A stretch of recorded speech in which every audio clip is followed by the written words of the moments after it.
Test.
Right, hello.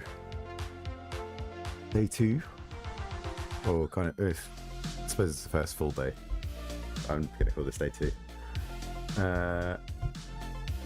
Didn't really get up to much more yesterday. Swap over. But hopefully we've got a bit of an idea now. I've kind of like settled on this like futuristic lab and a machine that allows you to change the scale of things. So we're not going to do fantasy or magic stuff. That can go. So yeah, I was just looking at color schemes. This is kind of what I use anyway for my channel at the moment, but just to add in these ones. So what's this? 080908. 080908. Let's fill a dark. Probably do with a white, and then what's that yellow? FFCF33.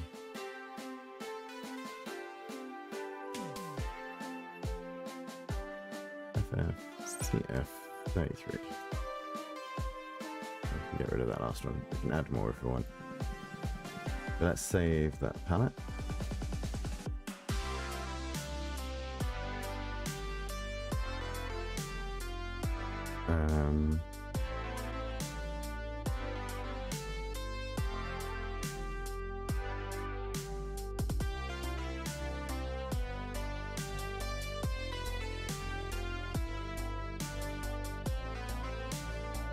Actually, let's just save it as what it's called.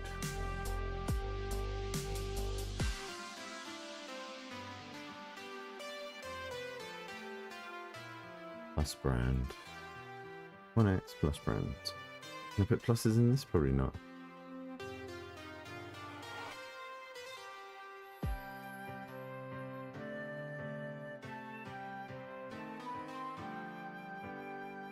Cool. Let's sort that then.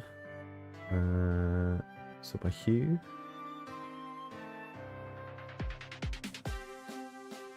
Got lots of greens. We probably need some more dark, like different shades between the white and black. That should be all right. And it's going to be the screen size that we're working with, I think. Maybe half the size.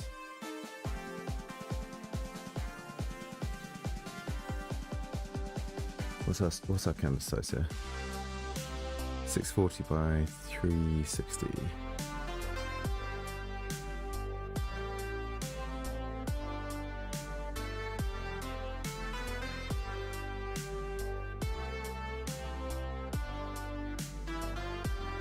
If we halved this, 320, 180. And be much more zoomed in. I think that's probably better, just in terms of time scale as well. Let's just go top.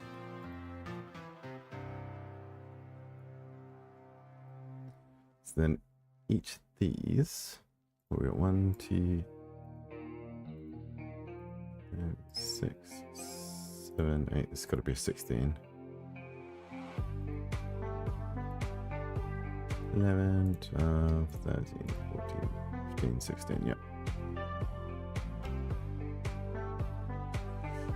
So maybe our character is 16 pixels tall, or we double it to 32, but one of those two. It's probably going to be alright.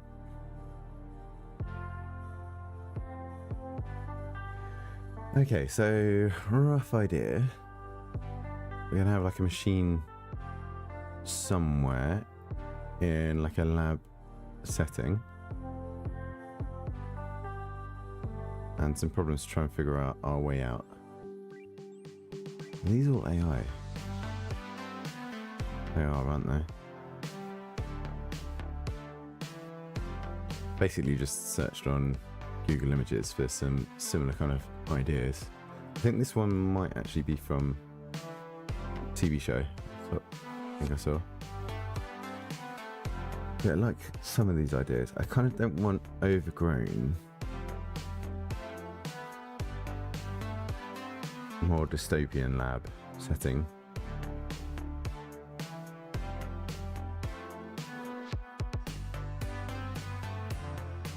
So what are we going to do?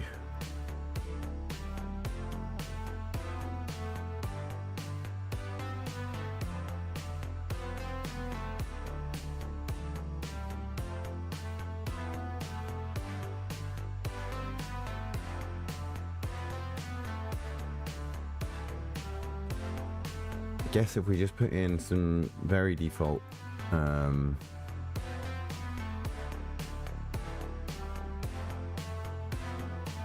images ready. Just gonna turn this down a little bit.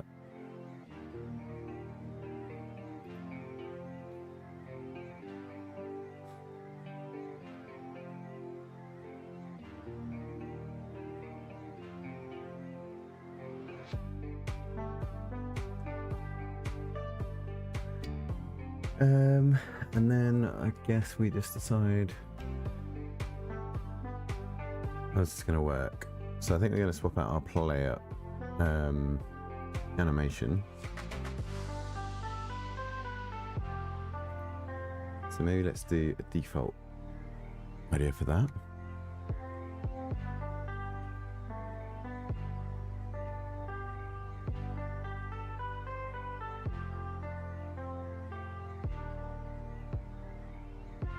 So what size is our character going to be? I think we're probably looking...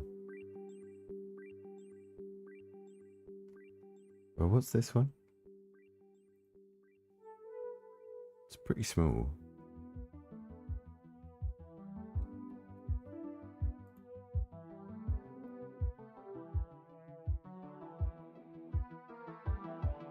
I mean, just for now, we can have a little tiny guy.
It's not really necessary to do all this, is there?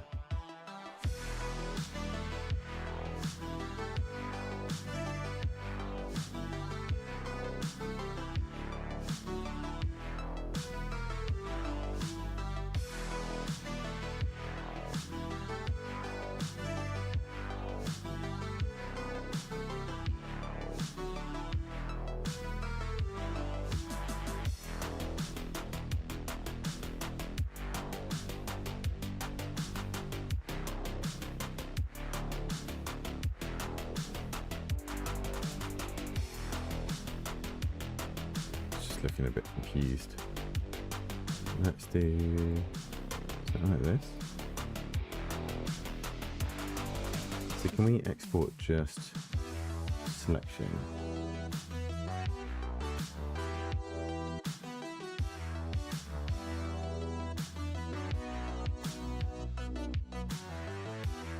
I think if that's the size of the screen, this is way too small though.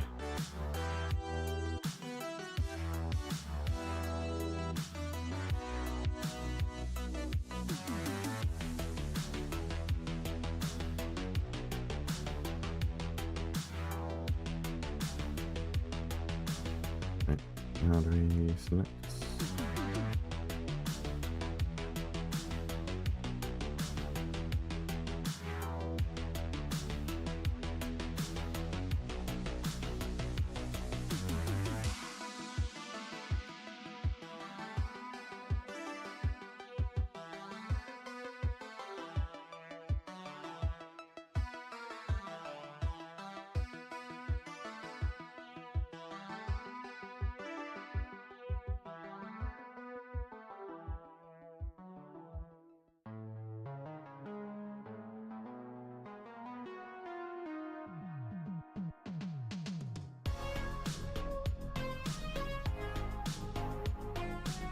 Is that right? That looks about right. In terms of scale, how's that going to look? It's still quite small in terms of the environment, but that'll be alright.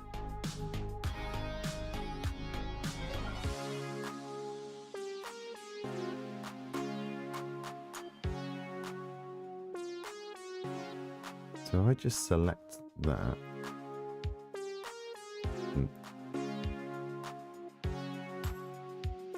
there.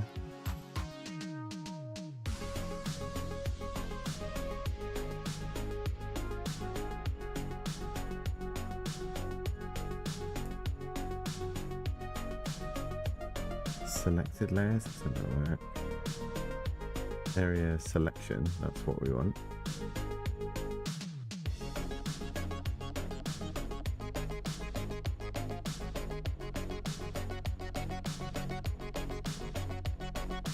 So we just call this like player placeholder.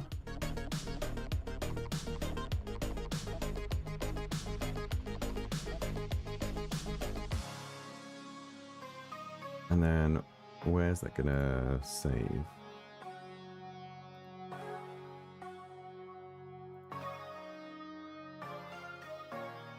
What I need to do is put this back into desktop, projects, GMTK, assets.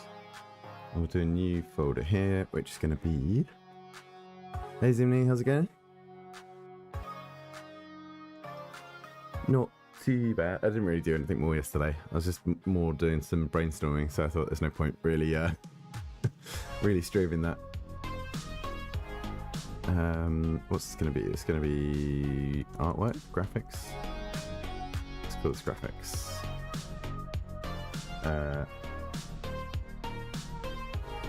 Let's try that, and then it should show up here. Yes, perfect.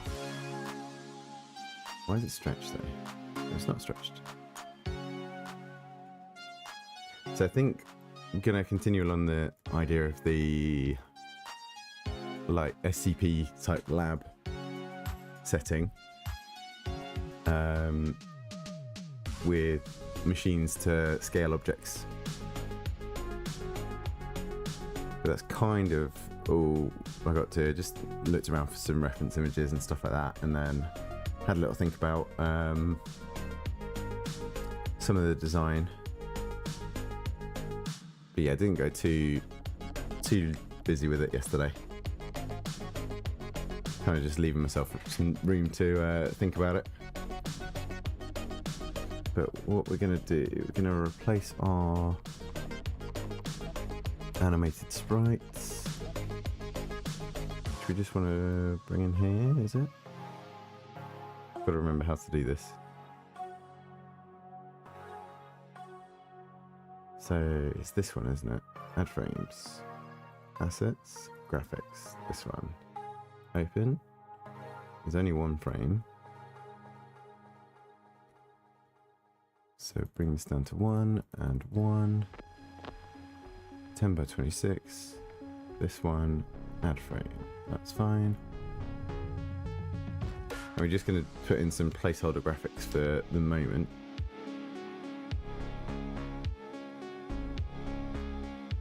It's going to be hard to see that on the background, but that's fine.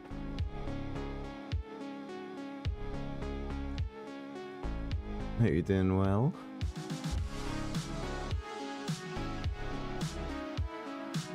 Need to shrink this down.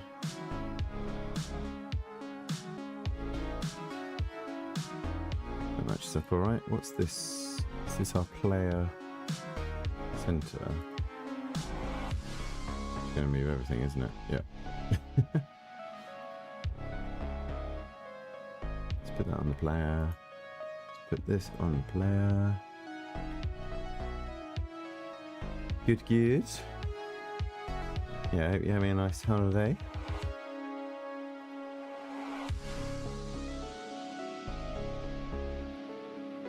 Oh, there's a move tool, isn't there? That's probably easier to do. Back on the ground. Okay, so that's a bit small in terms of setup, isn't it? In terms of player. So maybe the camera needs to be a bit more zoomed in. Let's do...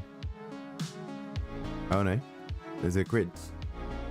Grid snap. Thank you. There's going to be so much. This is still like the first time. I mean, what you saw on the stream yesterday was the only time I've ever had Godot open on this. So pretty much assume I don't know anything.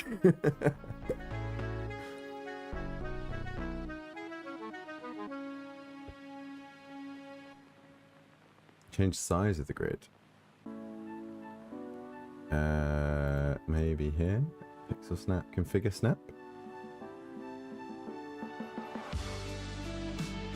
Nice. Should we do 16 by 16? That might be alright.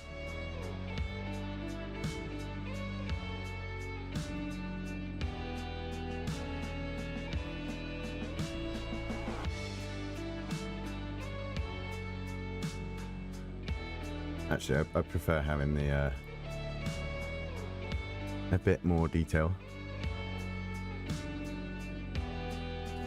I don't really want it one by one though, do I?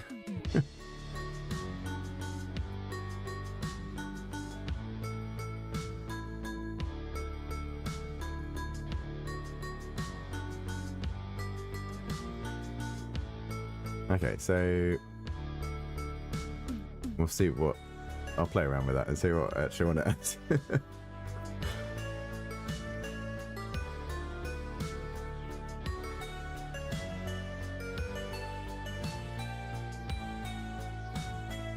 So that, will that matter if that's all in here though? Because in the game scene I can't select like the collider, can I? I can only select this as one item now, yeah? I think that's my understanding of it. Oh yeah, I've still got the the resize scale on jump. Okay, that's good. Or are you just recommending in the player here to lock? Lock here, lock selected node. And then if I do try and move stuff around, it's not going to move. No, it's... Oh, wait, lock. Not there, lock there. And then if I try and move... No.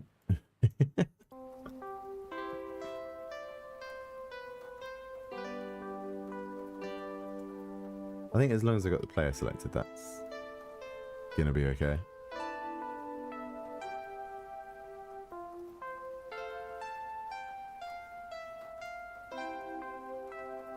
That's probably gonna be quite useful. Smart snapping. What does view do?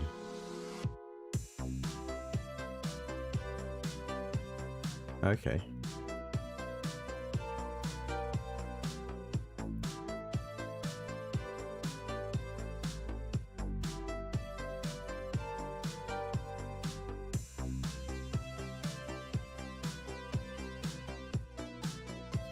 Works differently in 4. Wait, so you say you normally put just the lock on the parent node, and then you won't be able to select to move stuff separately, but either something's broken, if that's the case, or I've missed something somewhere.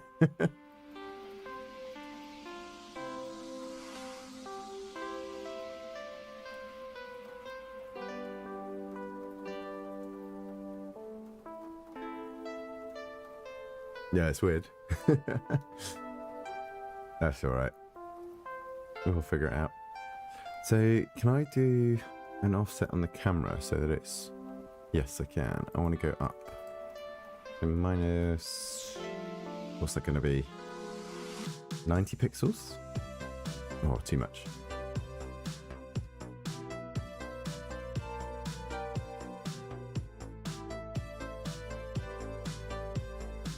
How many is in a block? 8.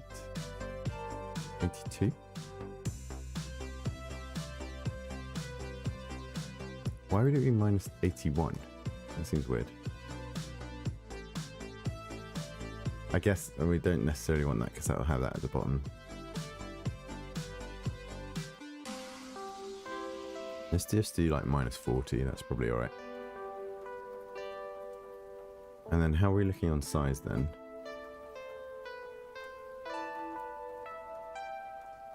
Compared to the screen. I think that character size compared to the screen is okay.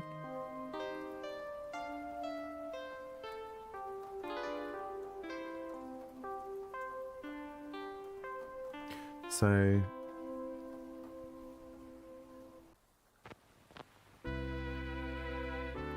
no limits for where the camera can go, that's fine.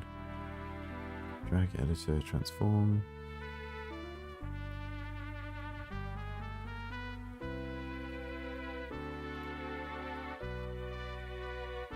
Okay, that should be fine.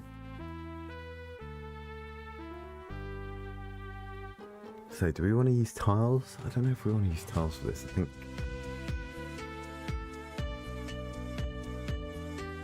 we're going to build stuff out. Do we want... It'll make it easier for level design.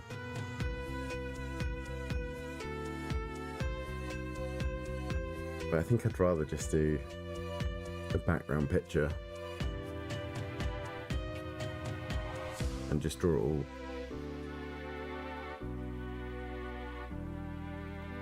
So if we start with... I think we're going to have to start with our...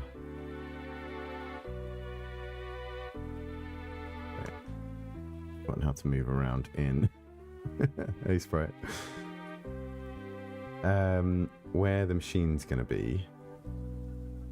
So let's say the character is about here. This is the whole screen. So actually we don't need to fill the whole screen with our rooms either. So that'll save us some space.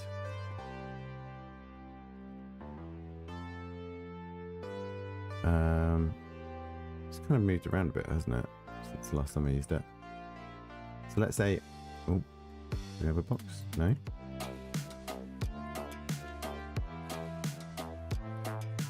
Why are we not getting a box? Oh, because it's outside the selection. Right.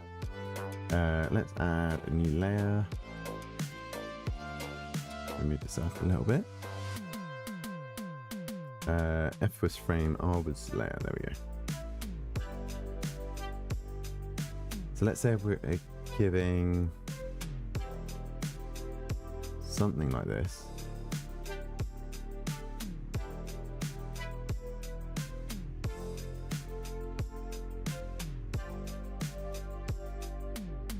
That kind of size room. Or do we want to go bigger? A little bit bigger. Leave a bit of space around the outside for UI and stuff.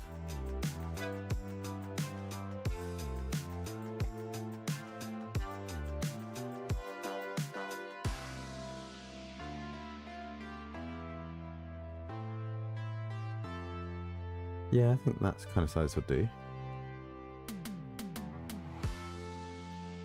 And then we definitely need some like greys in the middle here. So let's take this.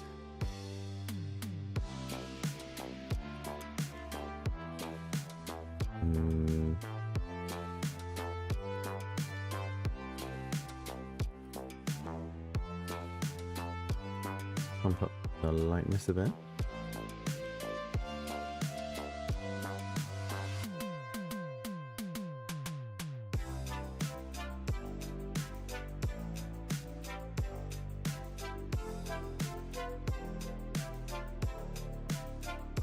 Going to be noticeable.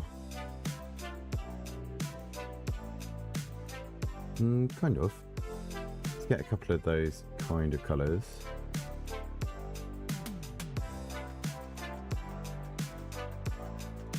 So here, if we start from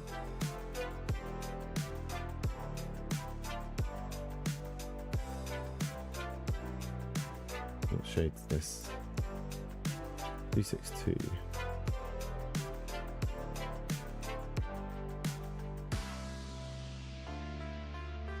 And then again, we're going to pump up the lightness a little bit more. Go for something like that. Let's go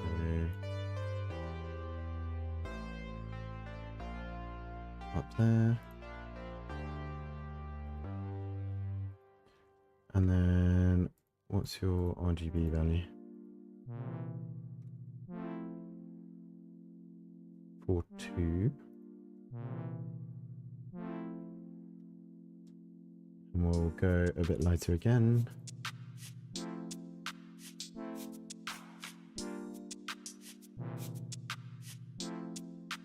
That'll do. Okay, so we got a bit of a grayscale.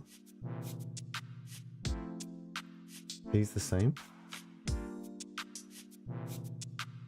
That's just black. This should be off black, shouldn't it? What's our off black color? 0A, 09, 08. Okay.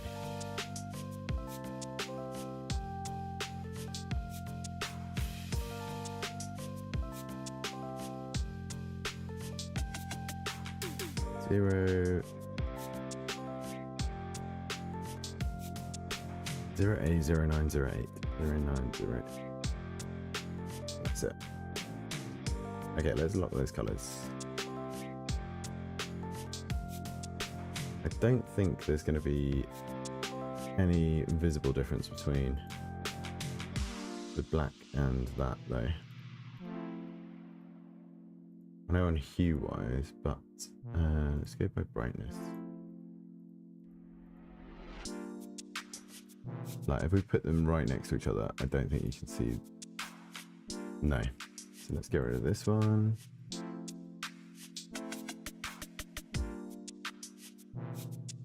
Put it there, and we wanted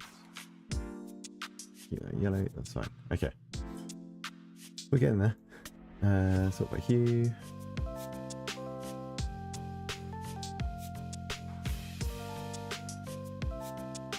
Okay, we'll get rid of that.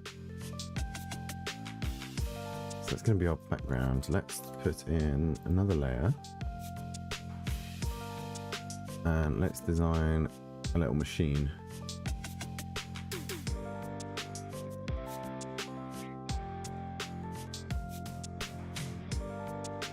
So what kind of size? I'm going to make it bigger than the player. It's going to be like a focal point of this first room, or of the machine room, so maybe something this kind of size.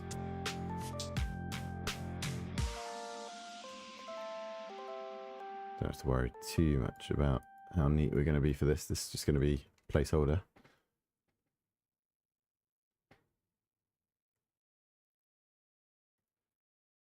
And what we're going to need like an input tray, or an input holder,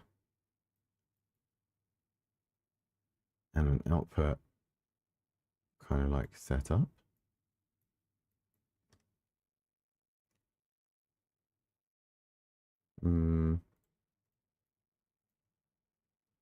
Not too fussed by that.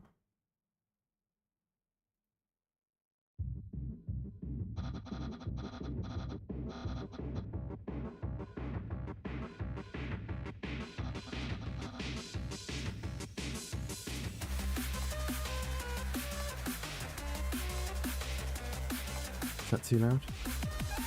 That seems alright.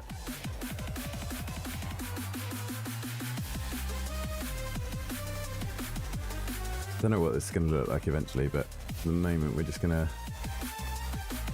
like round it off a bit. Bit egg shape.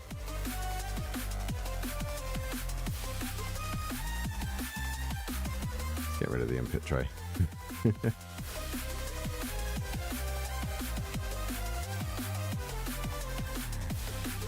Maybe we do like input and output like this.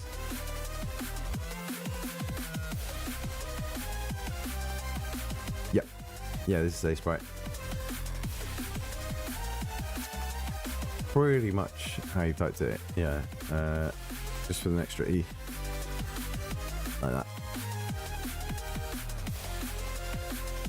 It's really good for pixel art.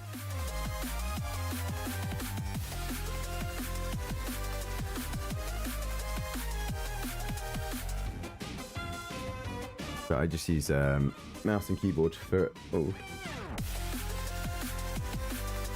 I guess really I should try and use the... I've got like touchscreen on the laptop. Just setting that up so that I can actually reach the screen. Rather than using it as a screen. I find it easier just to have it just as the laptop and not use the touchscreen. Is this going to be big enough?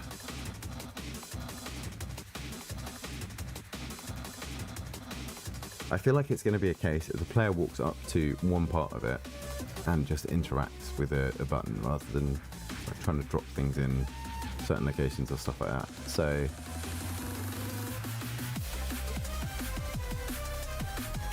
and do we want a dial on this?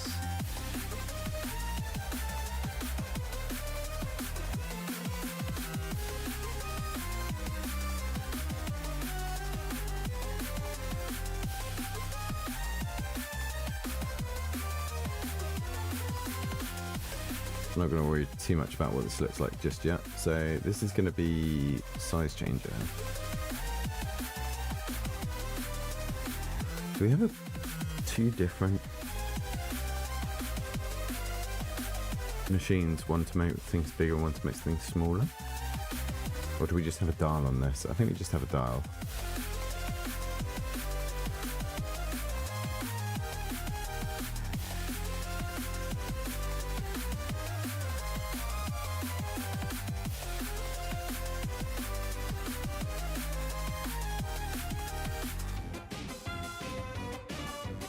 And then some kind of like pipeworks and wires and stuff.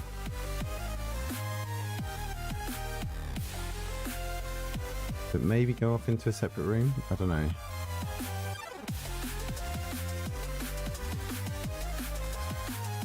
I mean, for the moment, I'm just going to put everything on one layer, and then we're going to worry about breaking it down into things that are more modular later. That's fine.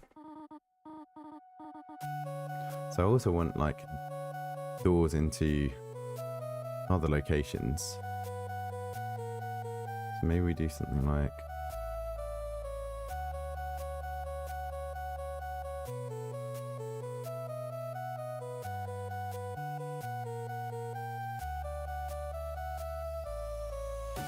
it's quite tall for our player character. Maybe come down a little bit on this.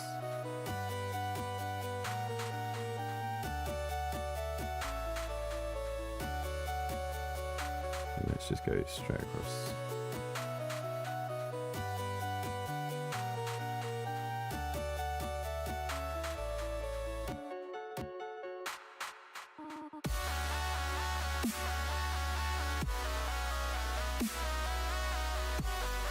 Is this thing? This song's from Undertale. I've heard it used so many times on TikTok, like story videos, or like the version of it.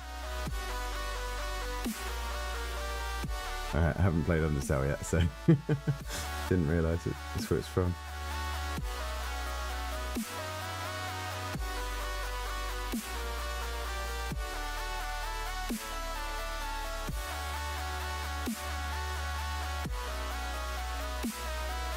So this kind of thing will be like a doorway in.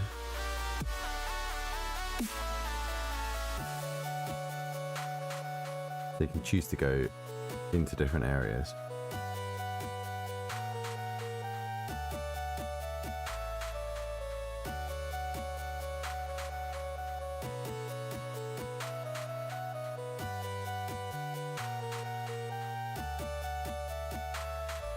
Or left and right of the screen might be just ways in and out of rooms.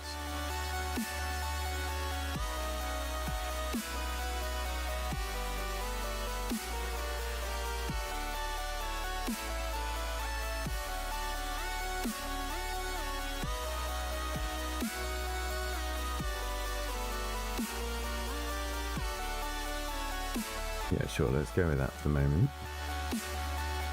So maybe what we have is we have our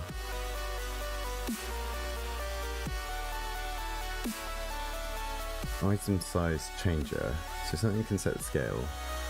We need a machine that to combine items. And we need a resource, a kind of energy resource that is going to power it all.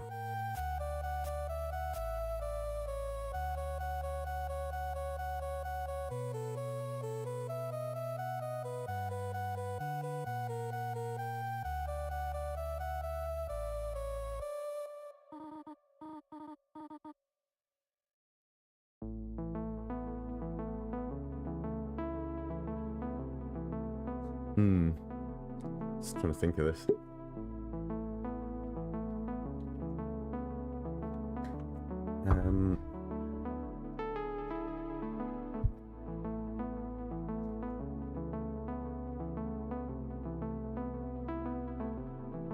Okay, maybe we just export this layer. Oh, didn't mean that. Did I just close it? Yeah. This is W. That's what it is. No, it's not just W. It's Shift W. Okay.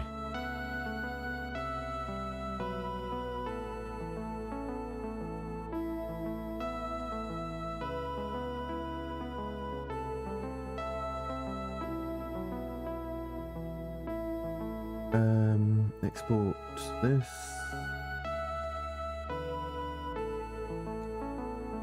Scale machine, we're going to call this. And we want selection only. Visible layers, that's fine. Export, okay. And then we should have it here, that's good. Right, so this is going to be a new scene. It's 2D. We need to add in.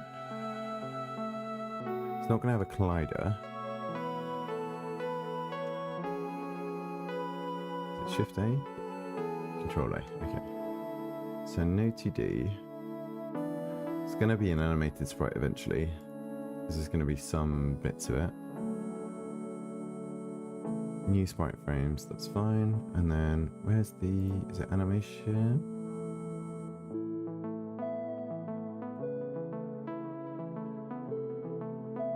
There's our resource. Okay. Gonna bring this in. Yep. Lift it up to sit on our baseline. Oh, the boxes are on the wrong layer. That's fine. Doesn't matter. Wait, if I export as layers, selected layers. That's what I want. Yep. There we go.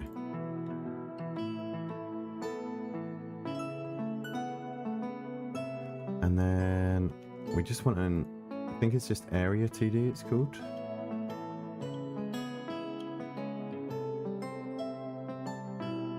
It's not a collision shape 2D, right?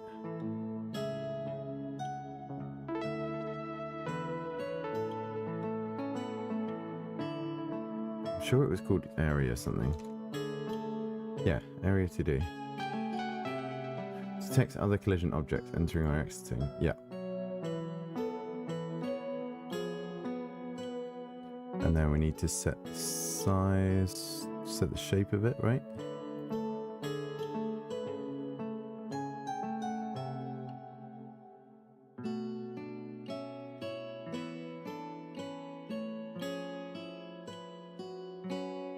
There's no shape. Okay, consider adding a shape. Where is the shape option? Stable mode? No. Input? No. Transform? No.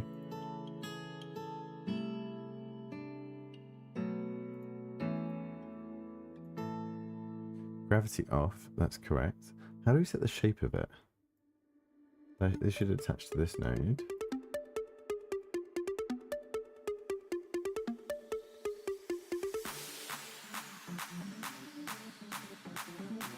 Oh, okay, we have to add the collider as a child node. Right, okay. Collision shape 2D, sure. And then we have to give it a shape. Okay, which is going to be just a rectangle, that's fine. And we want to know when we're this side of the... We'll give a little bit of buffer around it. When the player's this side,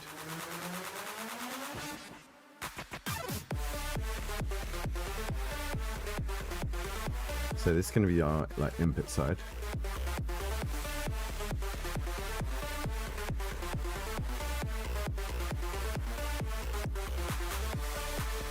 And physics layers, this 2D collection object scans. collision object. Collision objects can scan one or more of 32 different layers. Okay. So I think we have a look at having the player collision shape on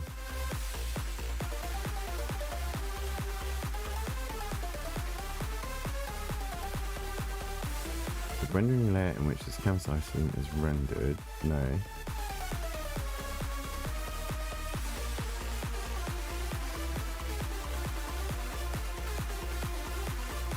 Oh no, we want this to be like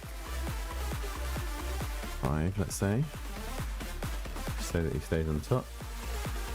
Actually, I guess that should be on here, really. Yeah, let's do it. Let's do it there. This can be reset.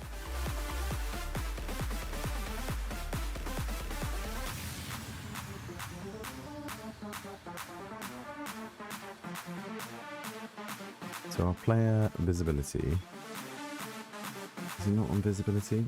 What layer was it? Collision layer.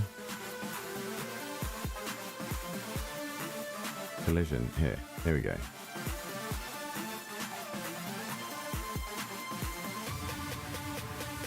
So if we put them on layer 1 and 2, maybe.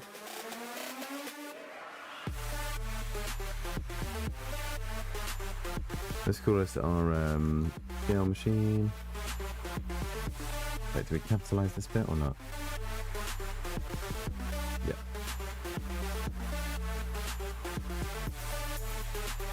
And we can save it. Scene.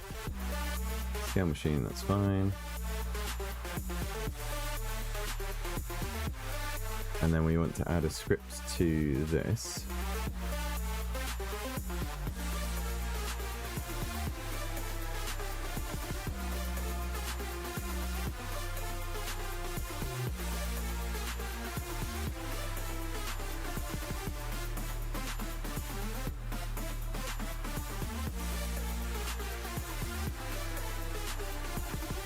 Right, how do we check for collision?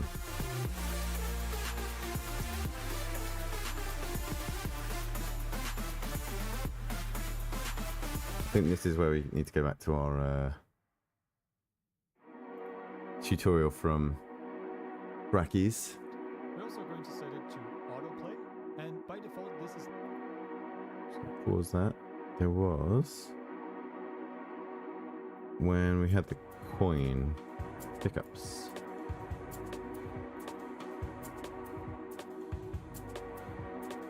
Just need a rough idea of how the script goes. Ready and process. That's so quiet. Why is that so quiet? Pass keyword, which means do nothing. So this script, if we run it, will do absolutely nothing. Now, the ready function is called Oh, that's not too when bad. our node enters the scene tree, which is just at the start of the game. So we can put code here that we want to happen immediately. Let's try it out by printing a quick message to see if it's working. So I'm going to write print, then in parentheses and quotes, I'm going to put... Okay, so we don't want this. We want to know... We start the game. Signals tab, we can see all the signals on this node. We want to use the body entered signal, which is triggered whenever a physics body enters the area. Okay. D node, this is going to trigger the signal. So to connect it, we simply double click it and hit connect. As you can see, this creates a new function in our script called onBody. That's so good. So I can just select by node. Select single node to edit single groups. This node? Okay, we can have our music playing again. Let's go for some Zelda and chill. That was a bit too upbeat on the Undertale one. Okay, so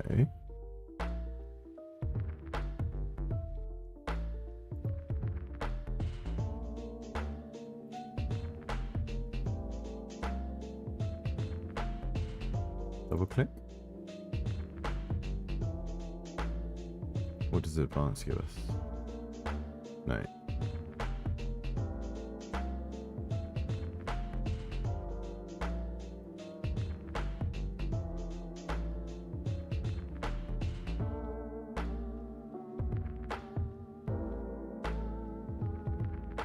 Okay, and then Now when we play and into the coin, print. We can use print. Okay.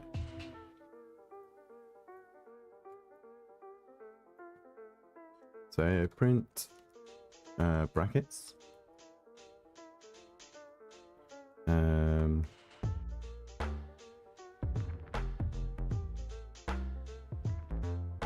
Input ready. Let's say. Okay, we can save that. Go back to our 2D. Go to our game. We're going to bring in the scale machine here. Let's just put this off to one side. Let's see. And can we put the camera as part of the player?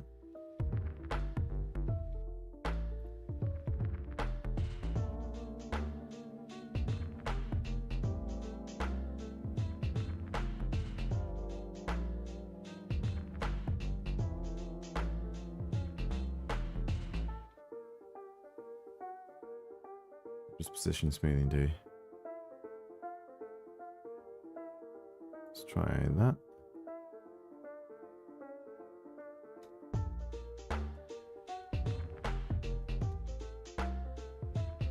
So we've got our output down there.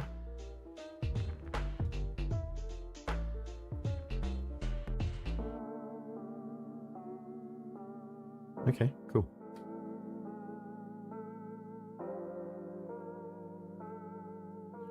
That's fine. Oh yeah, we've got to change change the jump. Get rid of that scaling. Script. This script. And how do we comment out? With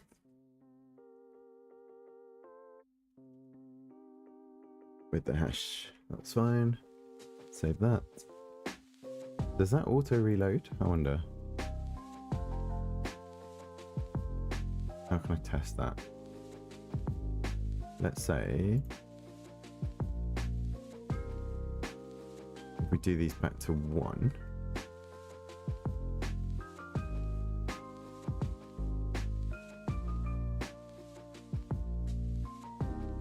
Save that. And then jump. Yeah, whoa. I don't have to rebuild. God, that's so good. And what if I just want to do like this? Can I just do scale equals 1, 1?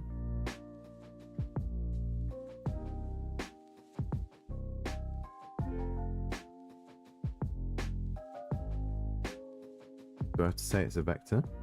Yeah, vector 2. Nice, okay.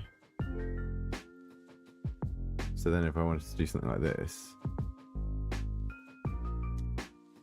Oh my god, that's so good.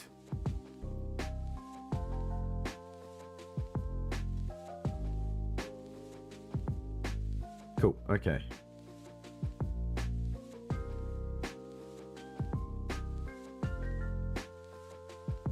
So on our scale machine, we're going to want another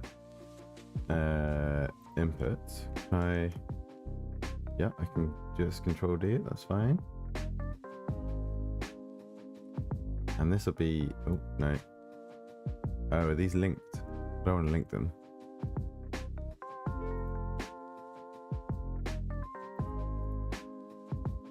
Signals. Oops, no.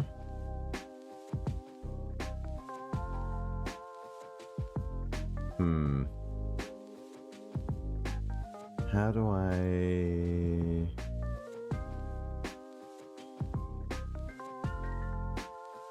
duplicate, but I don't want the copy. What if I just duplicate? Does that do the same?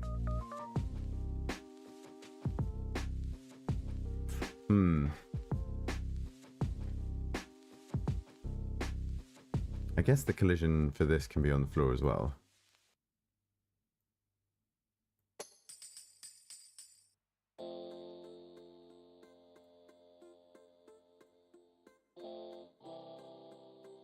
We can just expand up.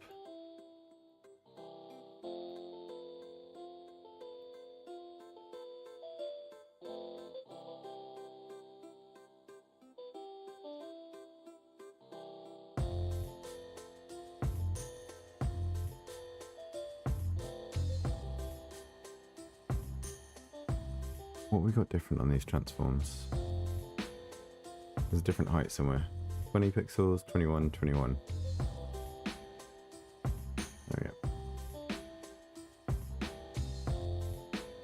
go. Okay, so this one is... Why is that there? It doesn't really matter, but... Let's do that. That's there.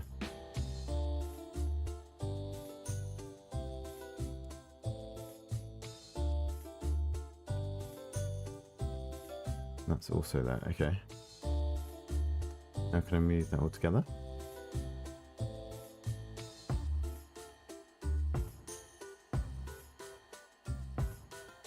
It does show me when it's like aligned, that's good.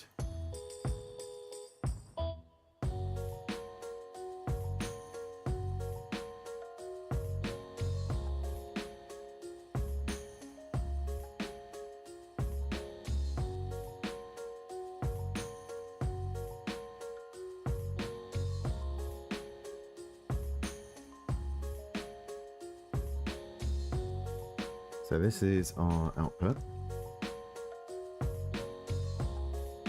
Is this going to be the same script though?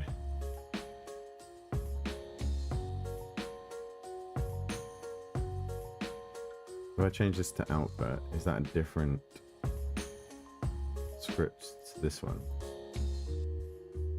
No.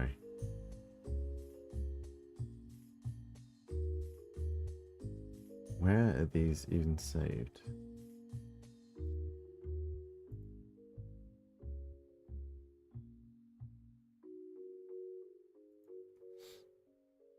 Collision shape 2D in scenes. Oh, it's that one.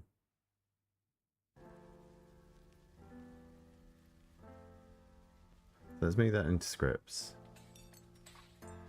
Let's call this input for the moment.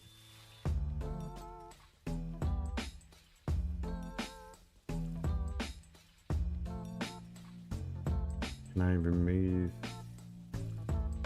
detached script? I'm going to call this file.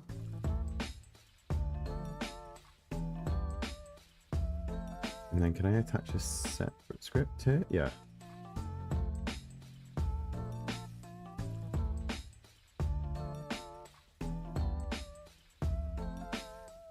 Got to change that default. So this is going to be exactly the same. So it's going to say output ready, input ready, and then this one's going to have, oh wait, that's on the output box. This is on here. Can I move it? No. Attach script there, attach scripts.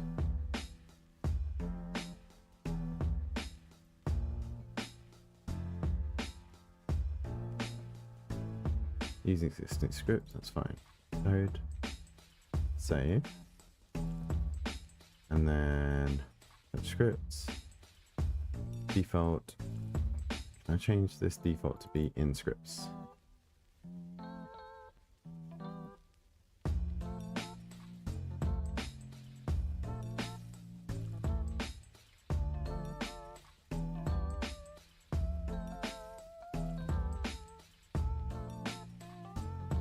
And then it looks like this should be area 2D rather than collision.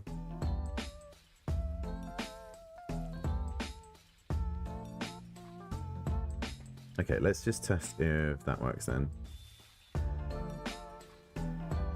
So what, I don't even need to reload. I can just still...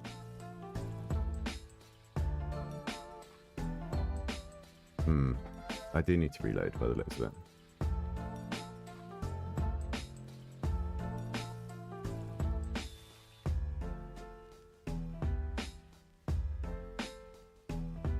Input, output, this needs to say dial.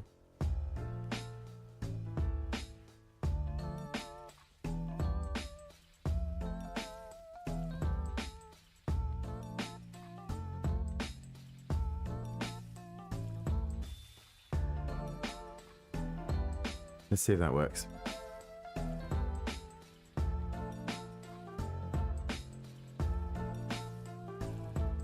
No, no collider at all. Okay, because it's on the area, not on the collider. So if I attach dial here, we want this, and it says this instead. Let's see, does it have to be on the collision shape?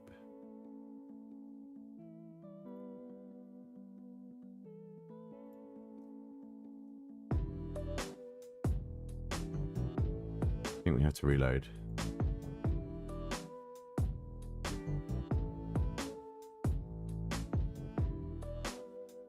And we probably have to detach this one.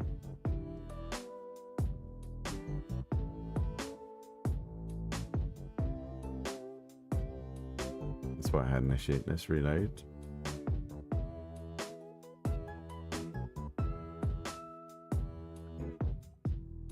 Okay, so it should pick up the dial. Yeah, okay. Cool. So we want to do the same here. Detach this, and then on here, attach. Let's just click and drag, hopefully. Yes, perfect. And that's getting there. And then on here, we want to copy this. And replace this. And replace this. Right, does that save everything? Reload. Are we detecting the 3 different parts of the machine? Let's see. Input, dial, output. Perfect.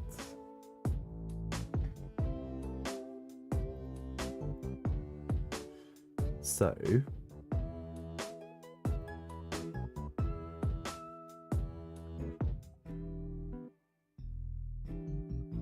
can we detect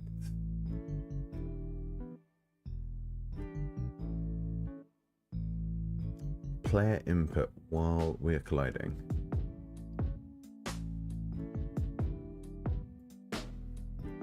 That'll be the next thing.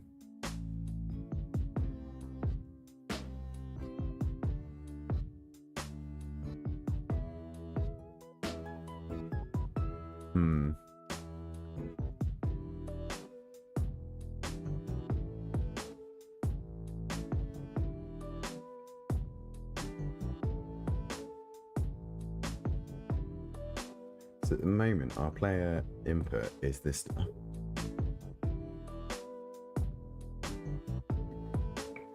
Input is action just pressed. So where's this UI left and right coming from?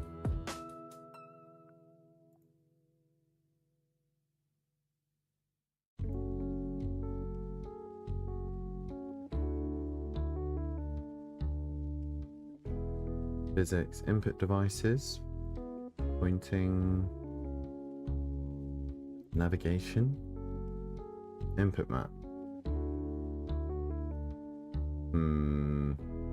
That looks like lots of setup.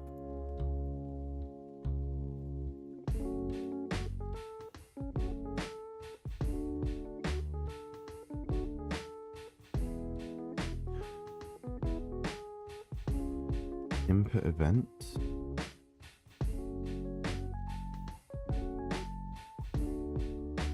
So if I go to our dial input,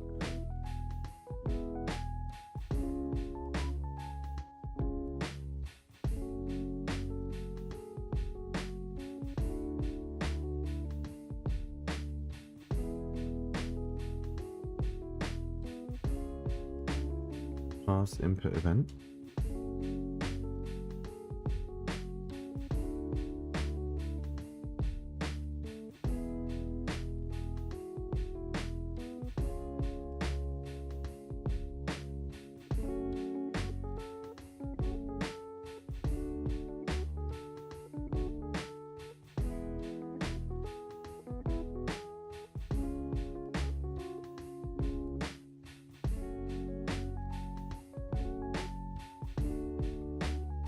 Hmm.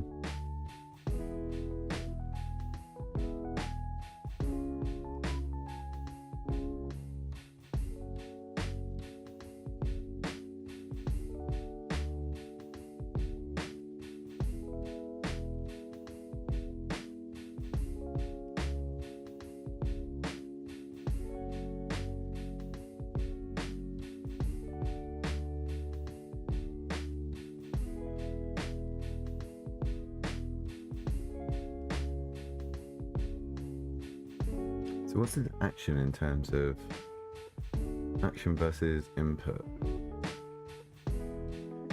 Physical key pressed or key pressed? You can pass a key constant.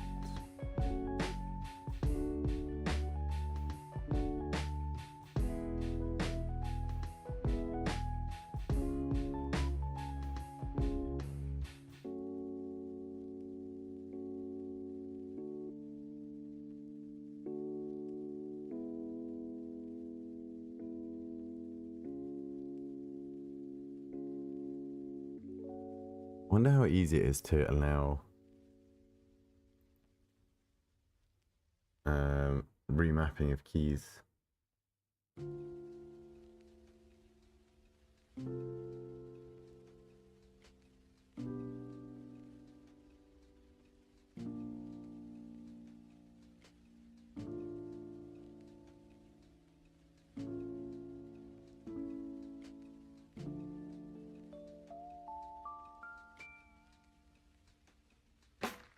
Let's see what remap comes up.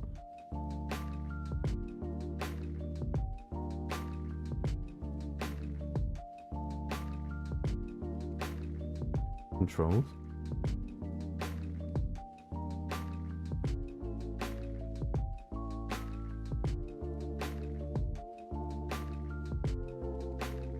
Or inputs. Let's try input. Input handling. Let's have a little look at that. Player scene and input actions. Let's maybe have a look at that. Listening to player input.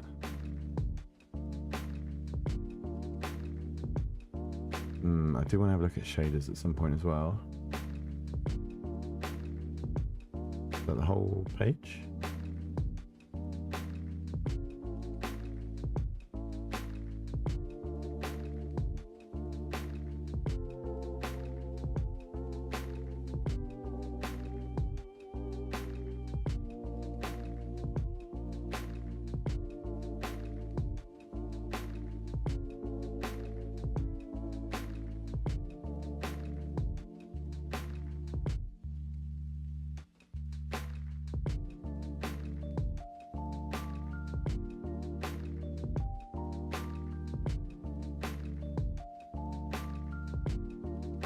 Project settings, input map. Okay.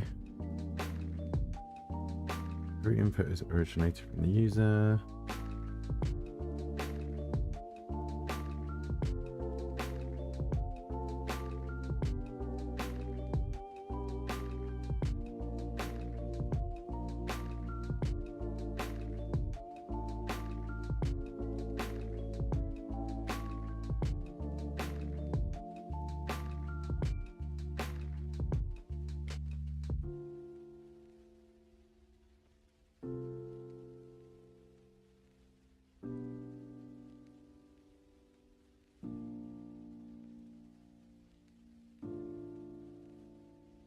This state is run from project settings, so any dynamic system that needs to store settings in a way the programmer best sees fit. Okay. So maybe have a look at this input map then. Manages all input event action, which can be created, modified from the project settings, or encode with add action event. Okay. Add input event to an action.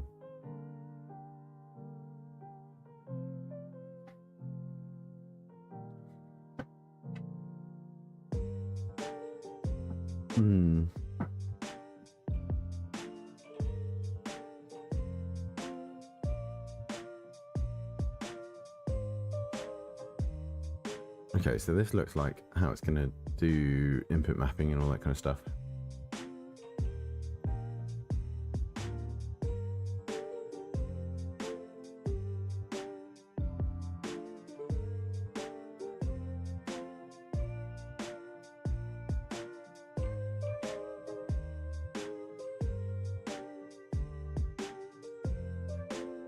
Event, new input action event. This is the name.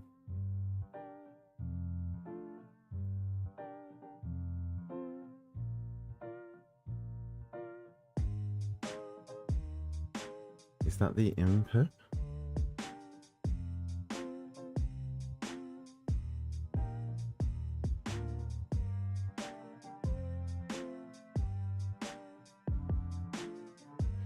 Any event has the methods input is action, input is pressed, and input event.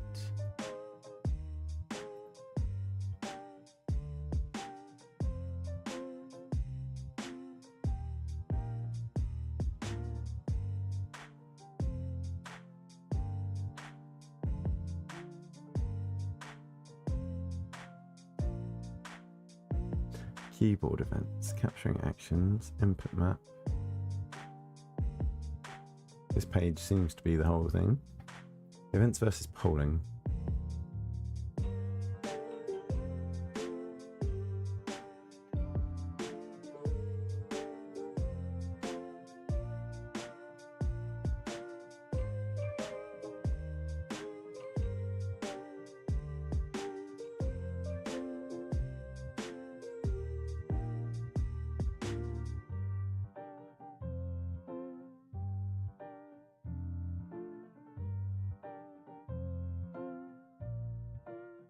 Why is the input singleton? Oh, which is here. Okay, slightly different. Those are quite useful to have though.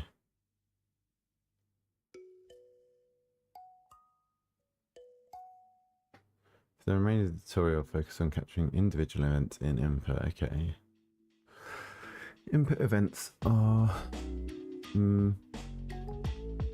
let's update our current activity. Input controls.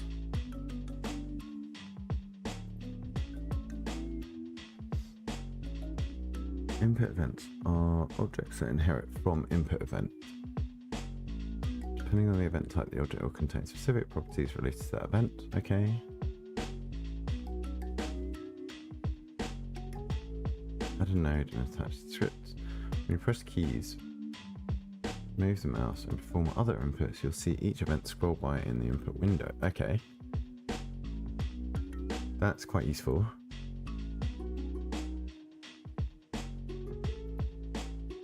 Let's have a look at that. Let's just put that on our game, I guess. Add child node. Just standard node. And then attach scripts. New script node.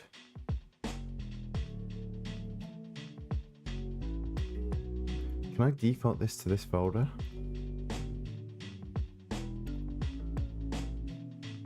And then we're replacing this. And then that should show me, if I reload, every input from the mouse and keyboard, right? So yeah, I can see the mouse moving. I can see this, the key inputs. Why is it doubled?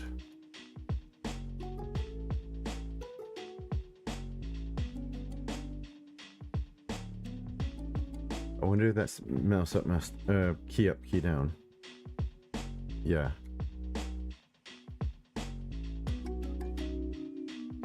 And then there's a repeating input as well. Okay. I'm watching the outputs down here. I guess that wasn't obvious on that.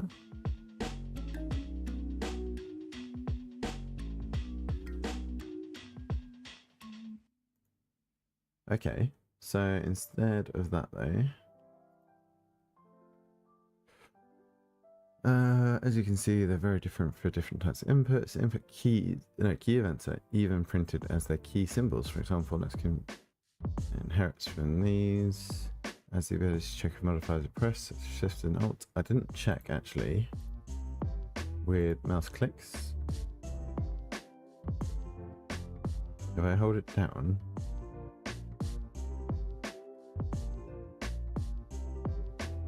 so mouse clicks don't have the repeated key held function.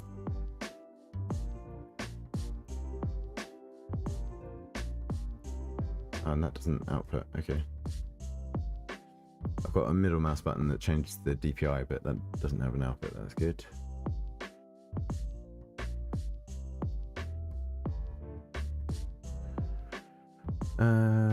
Keep the class reference open while you're working in events so you can check event types.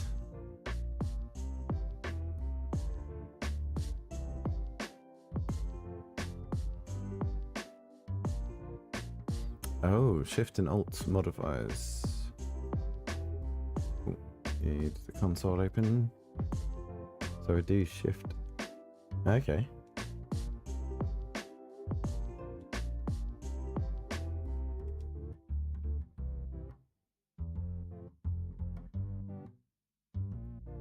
So that just detects all the inputs anyway.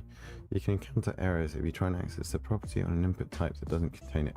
Calling position on input event key, for example. To avoid this, make sure to test the event type first. If event is, okay.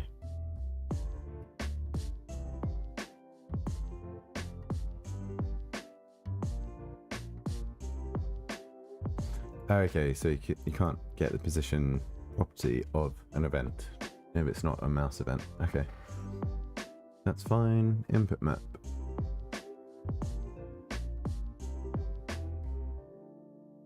Input map's the most flexible way to handle a variety of inputs. You can use, okay.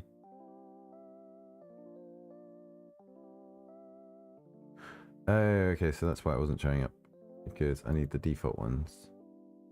Projects, input map, show built in. Ah, there we go. Okay, so this is our left, right, etc.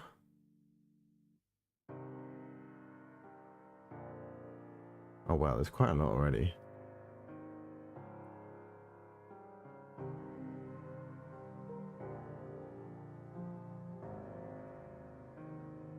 So is this really UI inputs?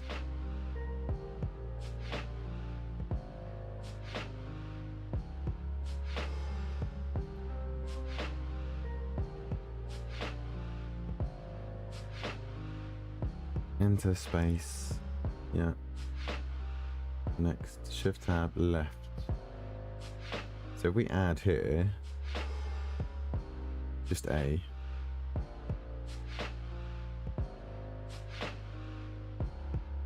To left. Right.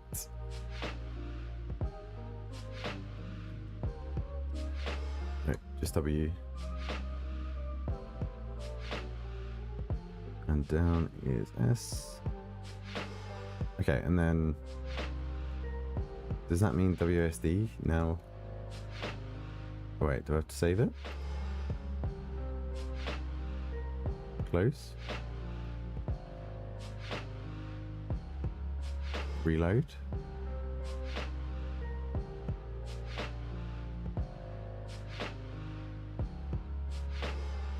Awesome.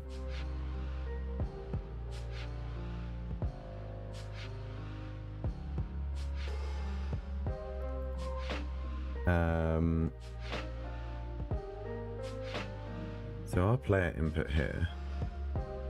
Wait, how do I close Windows? Close this. Close this. So if direction.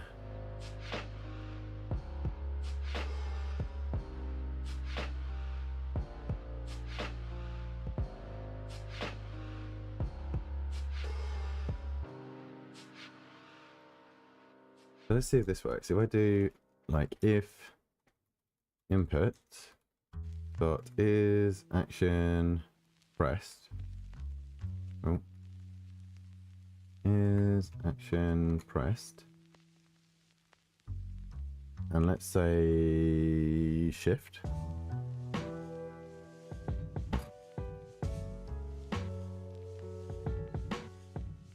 Can I look for shift?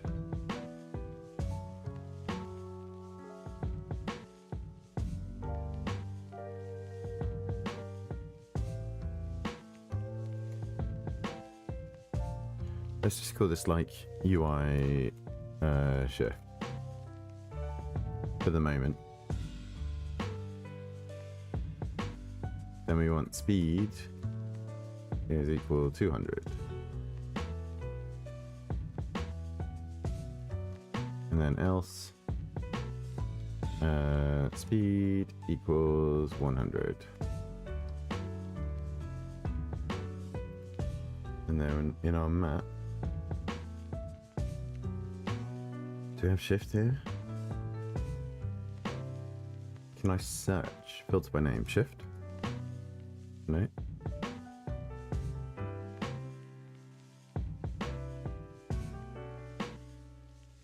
Okay, so I don't think it's already included here.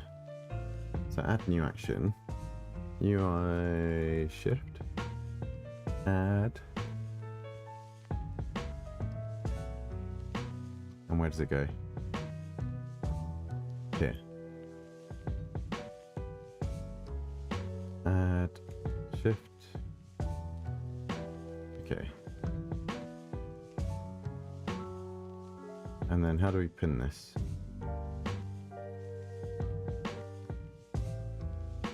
Oh, does that mean it's a built-in action? Okay, I assume that's what that means. Okay, we close. We save.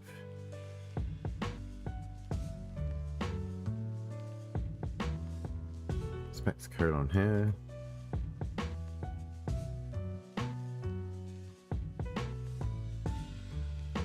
Cannot assign new value to a constant. It's. We change this to var. Okay. And then reload. Let's see.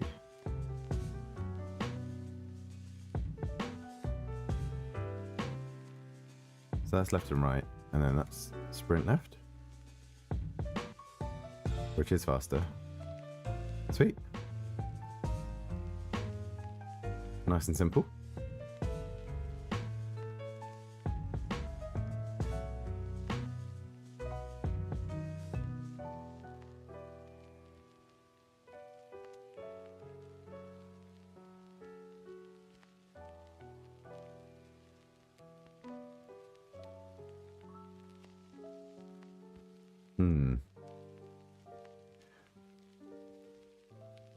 So if you let go of shift in the air, sprint in the air.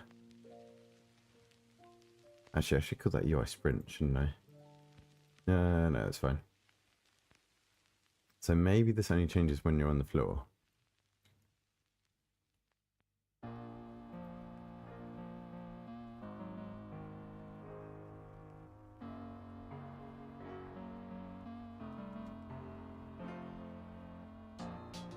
Oh, wait.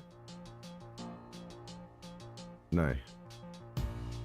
That's not how I want to do it. I want to do if is on the floor.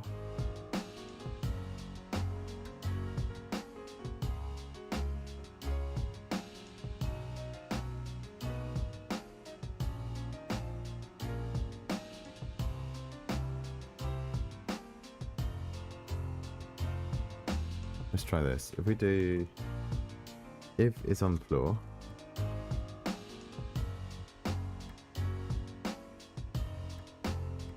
use space instead of tab. Okay, this needs to be tab. And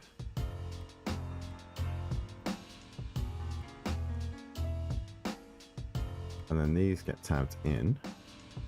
We don't need to check that anymore. So if it is on floor,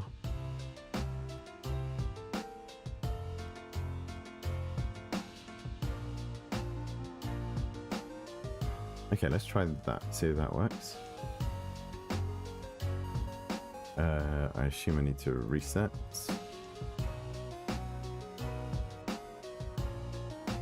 What's the hotkey for this? F5. Yeah.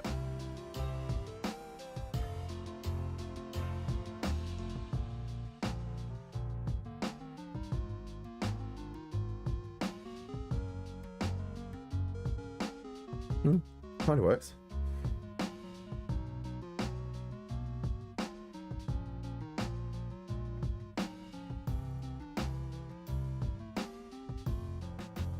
Okay, so I know how to do look for inputs.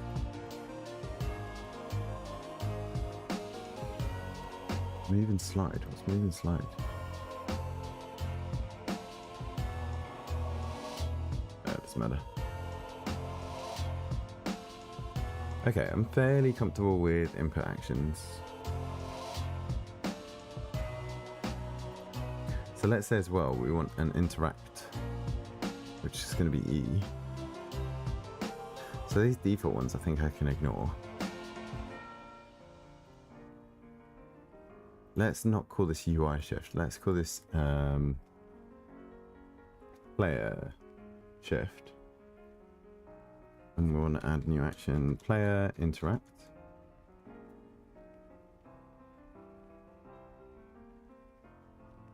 And we want that, let's just say the E key for the moment.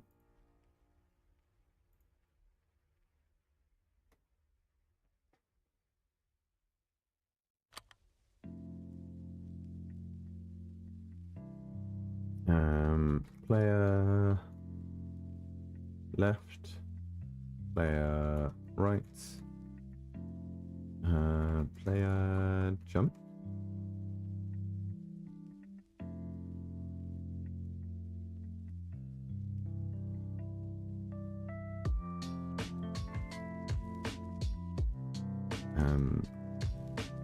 Player down,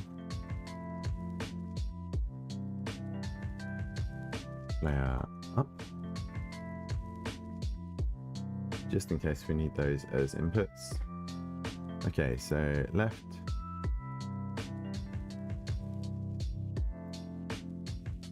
or D-pad left, player right, right. Well, let's do D first. Right. Player jump is going to be space. And maybe W.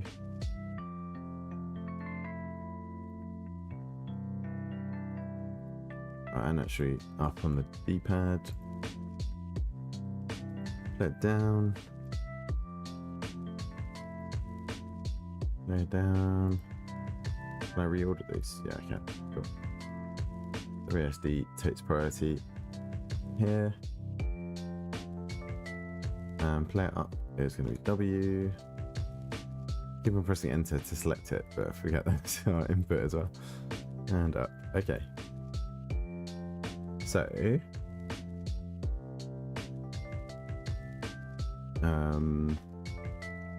now mouse click. Right, mouse click is probably one of the default ones, right?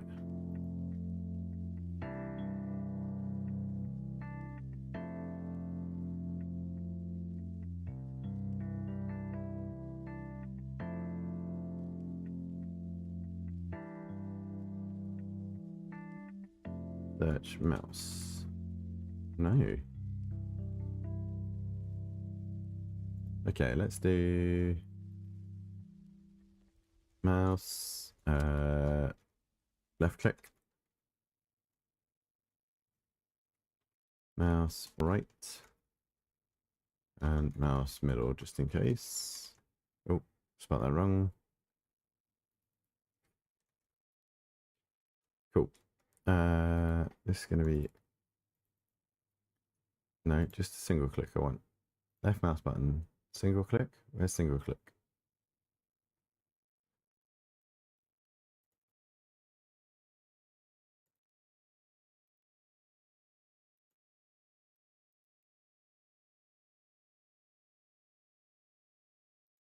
Is that the end of that album already? Let's do this one.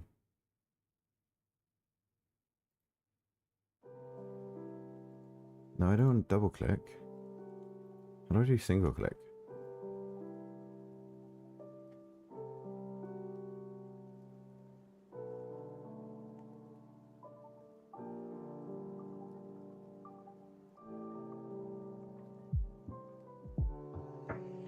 Maybe that?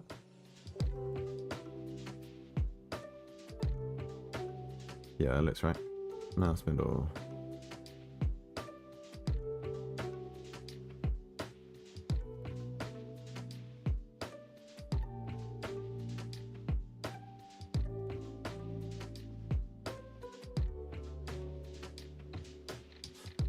So now we change this to UI, no, player, jump.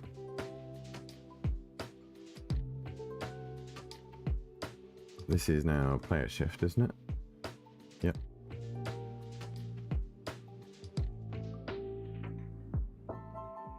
Oh. Player.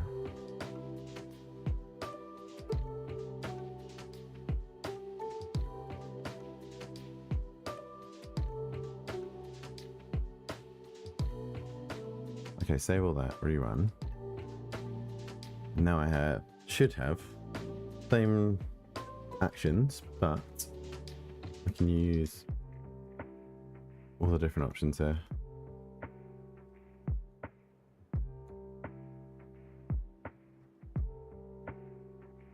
I think having the speed tied to, I know it doesn't make sense to be able to like change direction when you're not sprinting.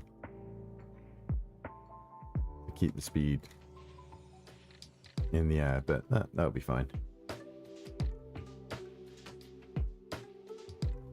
Player input isn't registered because I haven't set it up. Okay.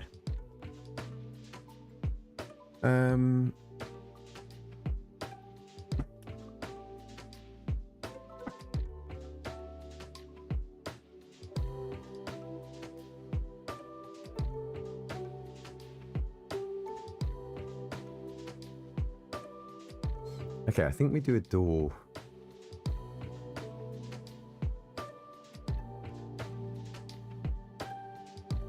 A door interaction.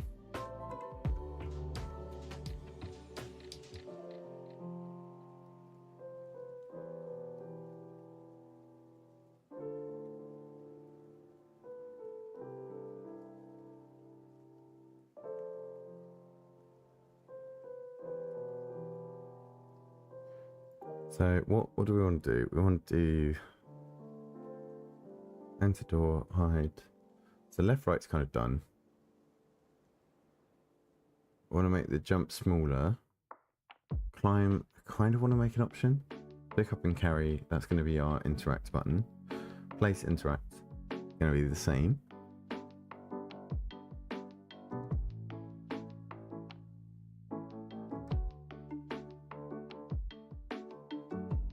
I don't know if we need a jump, do we?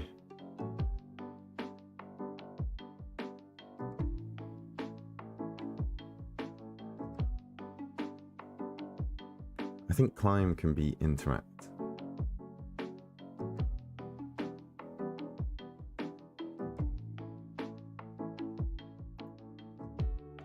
So really, our interact button is going to be pick up, place, climb. We get rid of these two. Hide and enter door can be the same button.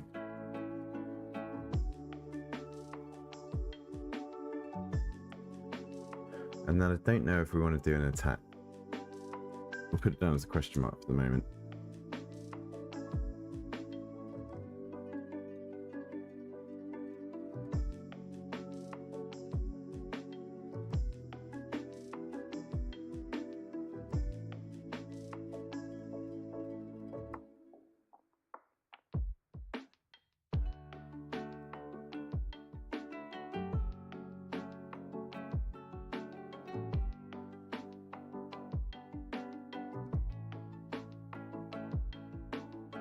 So rather than player jump, what we're saying this is enter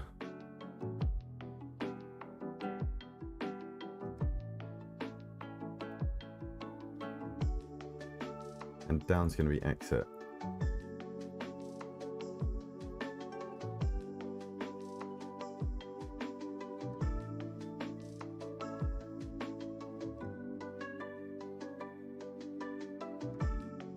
So really, we're not doing this.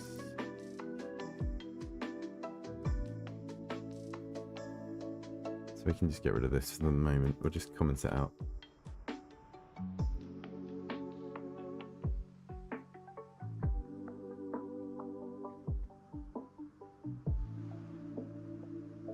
The only thing is, without a jump, you can't really do puzzle platforming. It'll just be puzzle rather than platforming, but that could be okay.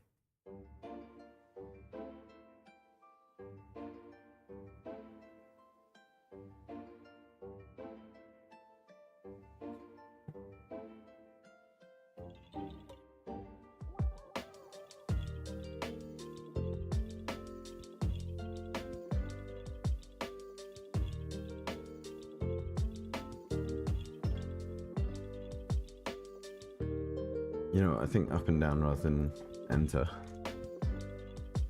We don't need space. I think we get rid of this.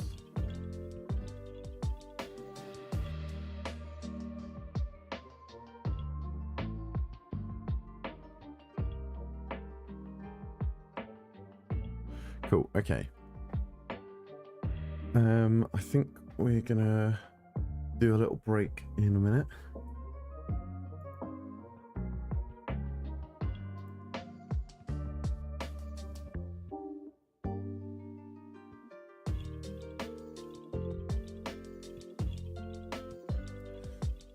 Kind of trying to piece together what it's going to look like now.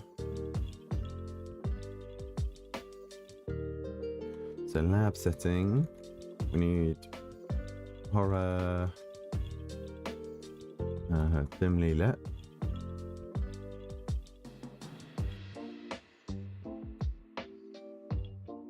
Player, enemies, machines.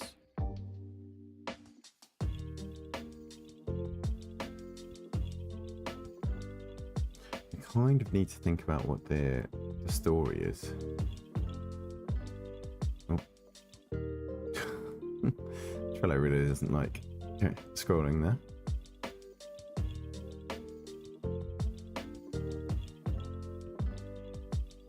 We still need a name as well. Okay.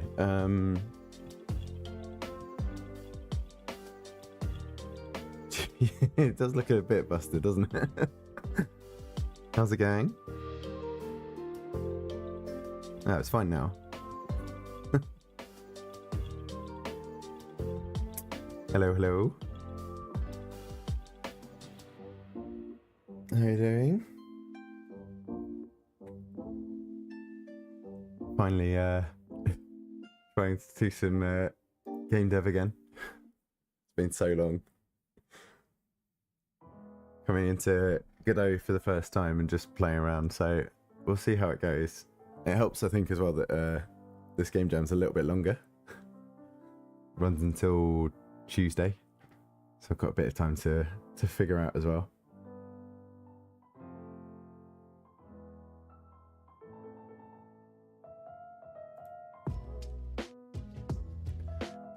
What do we want to do here, though?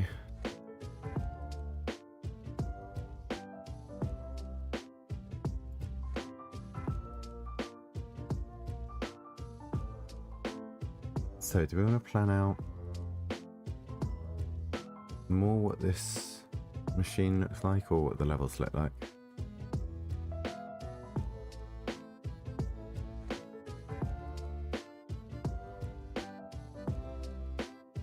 Kind of want to just brainstorm a little bit more now. So obviously we're going to need some sound effects and audio, but that can be later, that's fine. What genre are we going for? It's going to be... Is it puzzler? I guess it's horror puzzle. Do we want platforming? I think we can add that in later. If we have time and scope.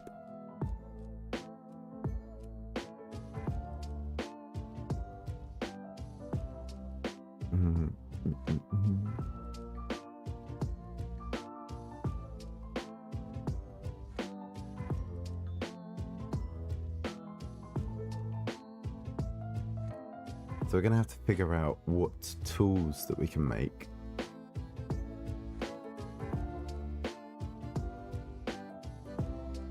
And what weapons, I guess. If we are going to have enemies. We need to...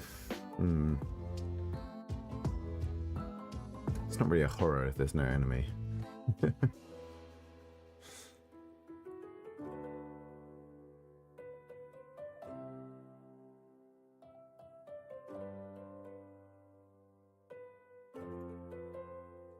We need some kind of like power resource.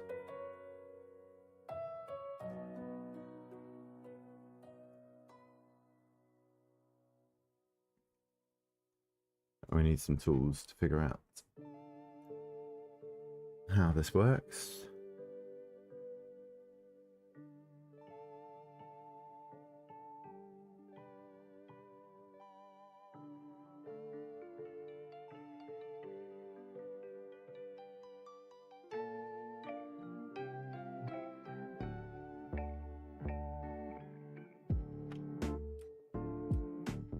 So like player animations, we're going to have like item pickup. Can we just do a checklist to it?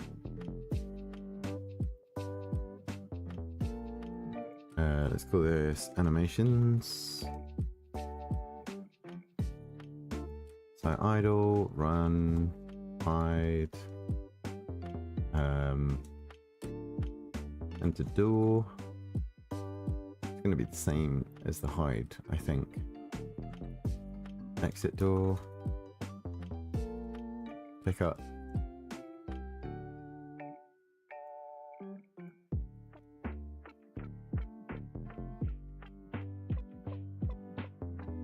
Interact.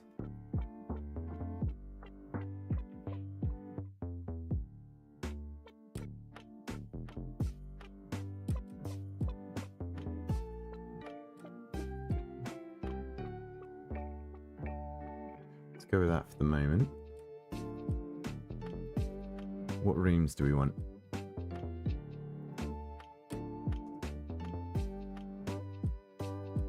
So we're going to have the scale machine,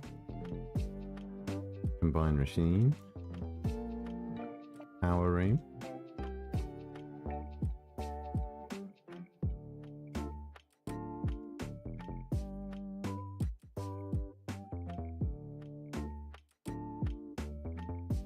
how are the doors going to work?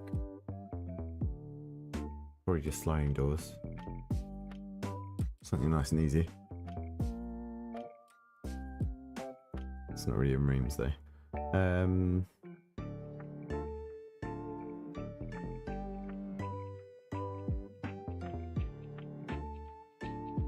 Maybe we have to be able to fix up wiring and stuff like that.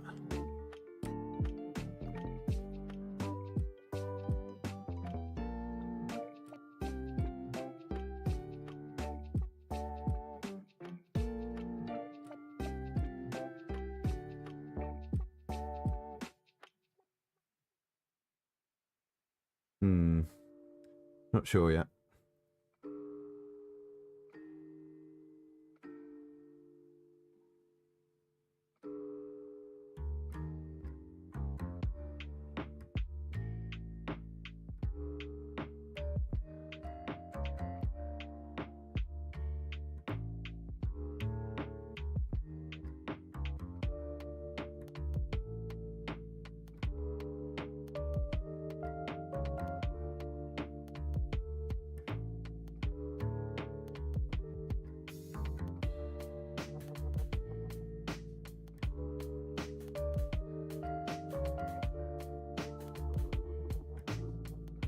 Okay.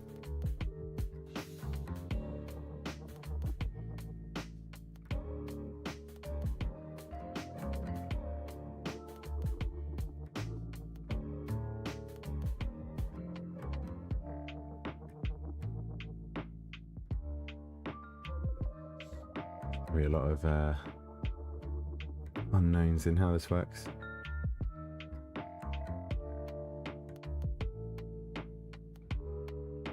The docs seem pretty good though.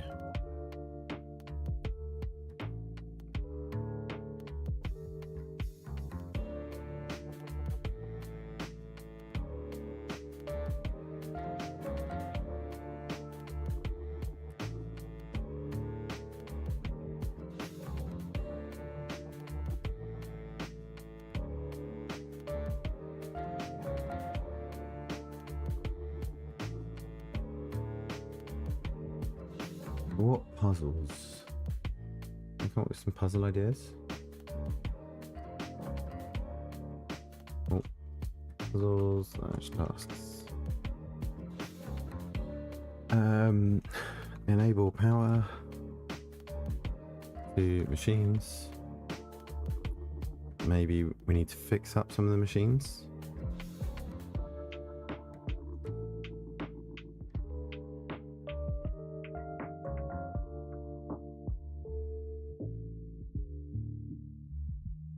And then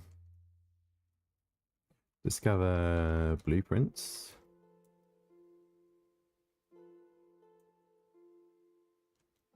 Create tools. It's going to be too much for a game jam game.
Okay. I need to figure out what tools we can make.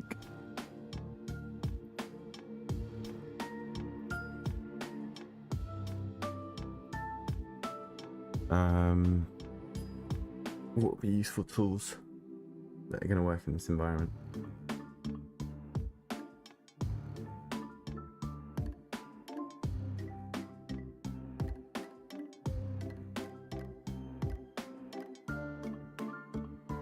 I think I need to do a little break.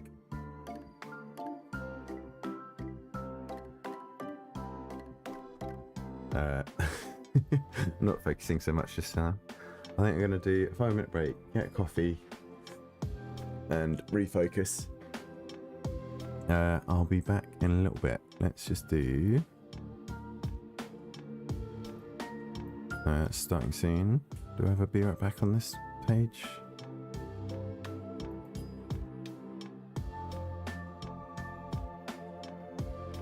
Let's just do this and relabel it. Be right back.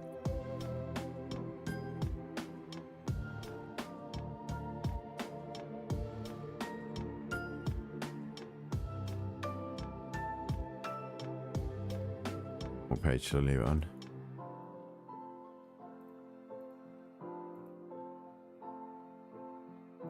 Not interesting, not interesting. This one could do. Can't really see much there.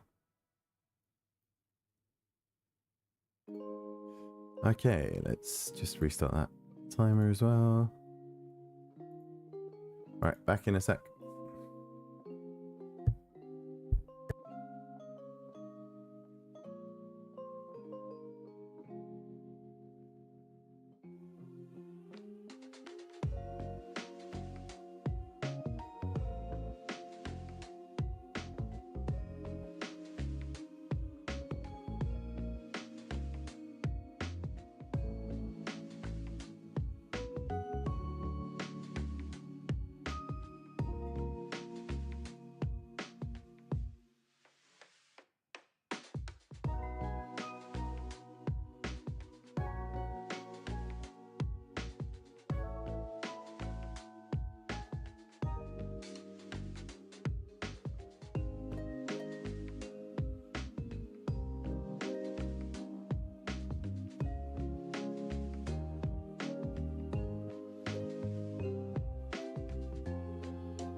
Right, I have a coffee. I am now ready.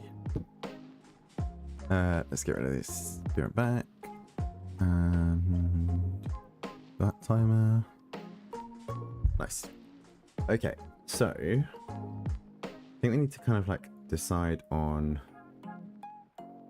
the interface for the scaler and for the crafter or the combiner. I feel like the scaler should be nice and simple.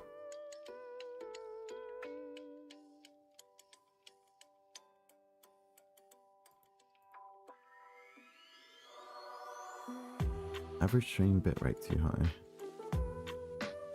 Right, let me just drop my bitrate for OBS.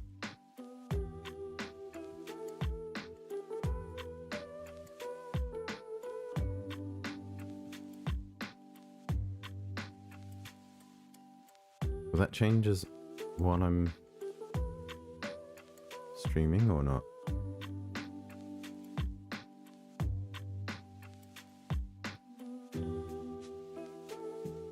Stream health. That seems okay. I think it's because I'm now on Wi-Fi.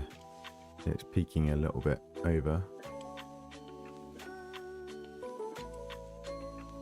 Let's drop it a little bit more.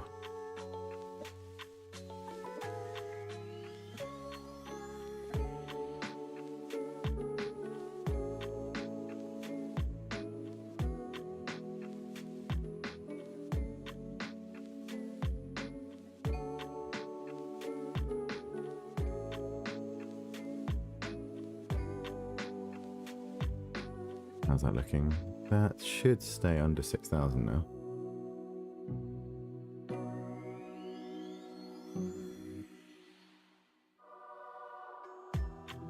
I think that's where Twitch is happy, isn't it?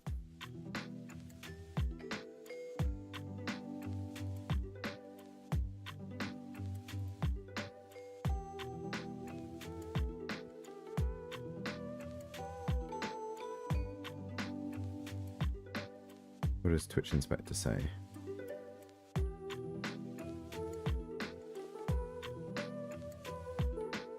Live, no delay, stable.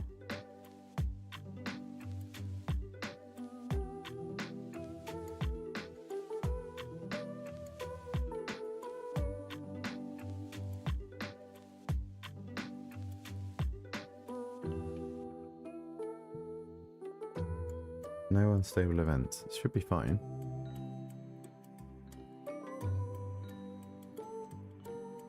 YouTube thinks it's fine. Let's just go with that.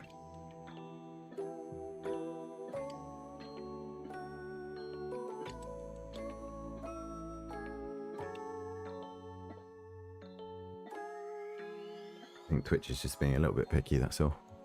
Right,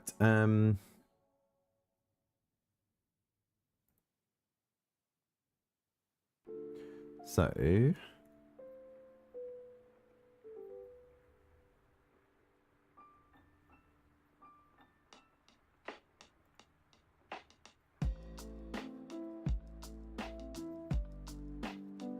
let's do a new layer on top of this. Let's make this dial like more noticeable.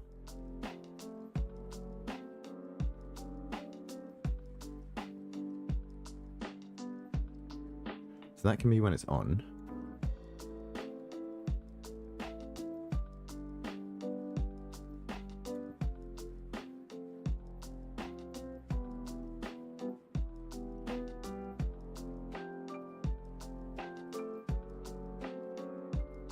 That's off.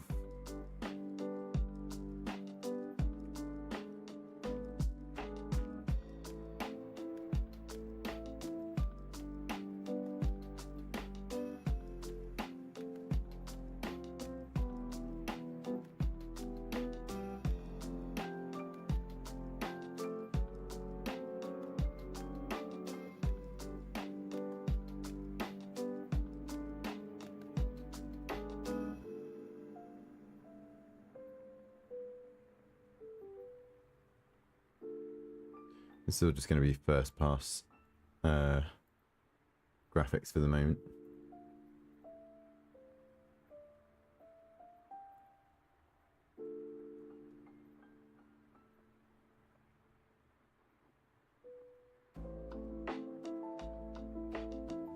So I think we want like 5 different options.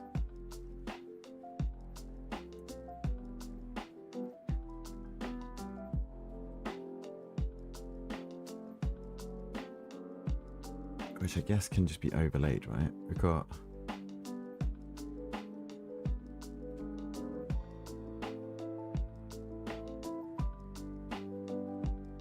and actually we could just do 3 and mirror 2 of them, right?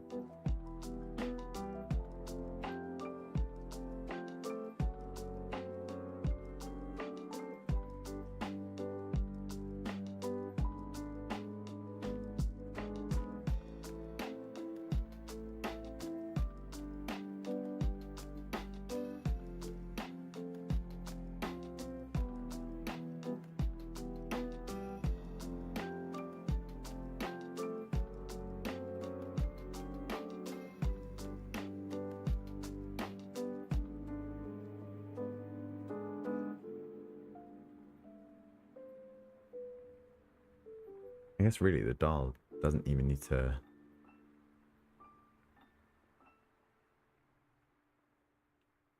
be part of that. That could be a separate layer.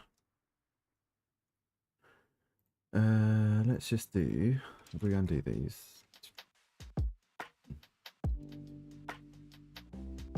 Do that. The new layer.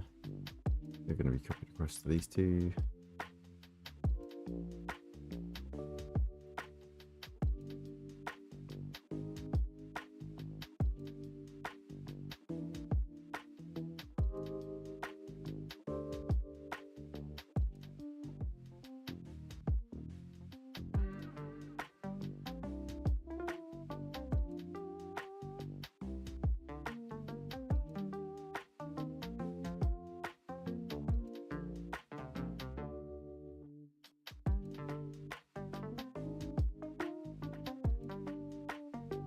Very basic arrows, but that'll be alright. And really, I can just take this, paste it onto here. Oh.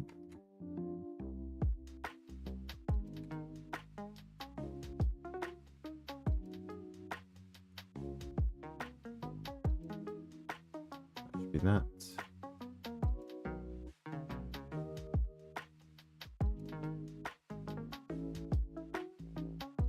Okay, they're all fine.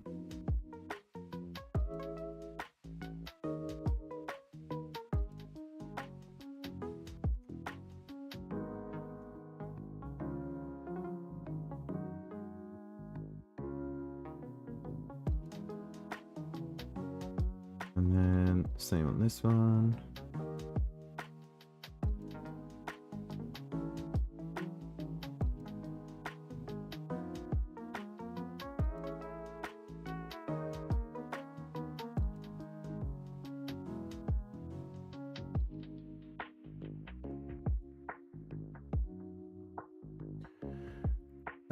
Right, so if I just select this box, nope, like this, like this.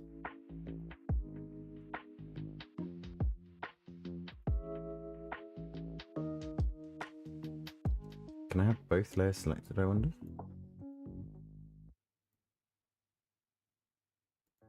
File, export as, dial. Selection, selected layers, all frames forward.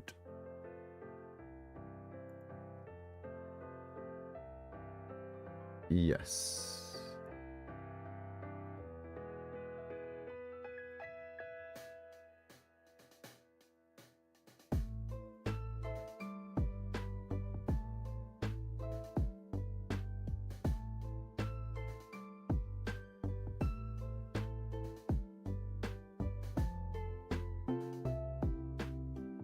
No, let's do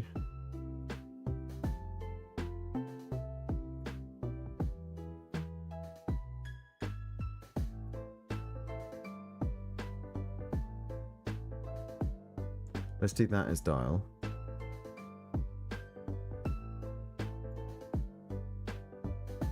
Oh, what's happened there?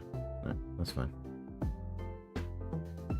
And then this as display.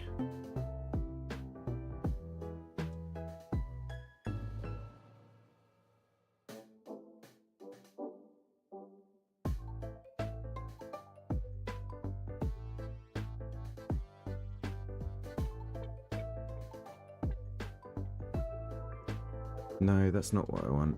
I know what I want. Let's remove those. That's fine. Did that not work? That did work. Okay.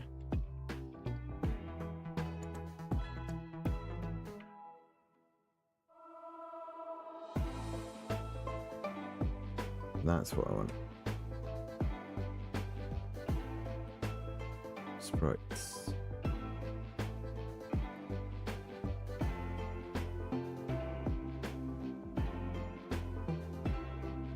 Can I just have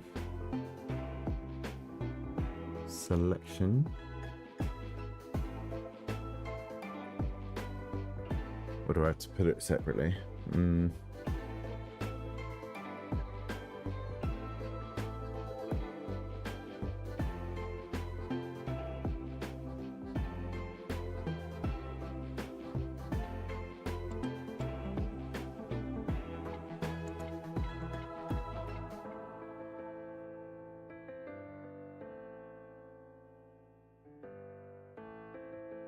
Can I like narrow around trim sprite? There we go.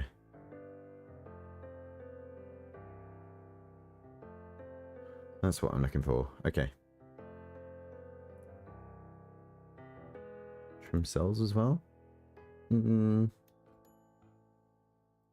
think it's going to be easier to align like this. What's that doing? Extrude.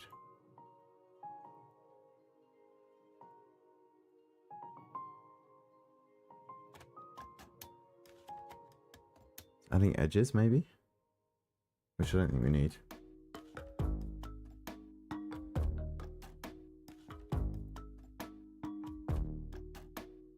And we want to put this in desktop, Godot, here, assets, graphics.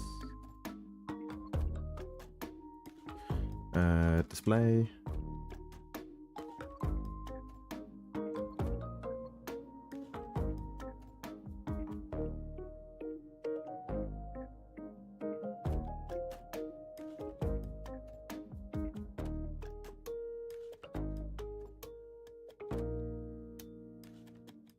Okay.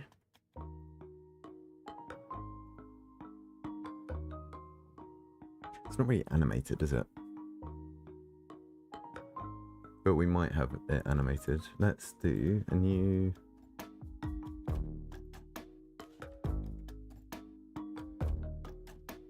sprites. Let's do it animated because we'll probably put some like movement around it as well. This needs animation, new sprite frames. Add this display, open, zoom in a bit. We've got 4 horizontal, 2 vertical. Select all, don't need that one.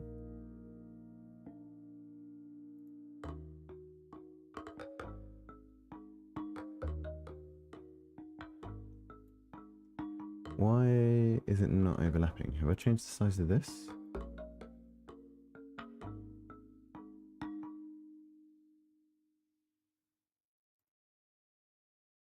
Scale is 1.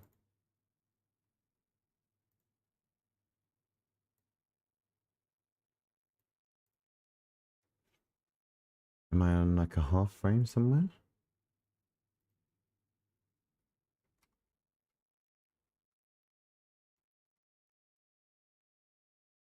No, it's only going to be temporary anyway. It's going to be...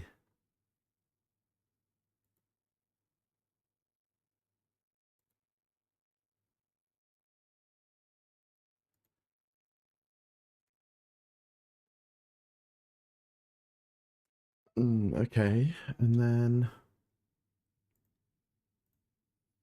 right, we need some more music again. Hey, Paul Bong, how's it going?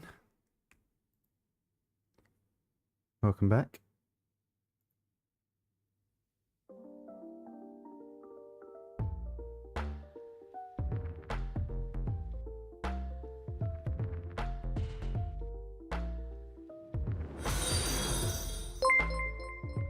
Yeah, thanks for the follow.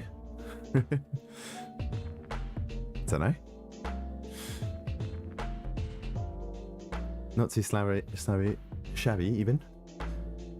Slept way too long though, hurt your neck. Ooh.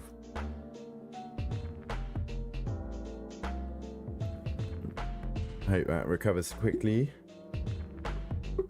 Yeah, I didn't really do much more yesterday in the end. I was kind of just doing some like brainstorming offline, so I didn't think it was worthwhile streaming again.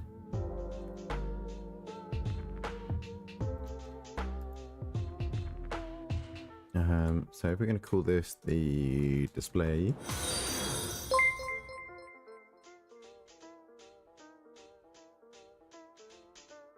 Does that follow? Oh, you got two different accounts. I was so confused. There's like is my zero repeated the. You got 6 accounts. Why do you have 6 accounts?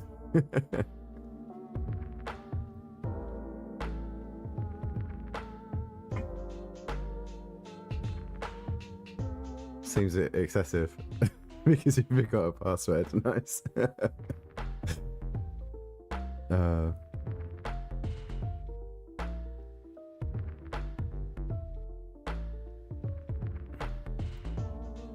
wasn't sure if I've got if I had my old alerts on, so I just tried enabling the Twitch alerts. The new, well, it's not that new anymore, but it's new since I last streamed.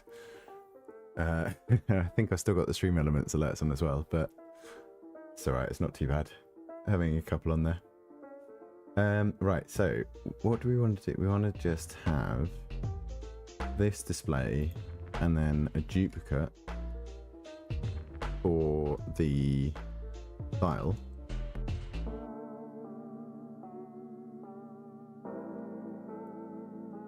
File, what are we going to call this?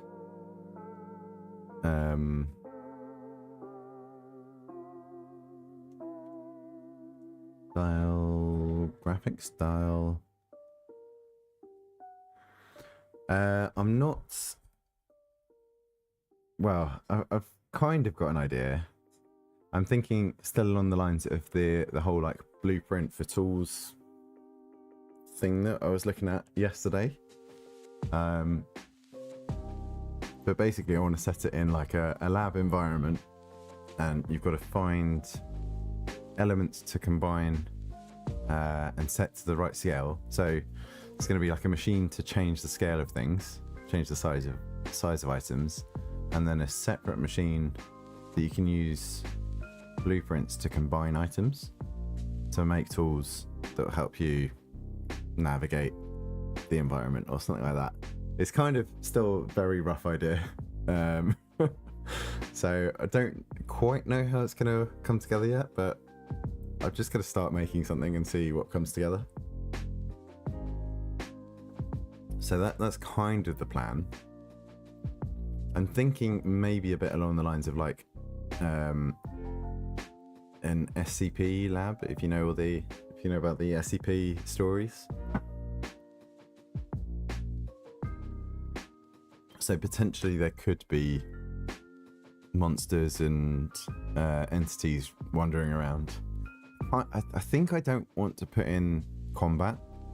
I think it's going to be more like avoid the monsters instead. But I'm not too sold on that yet, just yet. So we'll see.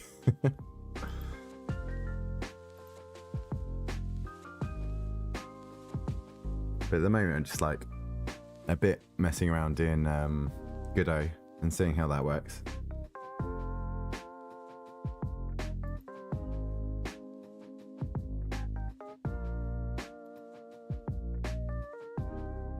Okay, Twitch is definitely happier now as well. It's having some issues where it's saying it's unstable, but I think it's back to normal. So this style is just going to use these frames. So the display, we don't want these three. Oh, I do still want that one. Yep. And this dial, it's going to be a different animation.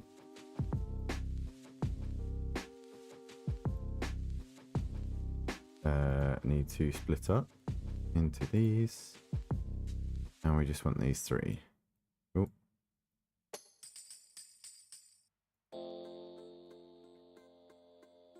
I guess really it should be 0, 1, 2 that way. And then can I reflect?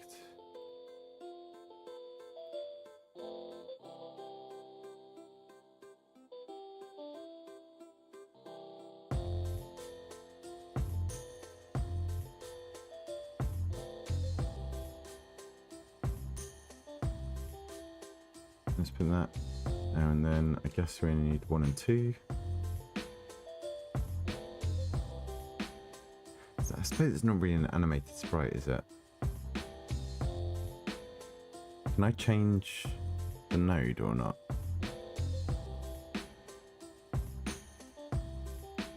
Replace.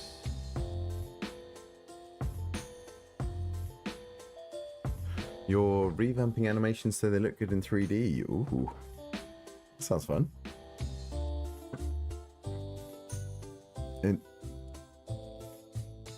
In third person.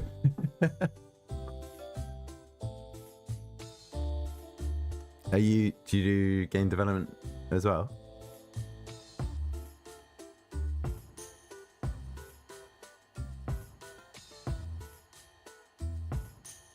Nice, nice. Are you new to it, or you've done it for a while, or do it as a hobby? Done some game jams before, that kind of stuff. Day 30. Oh, so like pretty new. How are you finding it?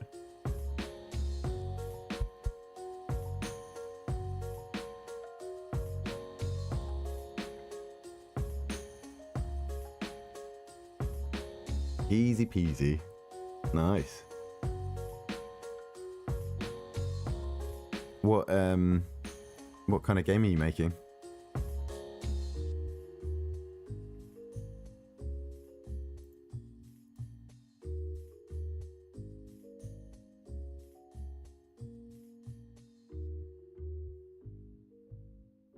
Ooh, a game jam. Making a horror game. Very cool. What game jam are you doing? GMTK as well? Or is it? Nice. You got a plan? You got a game idea?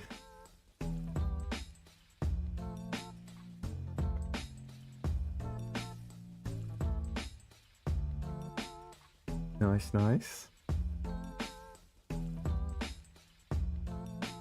Gonna make a climbing game. Ooh, that'd be cool. Got to scale those mountains, yeah. Is it gonna be more on the realistic side or a bit on the like silly side? Is that what was the one recently? Well, I suppose it's more earlier in the year. The difficult game about climbing. They got quite popular.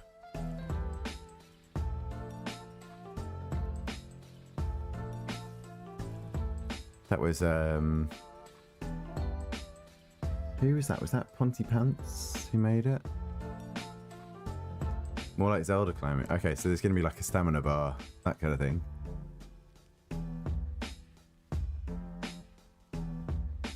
Yeah. I think this is the guy who did Punch Bunch as well. Yeah.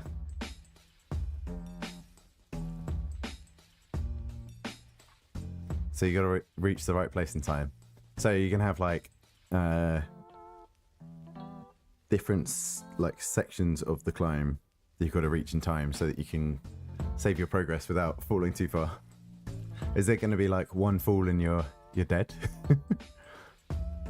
Peaks of Yore. That is that the like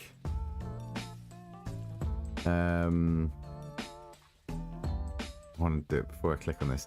Is this the one where you have like different size mountains that you like unlock as you scale? One in Scotland. Yeah, you just see your arms as you're climbing. Yeah. I think I've watched Astral Spiff do speed runs of this, and it's like it's absolutely nuts.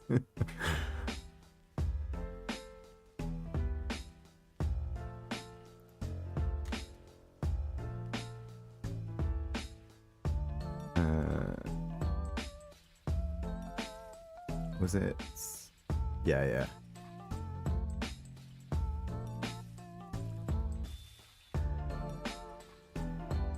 Yeah, and this was like he got to the end of like the first climb and it was like, wait, what? This is just the intro, and then you unlock this like one that's about 4 times the size of like the tallest one that you've done so far. Or some ridiculous thing.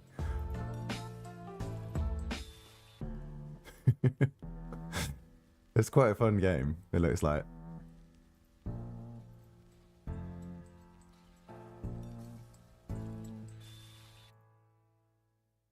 Right, so how are we doing this? We want to have it that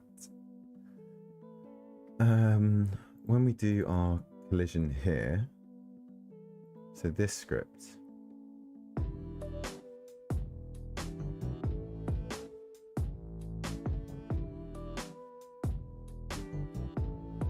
hey Rinks, how's it going? Yeah, it's I'm kind of like easing myself back into this this whole thing. It's going all right. I haven't really done loads yet. I think the extent is just a little player character and the idea of a machine. I've got a bit of an idea of what the game's going to be, but yeah, it's still lots more to do. And also, yeah, just trying to figure out Godot. It seems pretty straightforward, but part of my brain's like, oh, this is all new stuff. Yeah, doing this alone. The theme is built to scale. So the idea that I'm kind of thinking around is a bit of like an SCP laboratory kind of setup. It is off into the corner. It's it's fair enough that you didn't see it. But yeah, like a lab kind of environment. And the idea is you have a machine that can change the scale of items that you find. So you're gonna have to like explore the environment, pick things up, change their size, and then use those resized items to build tools to help you navigate further, solve puzzles, that kind of thing.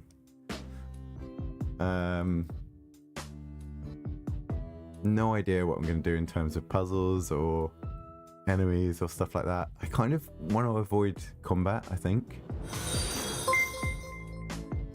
Hi NeoVex, thanks for the follow. And we'll kind of have a think about that as and when we get to it. But I think avoiding combat and leaning more into the like horror hide out of the way kind of idea might be better. Might be easier in terms of what I have to code. But yeah, that's kind of the general idea at the moment, and just like playing around a bit though. And I think at the moment the idea is just to add in some basic input controls, see how it all works in Godot, get a bit more comfortable with that, and add in some like draft programmer art just to start with, and then I'll do another pass of that later on. I think the fact that it's like a slightly longer jam, I'm just feeling like a little bit more relaxed about it, so there's no urgency just yet, and it means not quite focusing.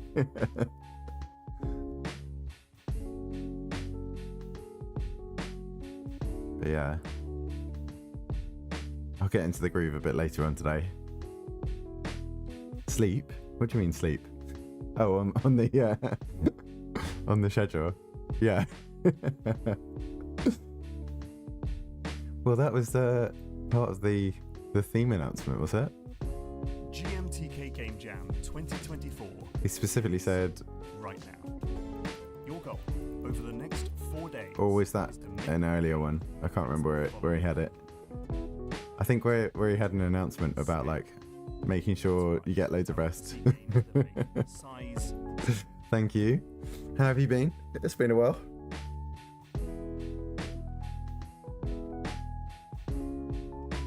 I noticed you did like a daytime stream yesterday, day before. I thought that was unusual for you, for my daytime. You're working on a project with people. No, was it trying out a new game? I can't remember now. My mind's gone blank, sorry.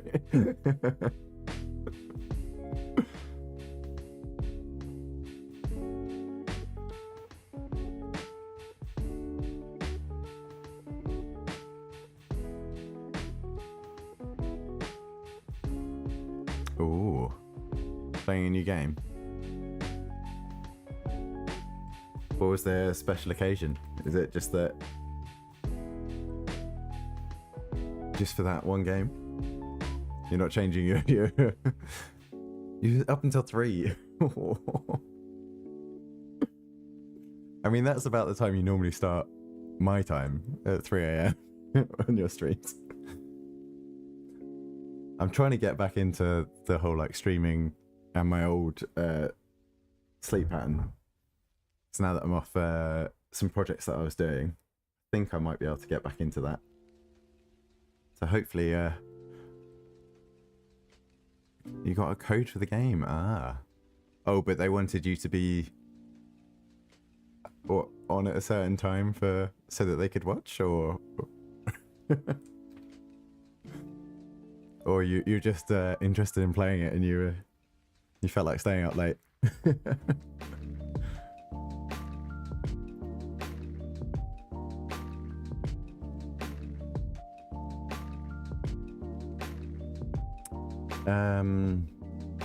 What do I want to do? I feel like there are some easy wins. You're just too excited and wanted to play it. Nice. I'm like half tempted to do a bit of hidden object kind of play as well in this. So I'm thinking along the lines for like tools that you want to make, you can find blueprints for. Yeah, I thought you might be excited about that.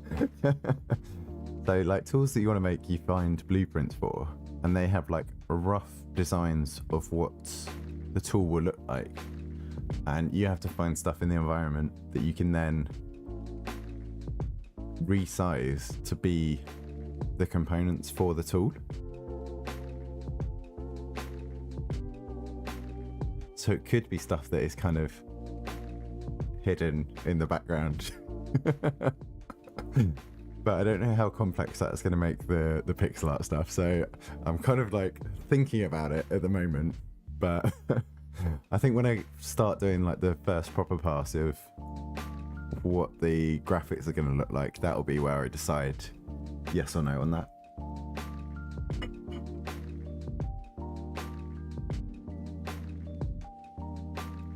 But maybe we have like a little,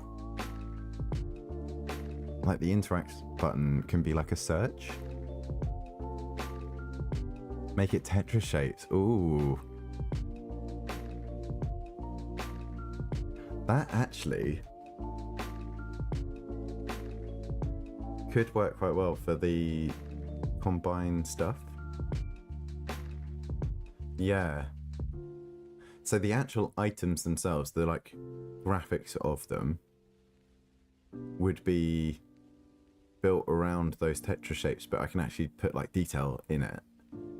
But in terms of the like game object sizes, they could be Tetris shapes. Yeah, that's a good idea.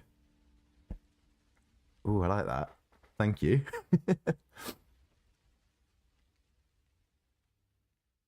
Because then, you can hide stuff in the environment a lot easier that way. Ooh, I'm liking these ideas. Because I want to make it that there are multiple items that you could use to make the tools. So if you don't necessarily find something, you might be able to find another object that could work.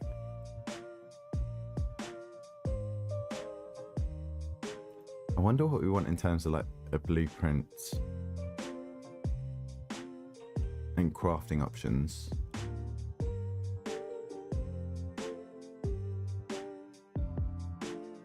Because I don't really want to borrow Minecraft's grid. Yeah, I definitely like that idea. Because then, are there any good examples in here? I mean, this looks like it's just AI, so there's not going to be any nice objects in that.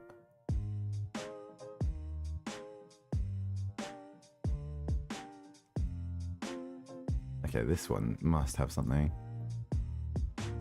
So maybe, yeah, if you want like a base for something, you might have to like break apart an object in the background and take the tripod off the stand or something like that.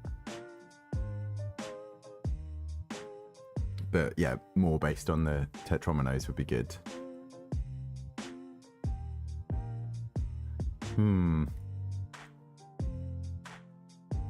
Let's make some notes on that.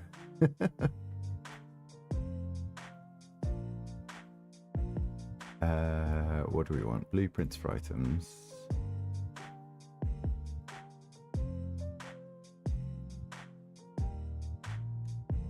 Yeah, I had a little note here for hidden object vibes. Tetrominos.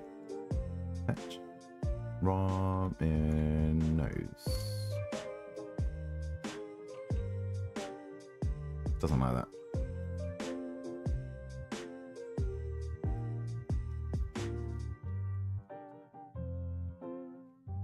Shapes for combining.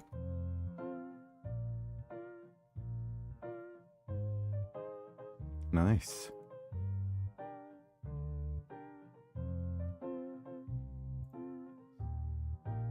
Yeah, I feel like this is the time of day when I'm just like, really not focused. I work so much better at night.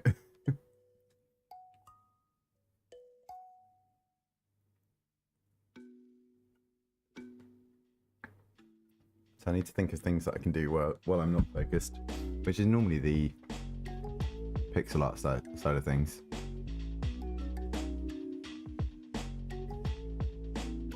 Which could be an idea. Yeah.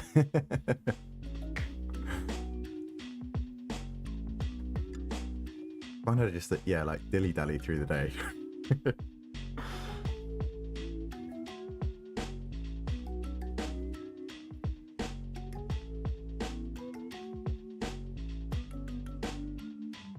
So this is just going to be an input.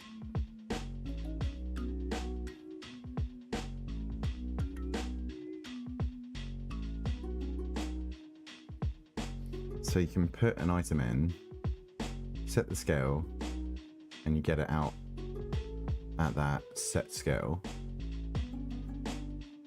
So maybe we've got like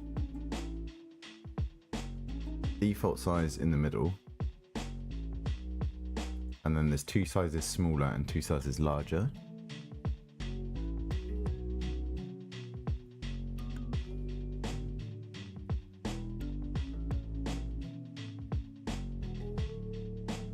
I wonder if it's worth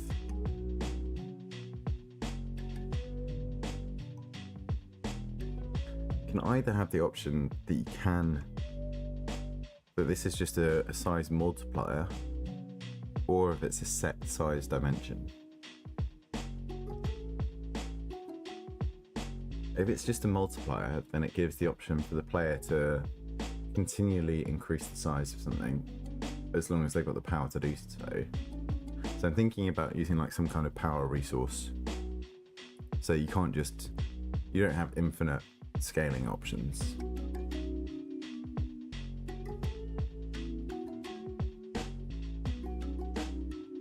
So that would work in like the puzzle element of it.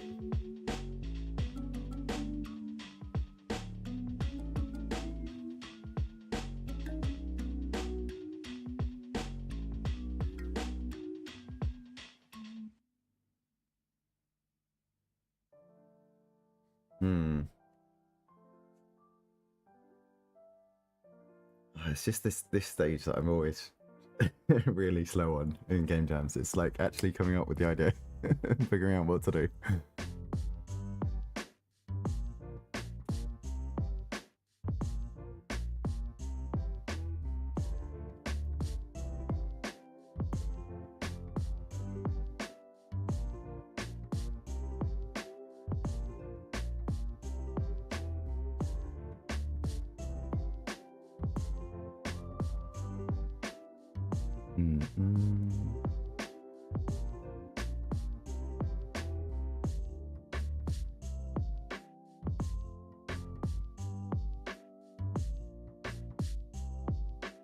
Maybe I should just do some drawings.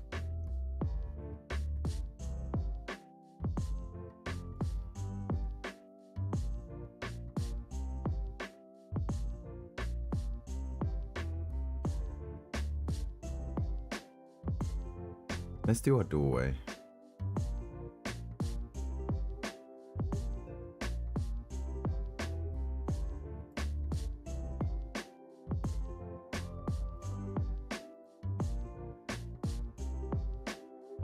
Wait, what size is this? Sprite canvas size. That's double, isn't it?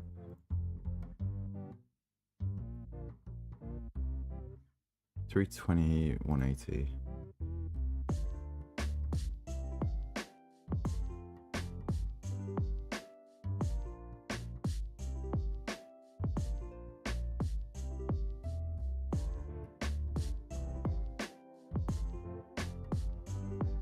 This is going to be our default states here.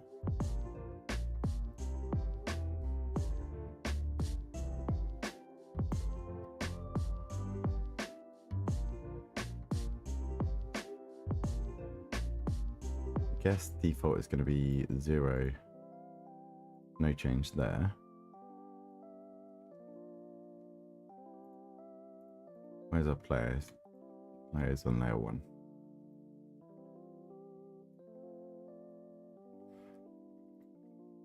So this door needs to be on a separate layer. Get rid of that.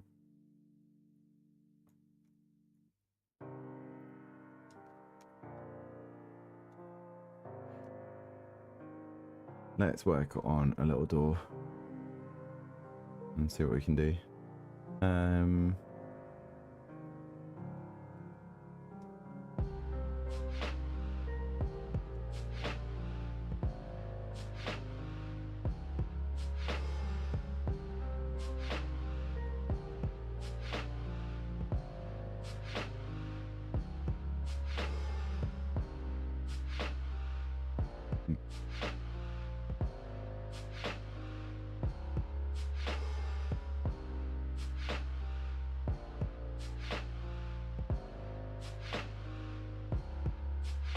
Some like panels in it, maybe, or like a window through. That could be.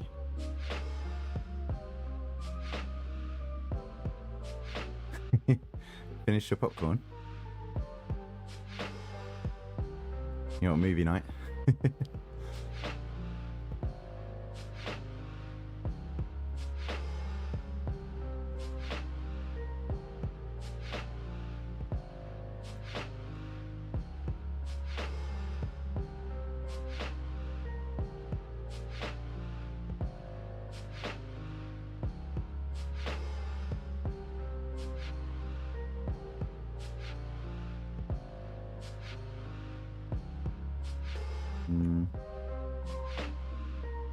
Something like that.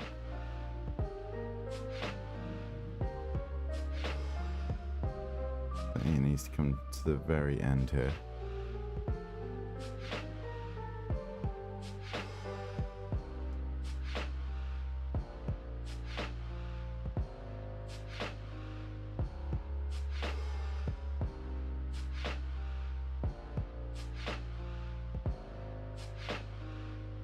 That with just a little handle might be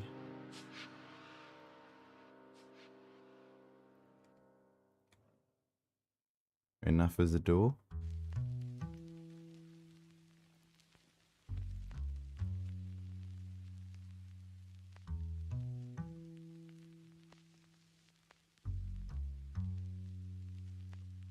Or do we want to flip that around? I think we probably want to flip that.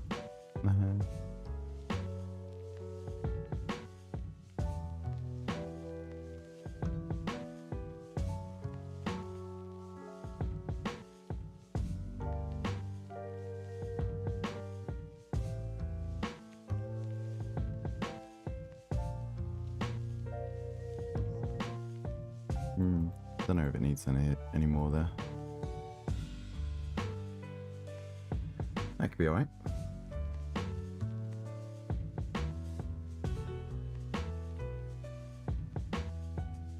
So then that definitely sets the height of our character here. Not a lot of space to work with, but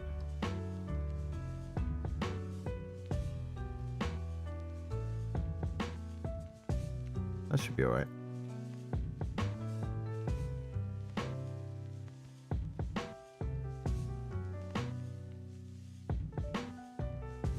I'm gonna give it some shading.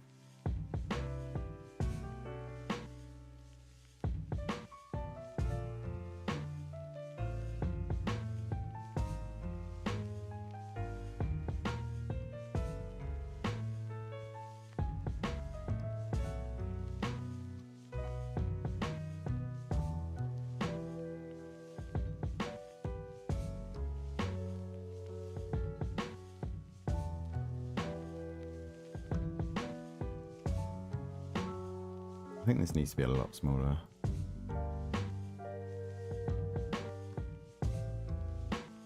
Can just be something like that, I think.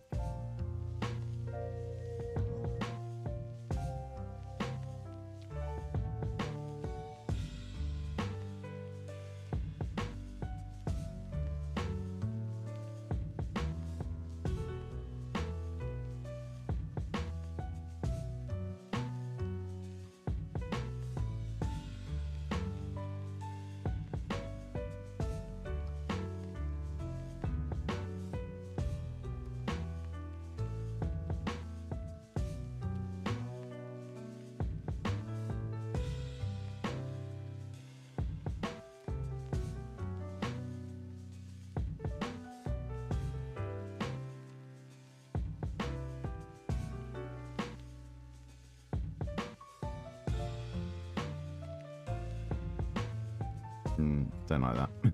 I think without the white it was okay.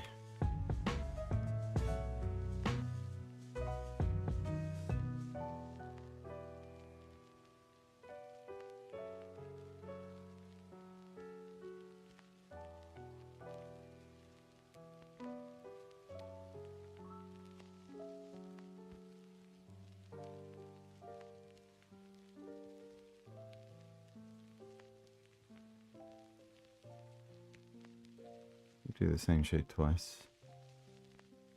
No.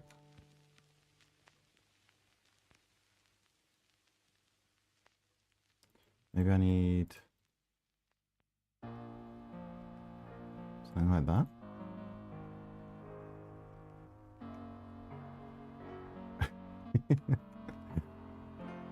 This is just me using this as an excuse to not do any other work.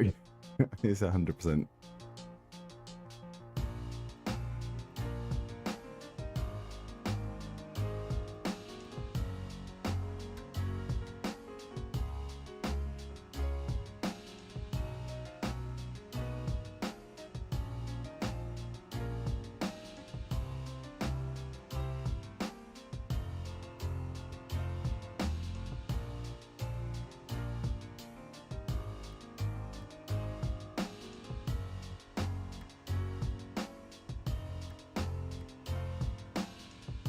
That's better.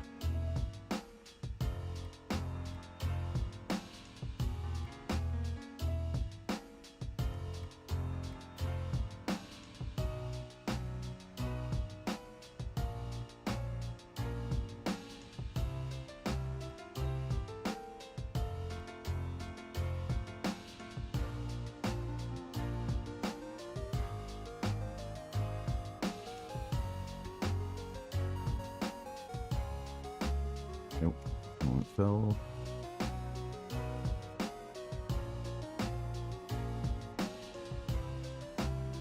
Something like that.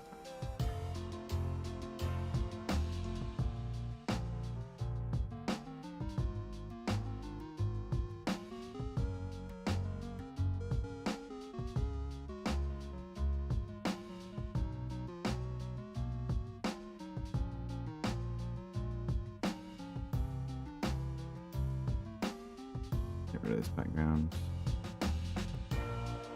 Just checking the other slides. We don't want this. Right, and then what do we want to do? We want to slide it across.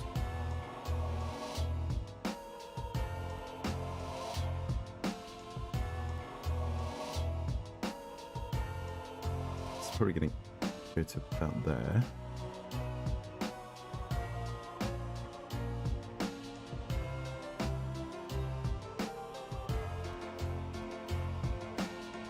Don't even need to hide the background, do I? I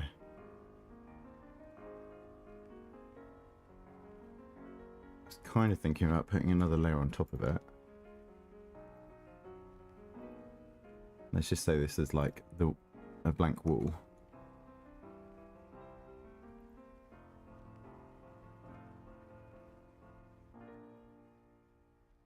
Do I want it to hide into the wall, or it can just slide on top? Let's see.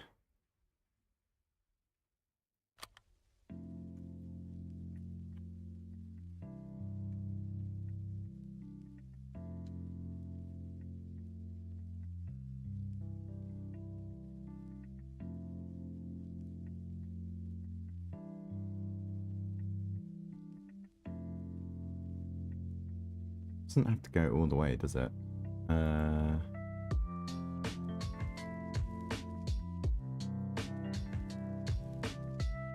It's been a while since I've used this as well. Preview F7. Zoom in. Play. How do I loop it? I can't remember how you loop it.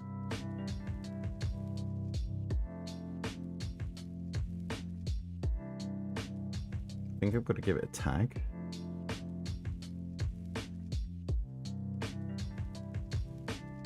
Yeah, there we go. Ping pong. Okay.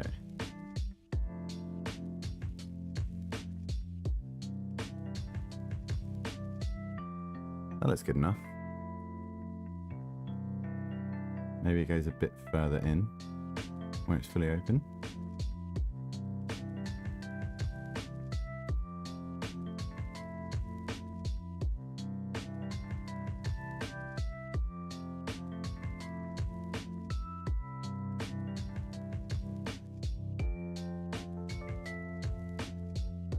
I think that's good enough.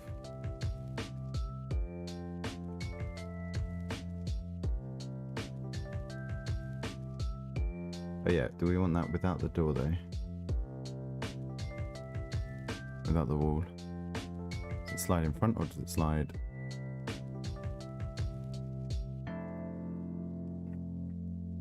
I think we hide it behind. I think that's fine.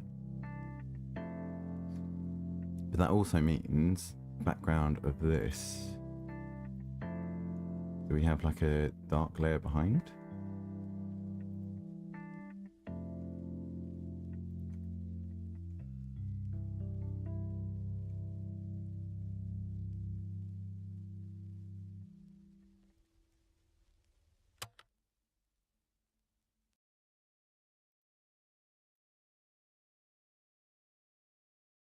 Yeah, I think so.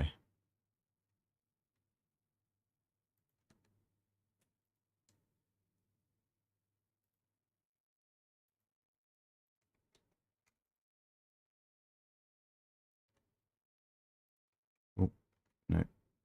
That's that.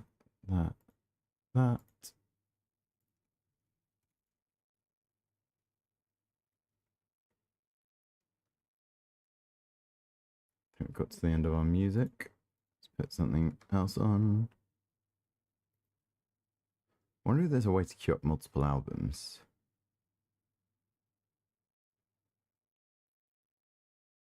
Need to figure that out.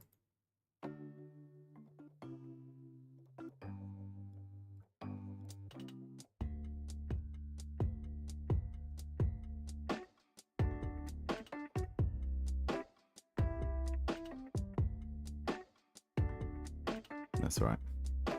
Okay, we are going to now select. Oh, select our door frame. It's going to be this.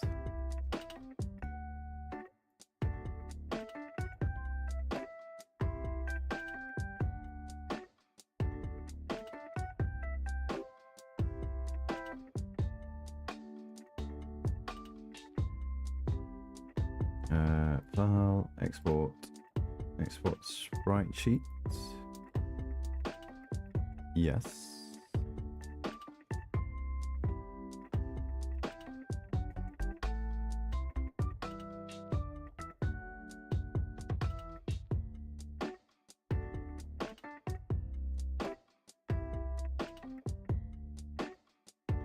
And this is going to be door.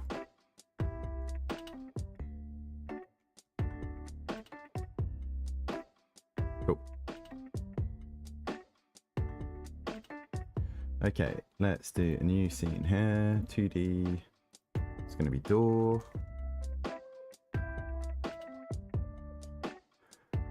We need to attach our animated sprite. New animation. New sprite.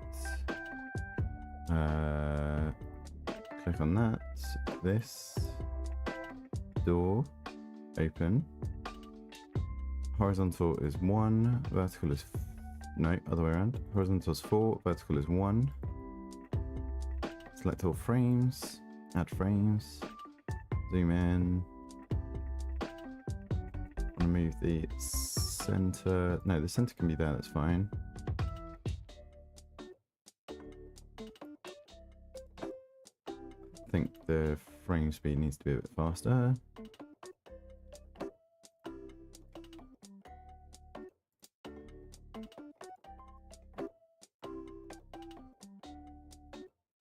So that's while it's opening. How do we hold? Oh, we just don't make it autoplay, do we? That's why.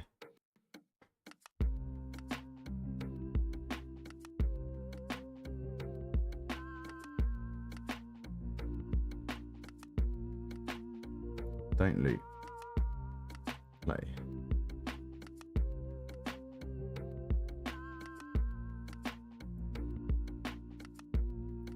Okay, so yeah, that's the doors.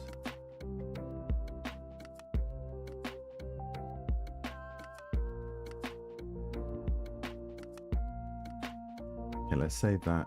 Scenes door. Yep.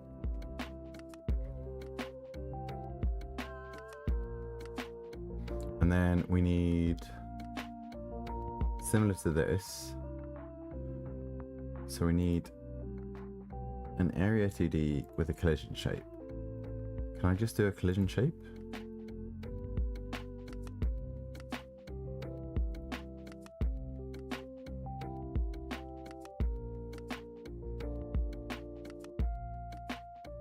I think I can. Collision shape 2D. And the shape is rectangle shape. I only really care about the door, but we can give it some overlap. Left and right. Just so you don't have to line up exactly.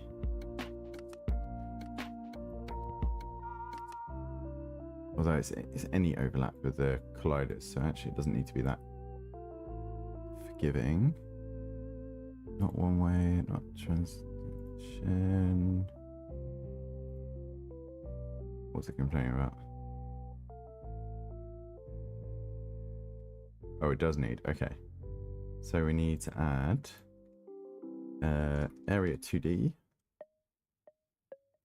We need to put the collision shape on it, like that, that's fine.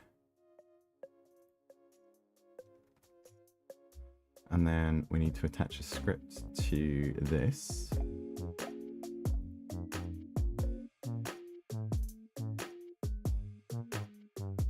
Is there a way to change that default script location? General with scripts.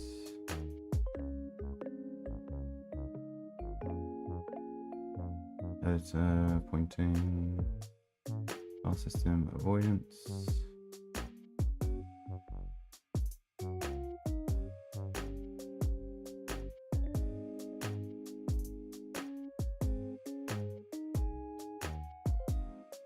No, it doesn't look like it. Okay.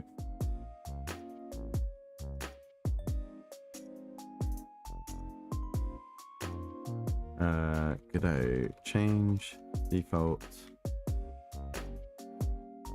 script location.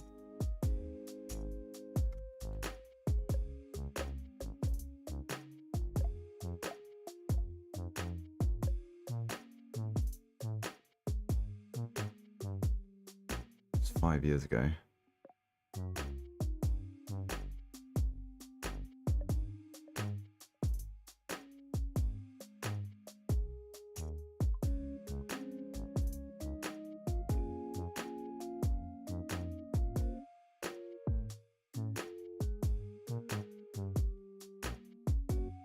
Okay, so that's the option. Is you go to here, create a new script. Right, okay. Door. And then we attach it like this instead. Okay, that's fine.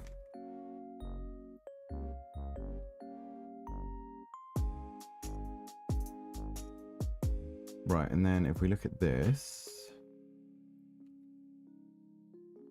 we want to do something similar.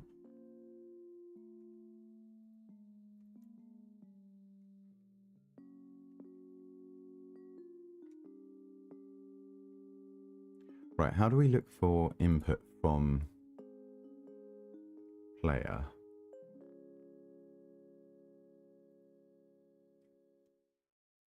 If input dot action press player interact,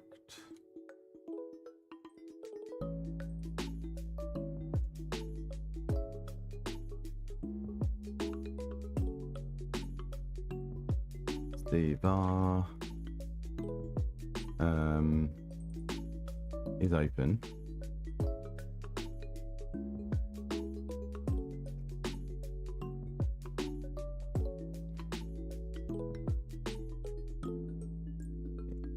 Is open equals not is open. Does that work? No idea. What does it not like? Cannot get return value of call to action press because it returns void.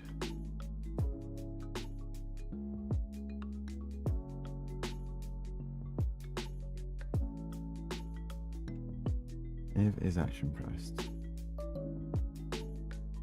I'm not looking for a return, am I? If input action press. Oh, it's different. Wait, what is action pressed? Okay.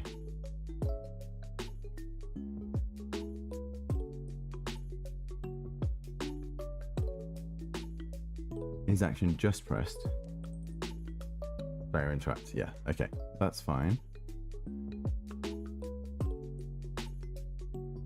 And then if input dot is action just pressed player up, and I want to print the moment door entered.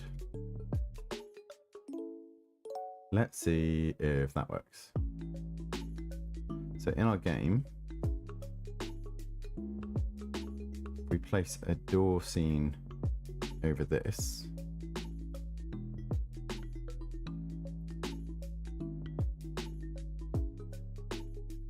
And then we figure out separately about opening the door.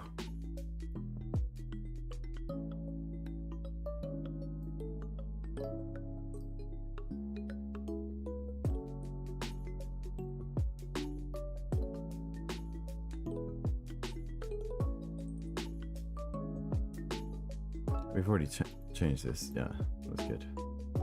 Okay, let's see what happens. Who knows?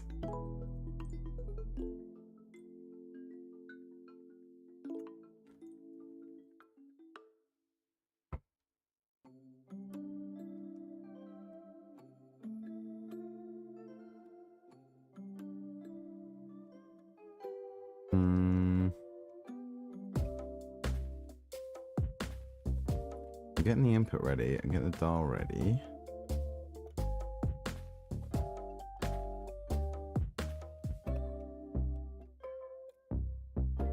But why are we not getting door?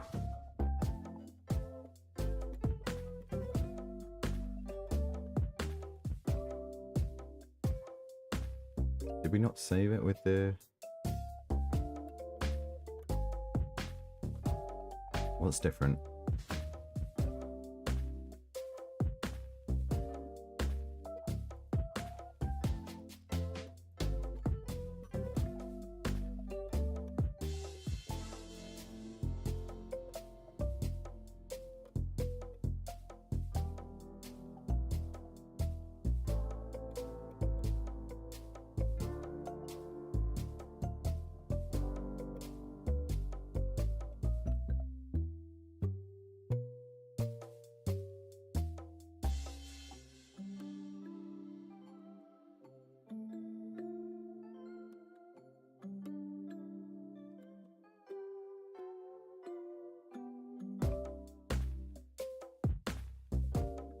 Well, we get rid of this for the moment, and this, and we just say print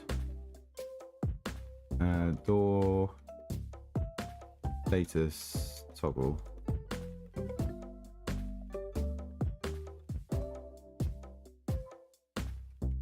Save that. Save this.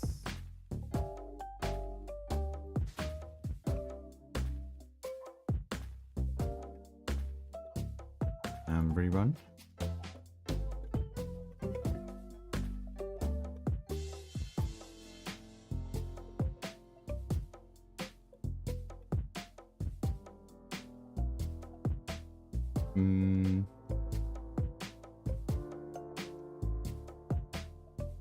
We're getting output there. We're getting the dial there.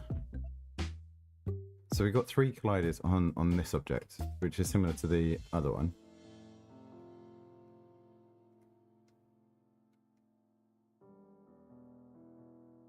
What's this static? This is our ground plane. Let's call this ground. Oh, I know what it is. It's because our player is on the other layer. Which means if we go to here, collision, mask 2.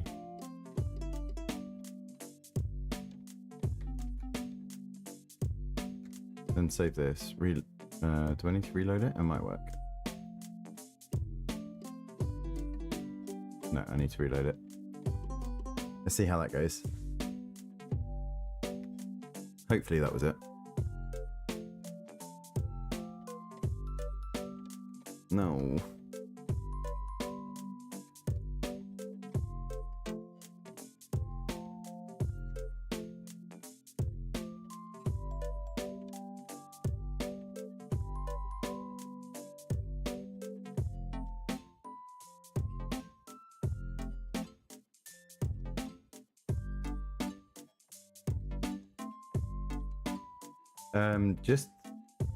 Just to text the I mean, actually, if I just hide all of this for the moment, it's just to detect when the player overlaps with the collider, which is working with the scale machine, but isn't working on the door, and I don't know what I've done differently.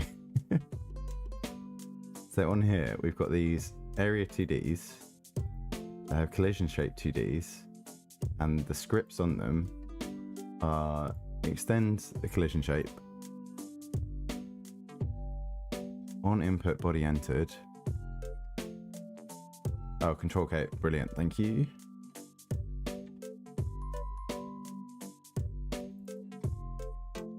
Can I do window side by side? Sorry.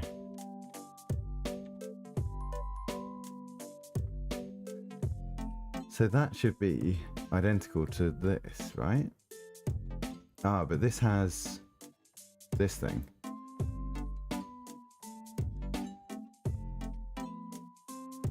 On area entered and area exit.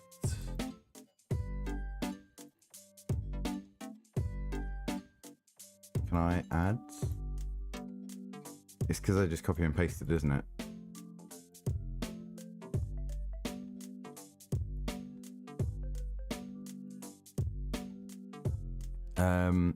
How does I don't know what signals is. But rather than this,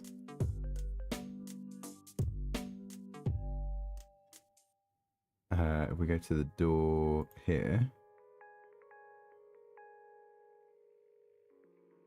area entered, area 2D. Ah, okay. It's not connected if you copy paste it.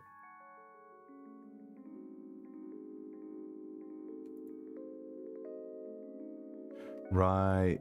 Okay, so I've got to pay attention to this little green thing to say whether it's... Because when I did these nodes here,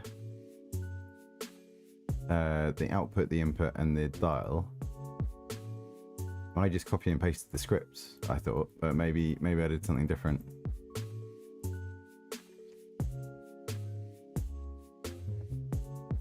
There's a difference between using area and body. Okay.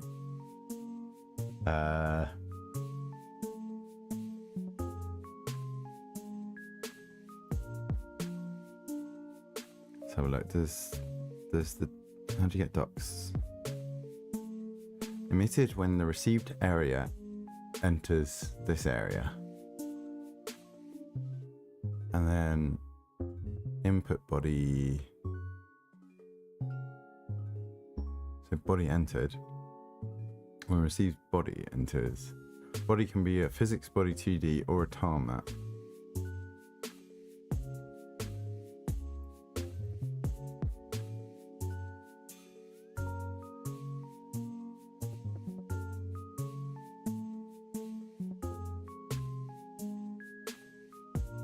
So what's the difference between area and body?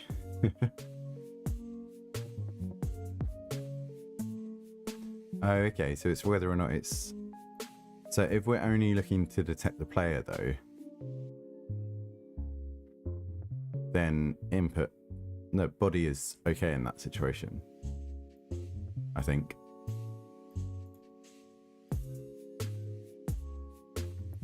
But it was more a case of having the... I didn't have the signal connected.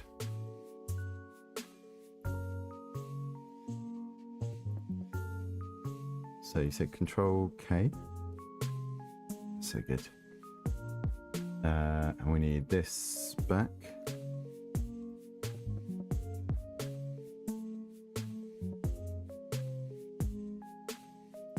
Oh, it's got an indent there.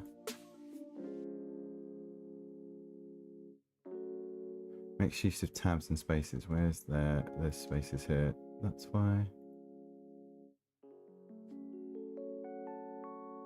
Well, let's try this first. And hopefully we can now kind of interact with the door. I mean, it's not going to do anything yet, but...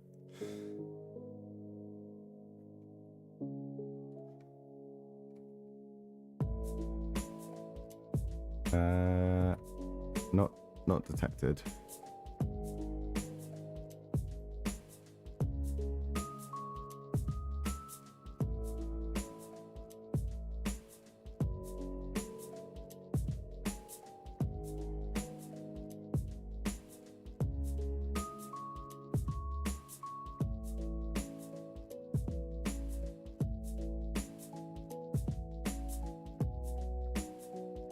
Let's try...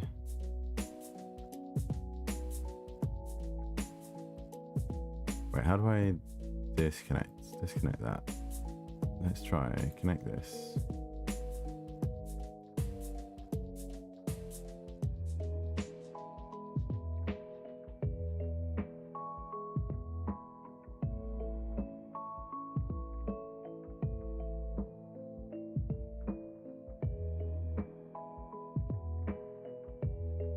Collision object, input event.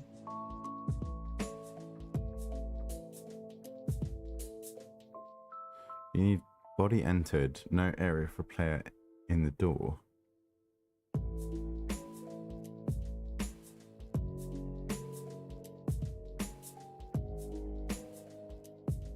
Yeah, so this is the signal I want, right? On area 2D, body entered. Let's try that.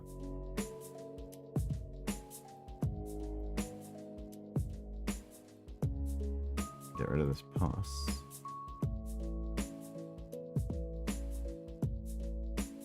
What's this? Is that a breakpoint? Okay.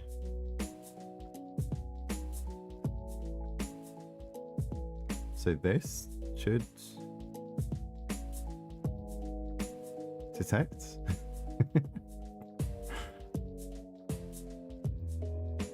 So why is this on input body entered and this one on area 2D body entered?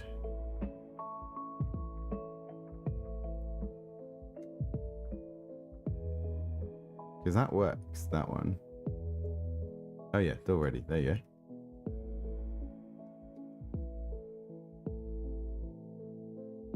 But it's not. It's setting inputs.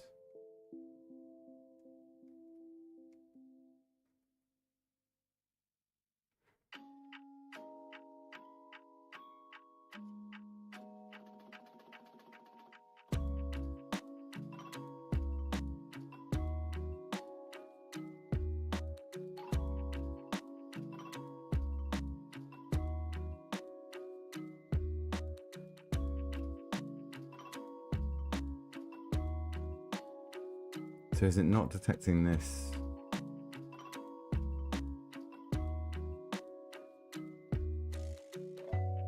Player interact. Let's have a look at the docs.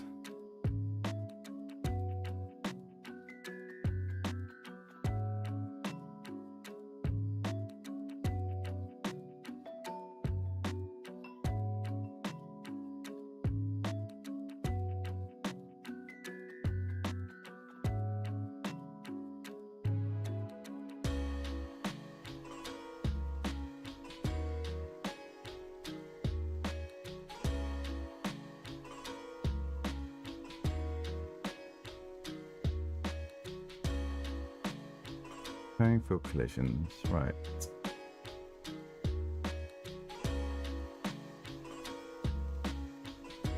Oh, this is important. Let's pop that in while I've got it here.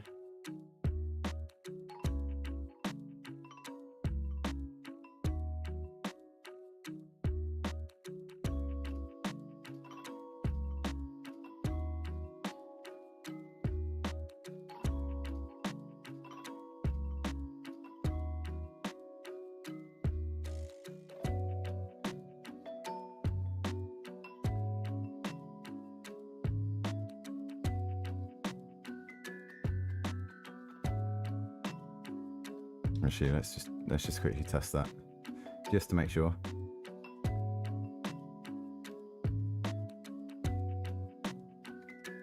Yeah, cool. That's nice and simple.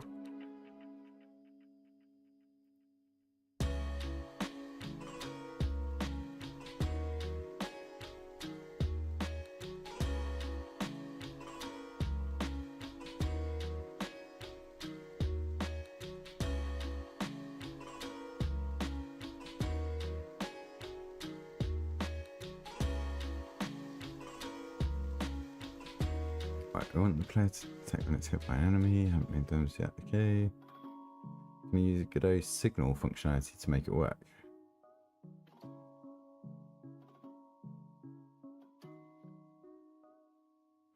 Body area entered and exit is trigger in the moment of entering or exiting. Ah, okay. So instantaneous at the point of enter or exit rather than like a test if the collider overlaps.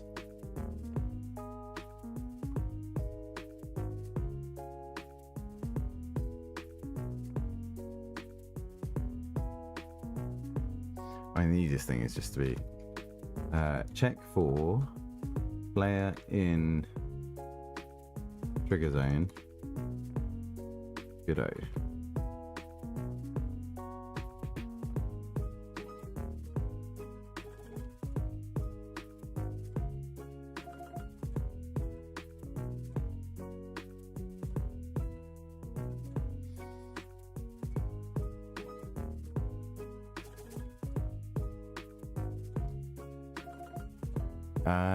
Okay.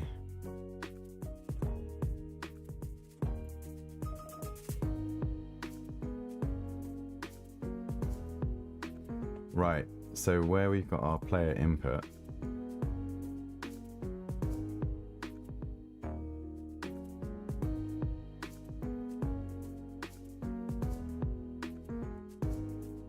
input function that will check. Oh no, wait, not here. You're saying have like this. Var is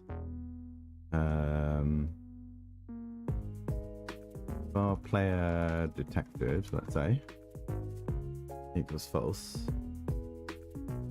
On enter, we want player detected equals true. And we also want an on exited,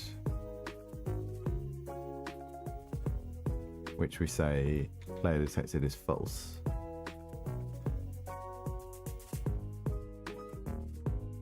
And then separate to these, so let's say player in doorway. Nice, okay, yeah. And player left doorway. And then input event.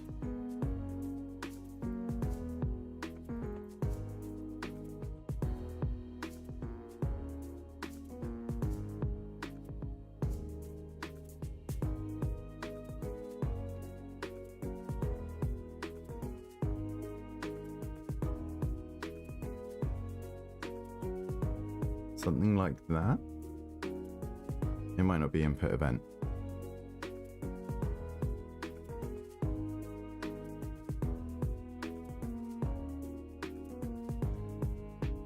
But here we say if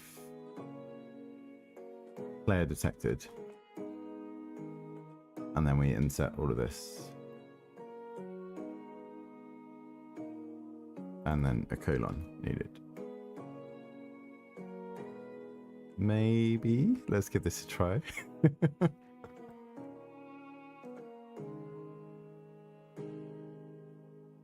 think that's what you're saying. Go on, please. Player in doorway.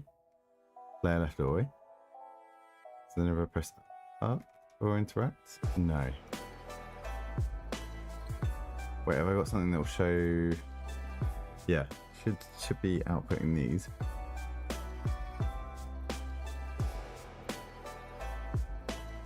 So I need to look at this. Emitted when an input event occurs, requires input pickable to be true and at least one collision layer bit to be set. That sounds right.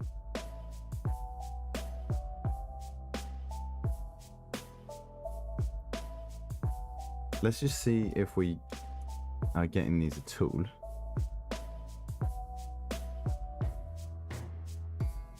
Function's not a signal function. Oh, okay. So rather than... So it's not on the nodes here. Groups.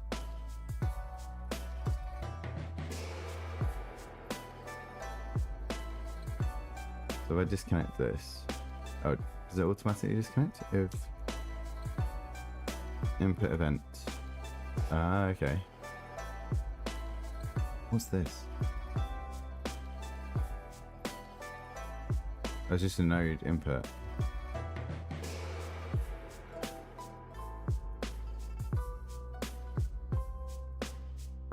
Set input is handled, can be called. Okay.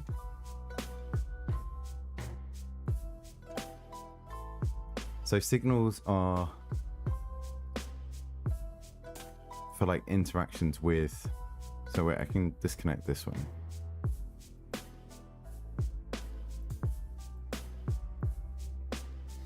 Event is pressing. Oh, event is pressing things, scrolling, etc. Moving mouse. Okay.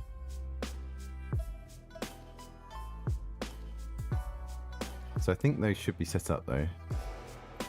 Signals for interactions between objects. Right, okay, thank you.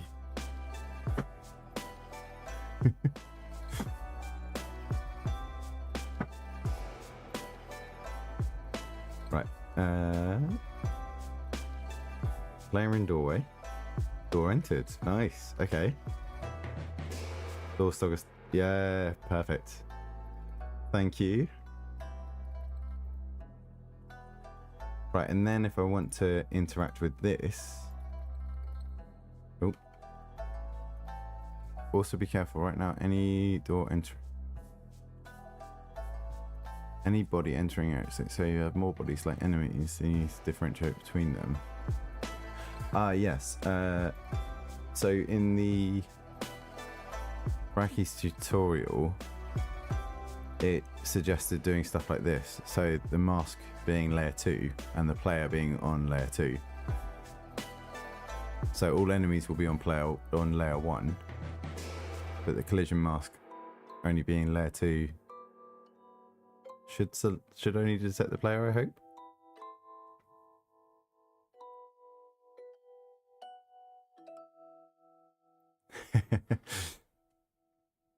Although I do quite like the idea of being able to enter a door when an enemy walks through it instead of you walking through it. That's like a little glitch to get around. It's kind of like bug that if you leave it in, speedrunners find it and they figure out the quickest way to do things is to lure an enemy across rather than actually go to the door yourself.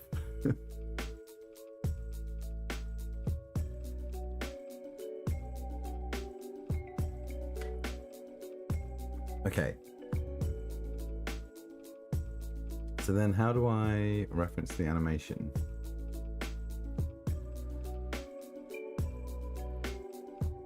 That will probably be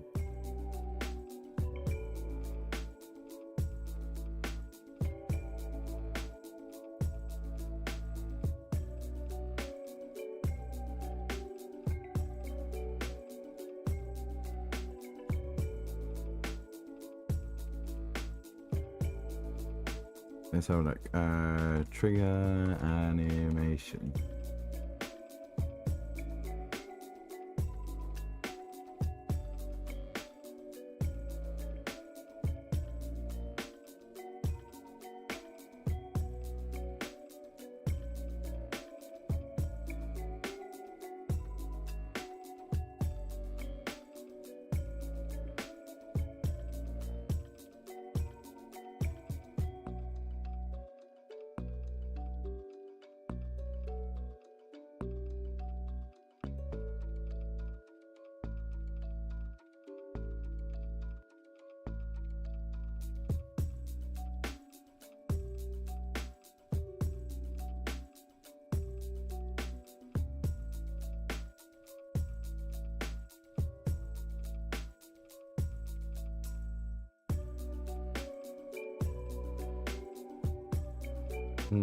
Okay.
A quick look in here.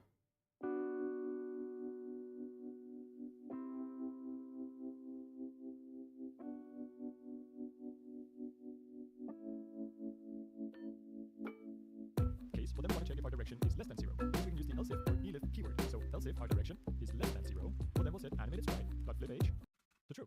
And now if we play this, I don't know why this okay, plays so it's the quiet. right direction. Now let's add some animation. So let's go to 2D view, select our animated sprite, and let's add 2 new animations. One called run and one for jumping. In our run animation, I'll add some new sprite frames. Select our knight. We've got like Remember, a it's 8 sound. And I'll simply add all of the frames in the run animation, which Mixer just over off. 2 lines here. I'll add those frames, set the FPS to 10, and play. Looks good.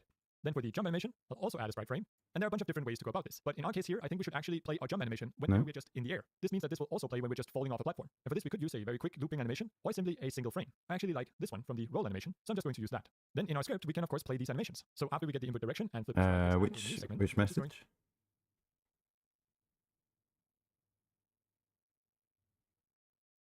Is it not picking up all the messages from YouTube? Maybe.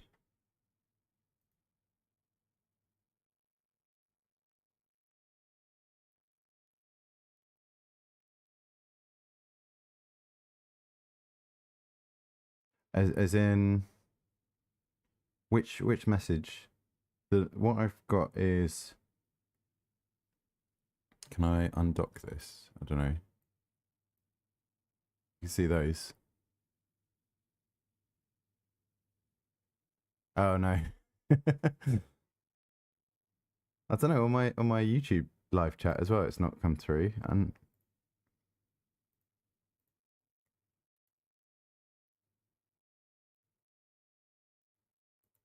I wonder if there is auto mod on YouTube. Maybe it's.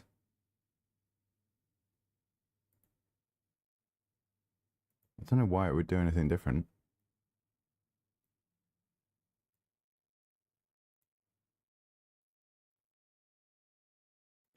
into play animations. And here we also need to check our direction variable. More specifically, if our direction is equal to 0, well then we're standing still. And we can go ahead and play animated sprite dot play the animation called idle. If this is not the case, so else, well then we want to play animated sprite dot play the run animation. And that's actually it. If we now start running, we can see our run animation being played. Finally, we just need to add our jump animation. And then we can use a built-in function of our character body 2D, which is to check if it means we're moving to the right. And we can set animated sprite dot. Okay, maybe. It should tell me when it's done any moderation, though. Did it not post it? Did it not post it into the chat either, or does it show it to you but I can't see it? I know that YouTube likes to strip out anything that it thinks is links, which could be it. Standing on a surface, we add gravity. If we press the spacebar and the player is on a surface. For this, actions. Let's try it out. Right. Then we can use the plus sign. Base is now up. As you can see, there's no problem finding multiple keys to the same. Ah, sorry. Uses some built-in actions that are meant for navigating UI. This is why in jump for my jump action, and then for moving left here, I'm going to change to move left, and for moving right, I'm going to change to move right. And now we can use the keys bound to our actions to move around, which in my case are animation. Let's start by flipping our sprite based on direction. So just like with our enemy, we first need a reference to the animated sprite node. Again, here we can simply click and drag and hold down control. Again, I'm going to remove the 2D from the name to make it shorter, and then we'll add some extra code to our function. Now this line here. So how come when he clicks and drags that there, you get this on ready? Oh, is it because it's the character body script?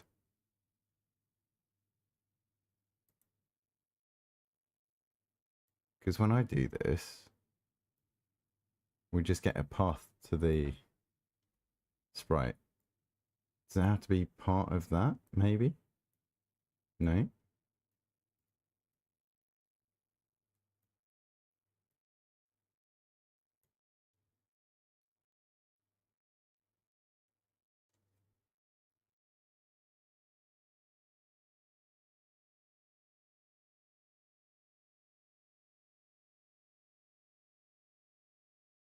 Hmm.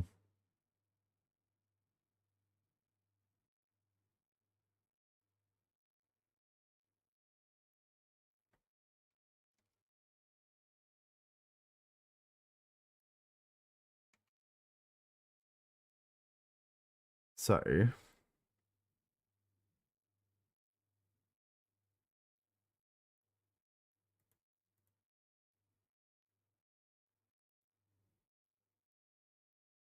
oh, so this is gonna be open.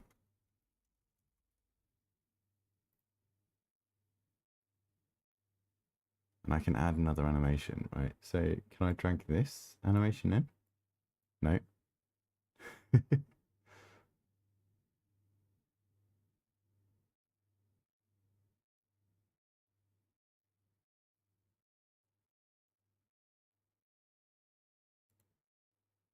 Does it need to be a script at this level?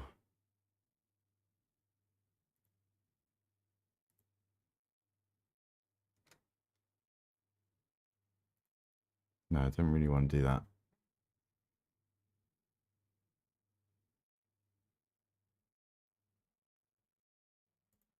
Type $sign and the name of the node, animation player.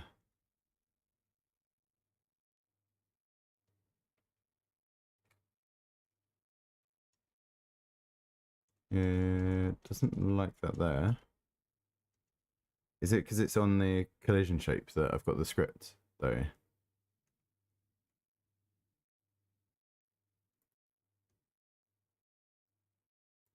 Or can I just do it here? $sign animation player? No.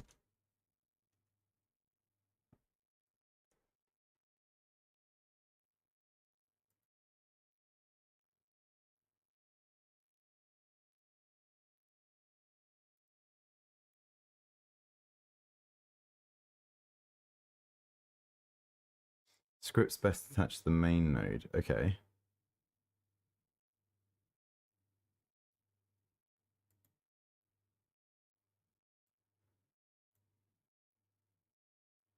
Oh no. So this.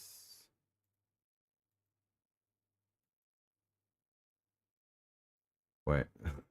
Can I undo that? Yeah. Okay. So if I detach script, and then here we attach the script, but then it can't be extends this collision shape, right? I need to have a reference to the collision shape, I think.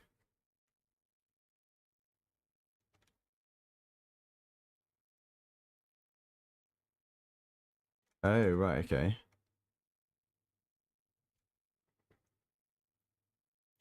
Let's just get rid of that for the moment.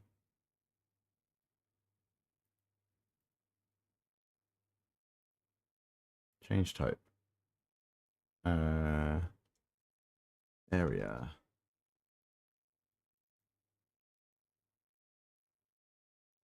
Node has no shape. Then this can connect to that. And then we don't need this one.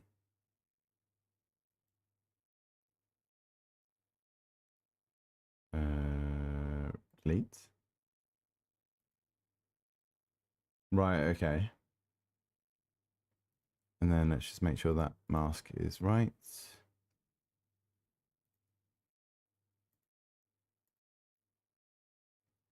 So then this should be fine. Okay, then we get the animated sprite. Let's just double check that overlay still working though.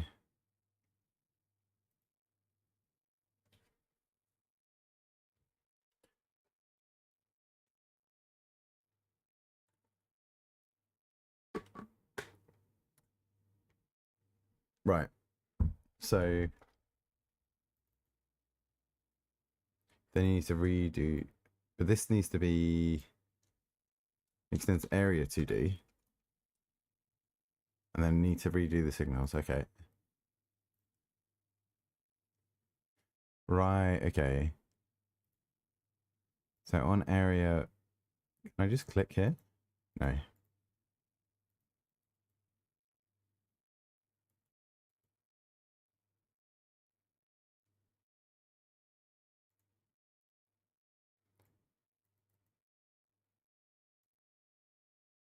So connect that.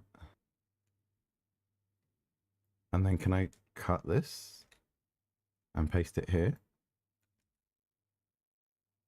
Oh yeah.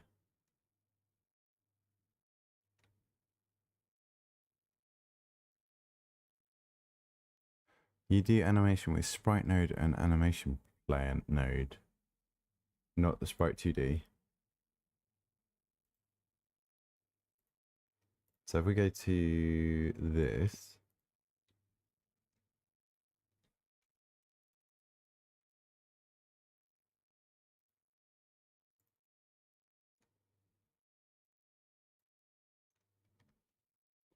and animation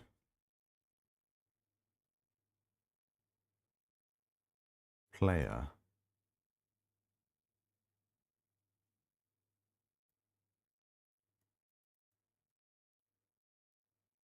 And that's it. I guess that sits on the sprite.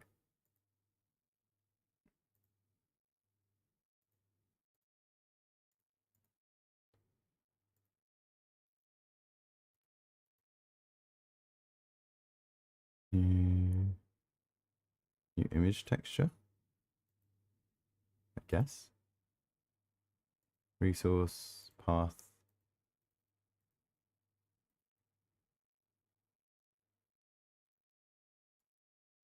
Can I do like that?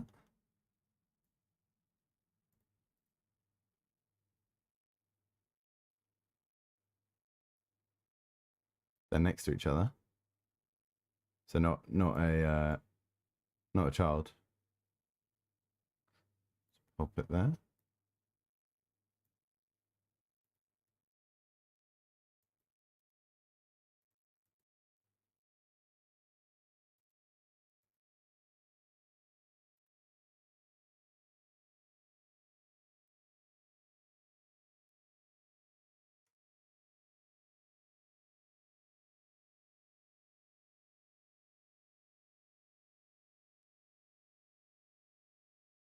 Okay, and then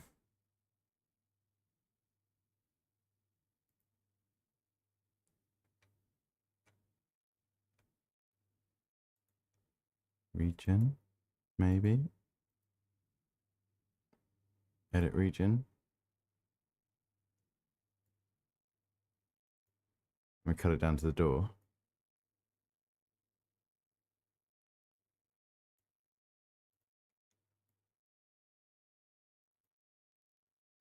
Maybe something like that.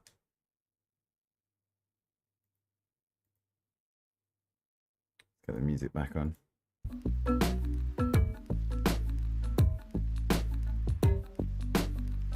So what would this do instead though?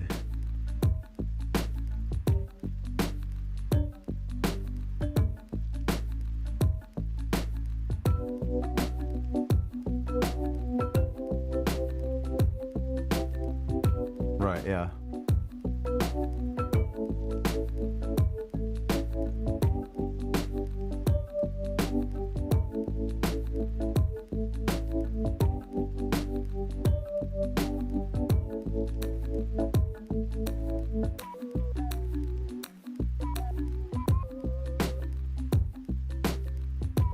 But then do you have to individually cut out the frames like this?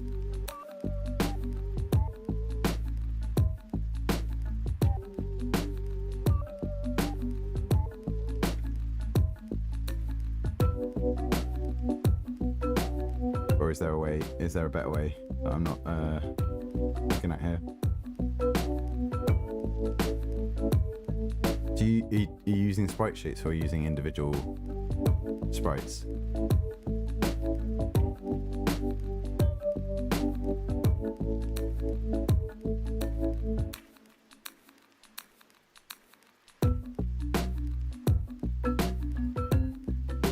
Okay, you just do it there, right. Yeah, sorry, it just takes me having to read.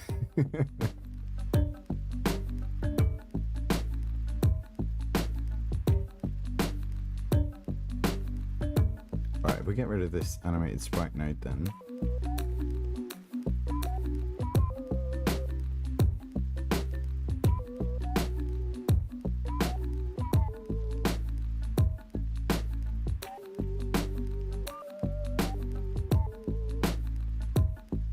And actually we want the center of the door to be the center of the sprite.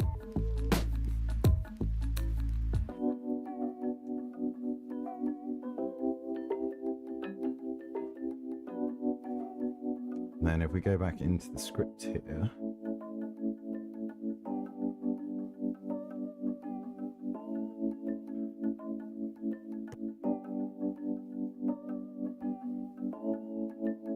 player in doorway.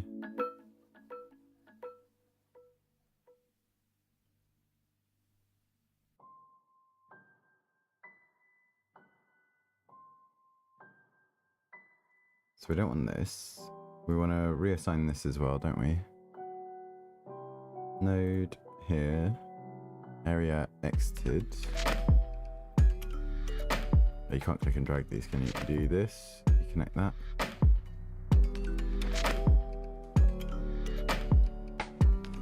Cut this. Pop it in there. You get rid of that. Save that. You need to press animation player and create new animation. Okay.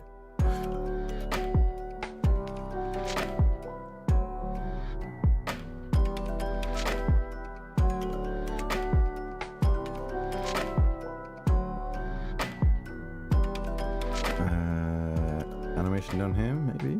Yeah. Create new. It's gonna be a button somewhere. Note, library, playback options.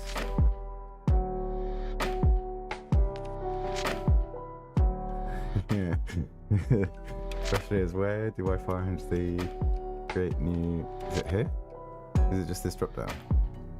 Animation? Oh, there we go. Right, okay, it's like this. I see.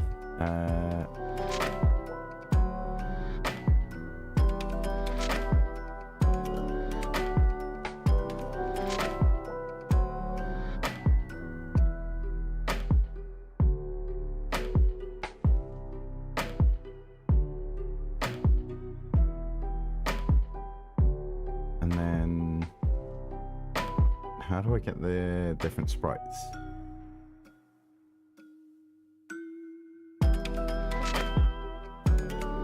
Don't need onion skinning.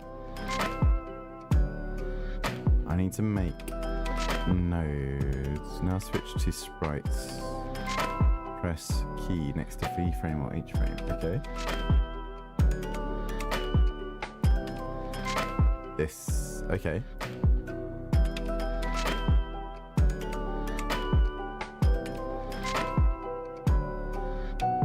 Create new track. Yes. Do I want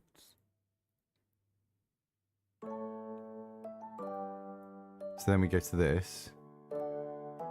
And we go to frame 1. And then add.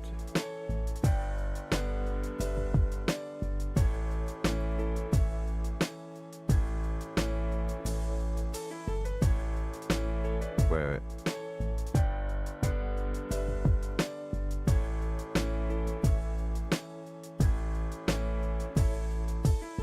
right, okay.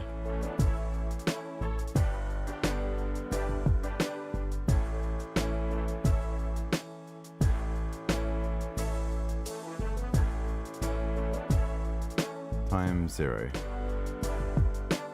Time 1. Nice, okay. I think I'm getting it. And then sprite, frame 2. Add keyframe.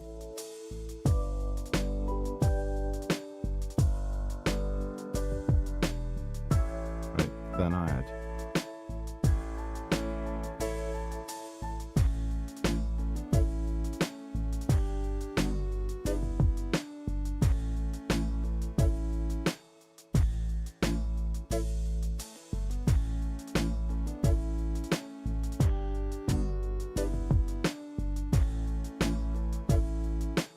Why is it not letting me go further?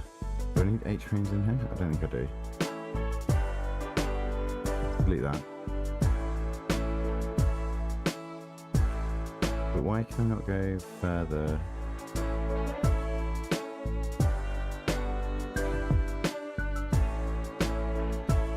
Oh, they're all on top of each other. That looks like I'm only moving one.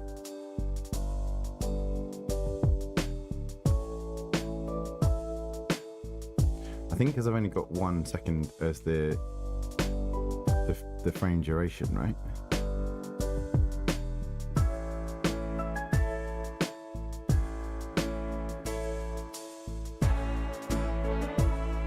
I think that was what was stopping me.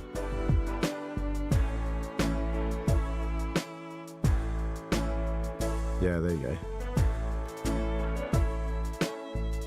I don't want this to be 3 seconds long, but let's just oh,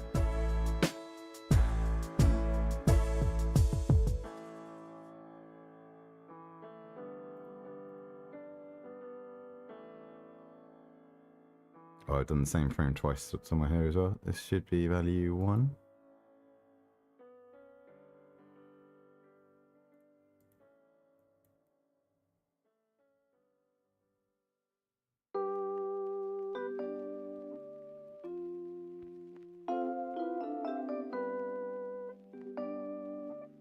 Okay. And then if I bring this down to like a 1 second frame, and then bring these across.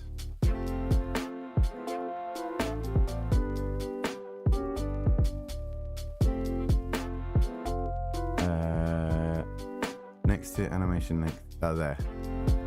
Yeah, I think for the door it won't, but for a lot of the other ones it will. Okay, it needs to be way quicker than that. Can I just like collapse these down? Is there a way to like shrink the width? Or do I have to move them individually?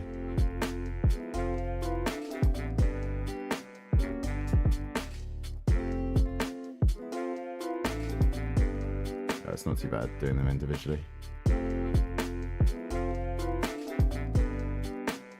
Oh, I want it to be way quicker than that.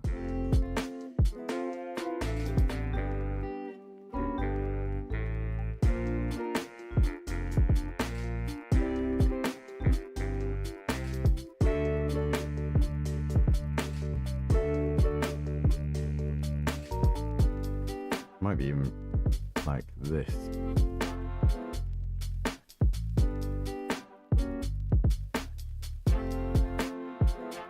Can have this as like a 0.2 window.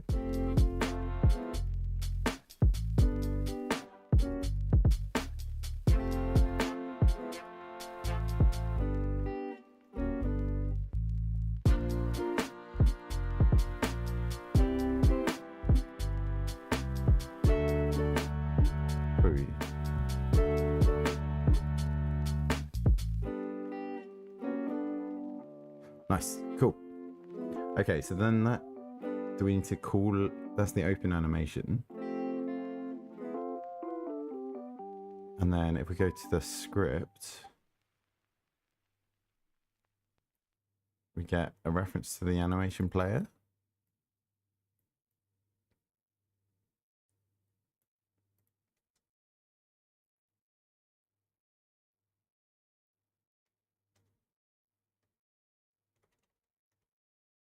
Or do we need a signal to it?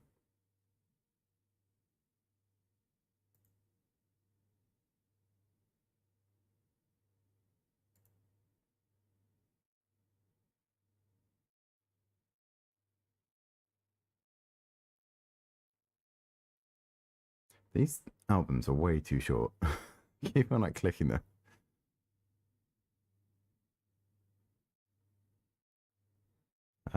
Let's see if there's any longer albums that we can go with. Should be where your door opens. Yeah, here. Let's go for... Let me just put on a... Like this album. That should be fine. I'll bring that down a little bit. Oh yeah. So where the door opens, you should do $ animation player.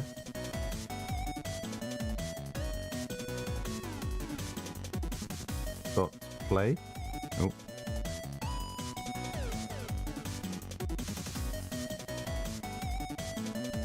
And then open.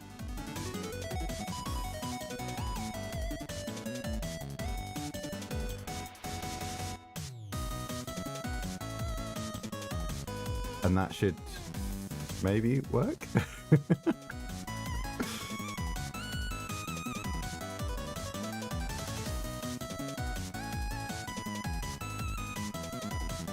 If this works, then you've kind of set me up for most things I'll need to do, I think.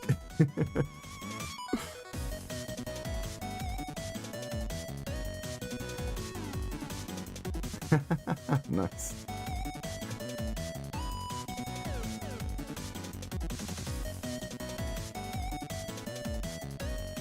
Thank you. So I need here, like if it's open, do this, else. Do I need another colon for else? I think I do. Animation dot play, and we're going to call this close. Can I like reverse an animation? So rather than making a separate close animation, could I just play the open in reverse? Is there any dots? Is there any other options with play? Play backwards. There we go.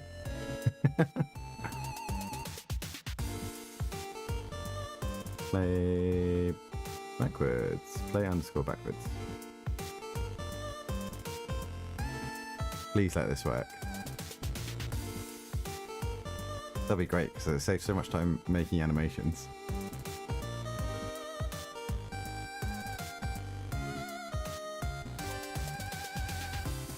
Yes. That's so good.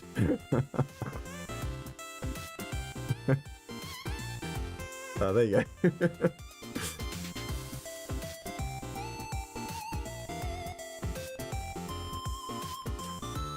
Okay, I'm quite happy with this. And then if I enter the door once it's open, so I can do the whole thing with like having locks and all that kind of stuff now. Maybe we need a game manager with like a progress tracker.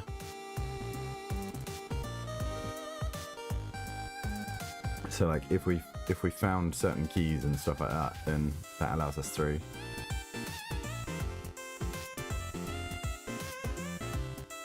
Okay, I need to I need to figure out some stuff.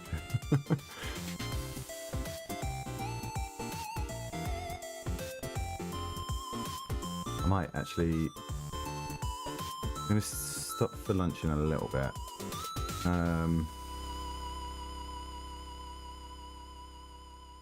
Okay, not bad. I need to get rid of all the other background stuff there. Let's see if I just move this door separately though.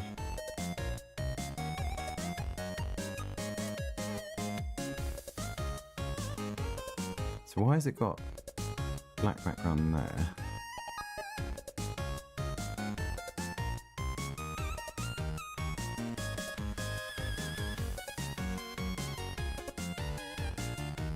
Do I have to do this? Yeah, I always have one main 2D node with a script that handles all global variables, like turning. Yeah, okay.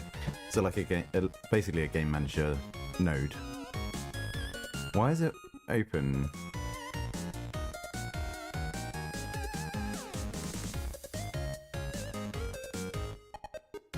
By default.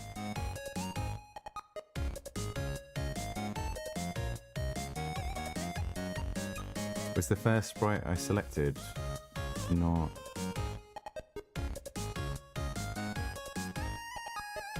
No. Oh, wait.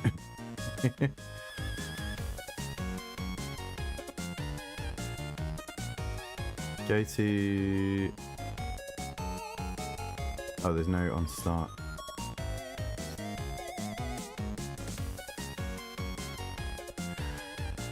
And reset animation. Current animation. Reset.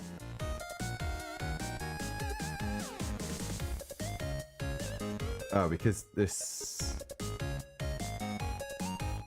reset animation is wrong.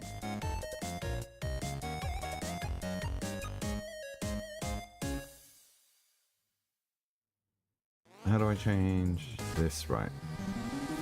This one. Does that save it?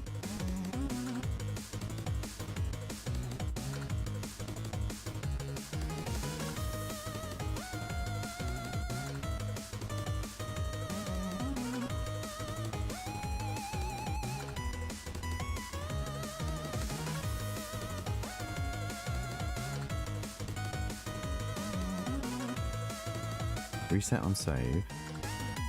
Active.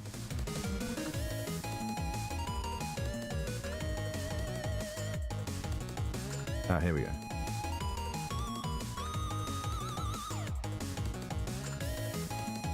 No?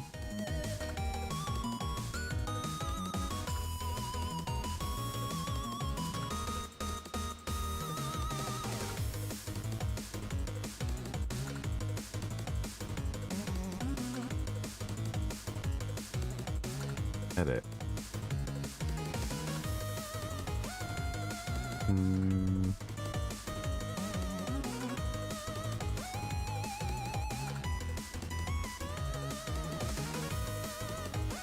That's right, that's right. So if we go to the reset animation, okay, it looks right now.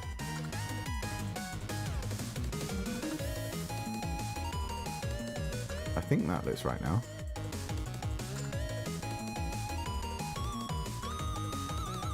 So if I save that, yeah, there we go. Thank you.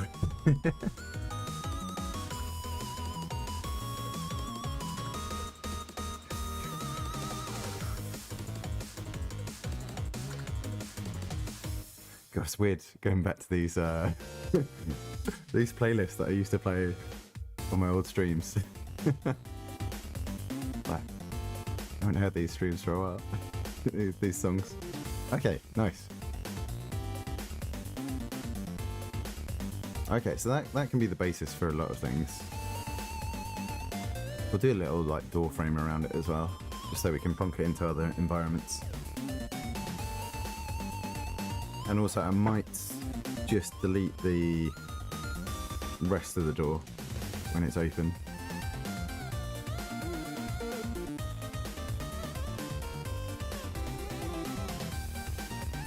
Yeah, that'll be something we're coming on to. That's fine. Yeah, well, thank you for your help there. It's just a case of, I think it's more a case of just getting used to the editor and how to work with it, right? It's the same with Unity. There's so many stuff like that's hidden in certain menu items. So try just with familiarity, you start getting used to it.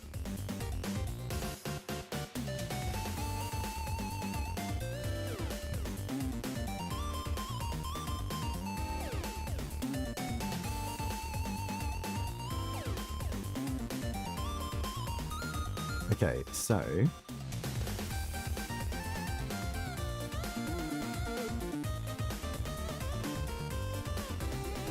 do we want to show if it's locked?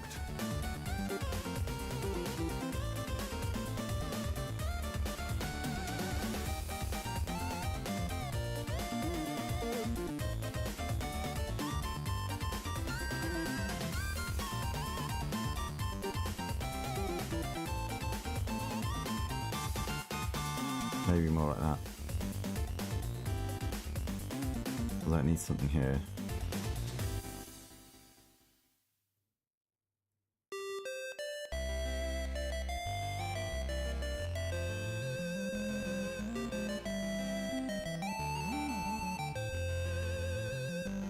You know what? I don't mind a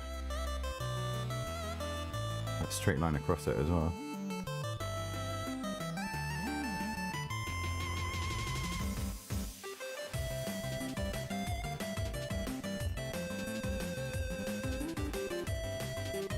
Yeah, I'm not going to get too hung up on the details.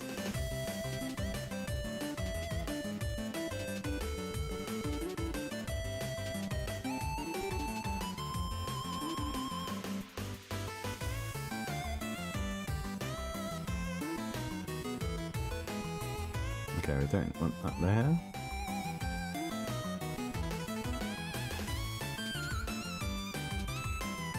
So let's have a little think about planning.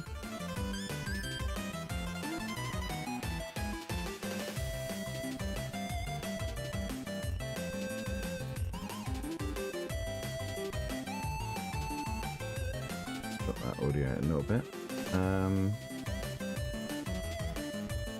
What's going to be the best way to plan this?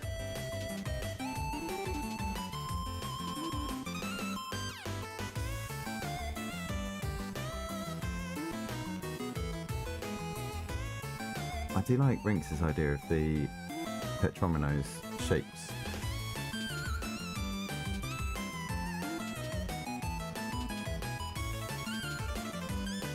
Thank you. Yeah. Hopefully see you later. Yep. And enjoy your holiday. Yeah, don't feel like you need to drop in. Like, be enjoying your break.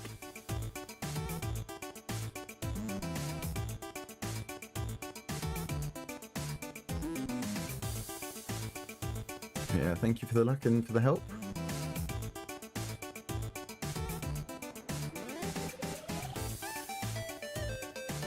Alright, what's next then?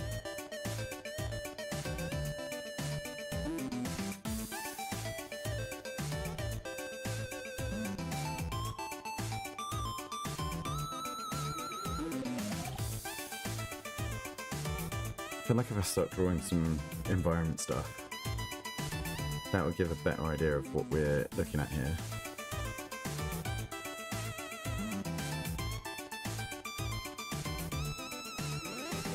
I don't even know what I want to do with the character. I think that's roughly the height I want for it.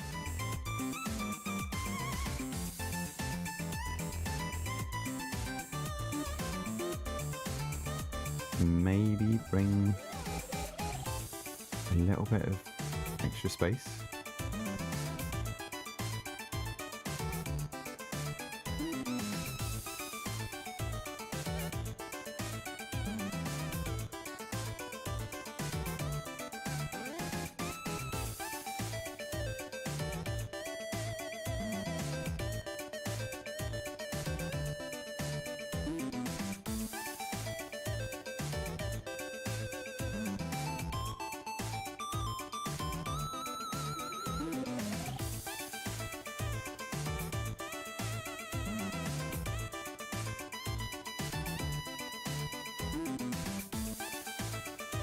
Okay, so what's this sizing that I've got? I've got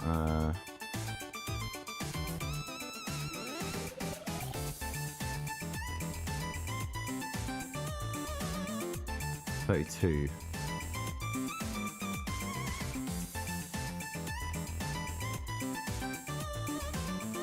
So let's do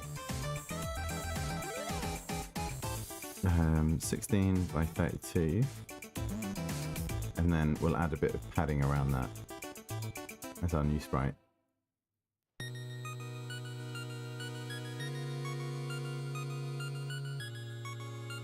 Load palette.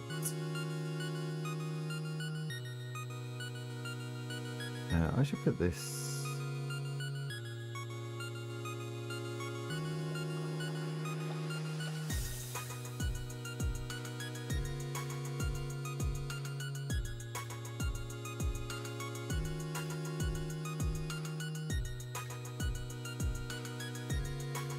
Canvas size, we just want to jump up a little bit here. So let's do 20 by 40.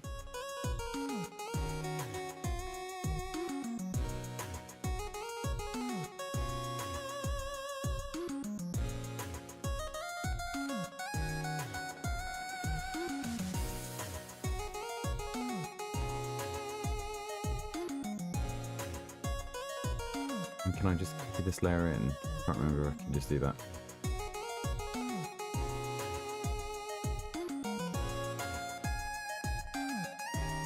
Maybe? I don't know. Does that just put it somewhere else?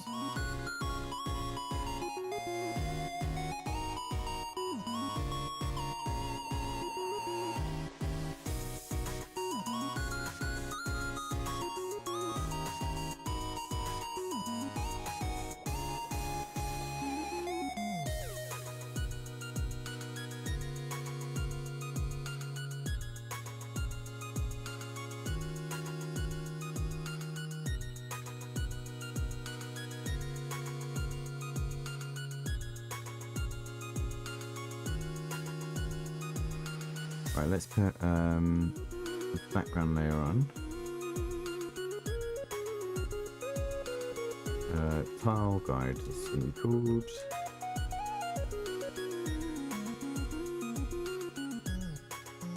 Let's do SD low. No, I just want that. It's fine.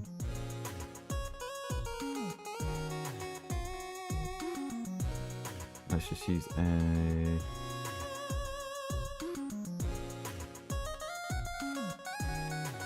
like a red here.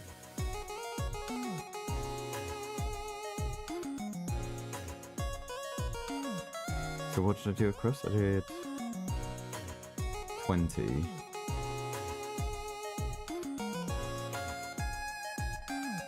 And we're using 16, so if I come in by 2,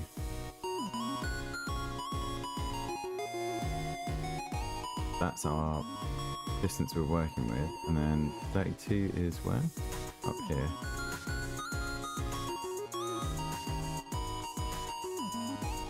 So that's the doorway.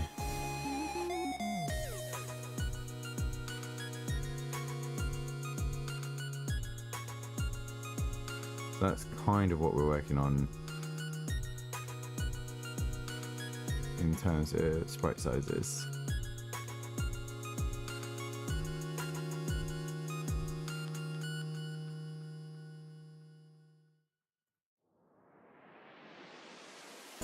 Okay, I need a little break here.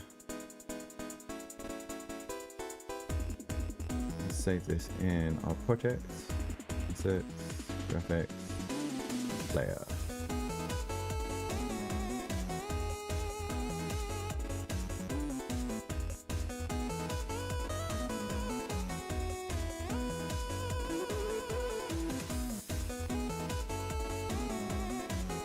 I think we probably need like an orangey jumpsuity colour.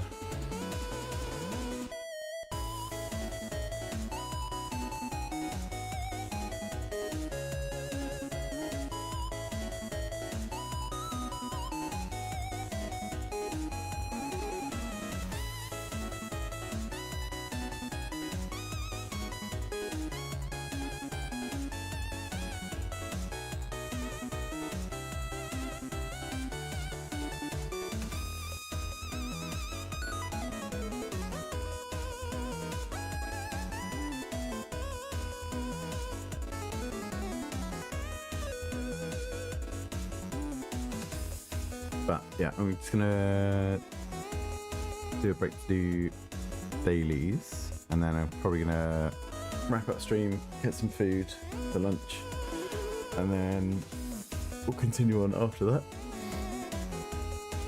But just like doing some of these. Nigeria to Zimbabwe.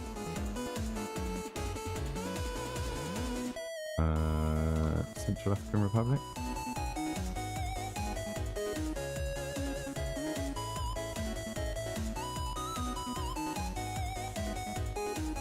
What's in between? Is it Mali? No, Chad? Yep. I could have gone Cameroon, I think.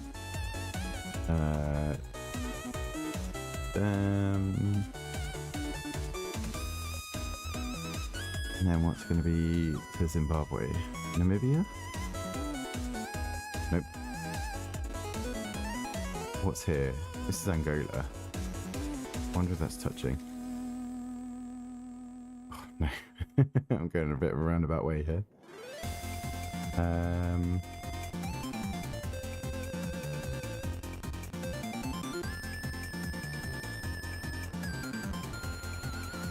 think Mozambique's bottom right though, isn't it? Yeah. I don't know Central. I don't know Africa well enough. What's here? Is Tanzania down here, or is that further north? Oh, well, there's one way to connect around it. What is in the middle there? I always get this wrong. Zambia. Oh, Zambia is that whole shape, right? So the shortest route would have been Cameroon, both Congos. What's this part of Angola? Did I guess Angola?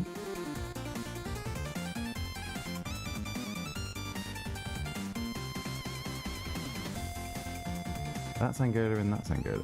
Okay, so maybe Cameroon,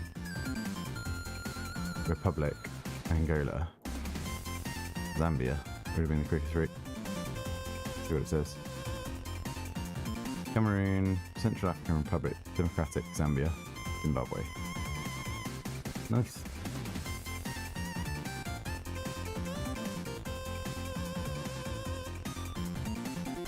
Okay. Hashtag. It's like a 4-way Wordle.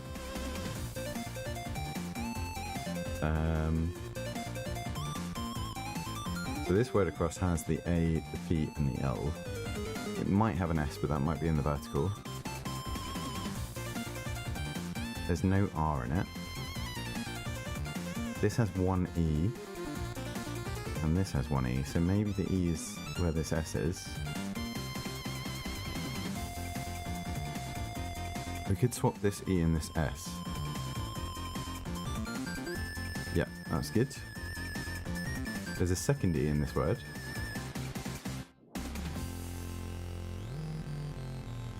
It's unlikely to be A double E something, so the E has got to be at the front here. And because U's not in this word, let's try and put a U here. Nice.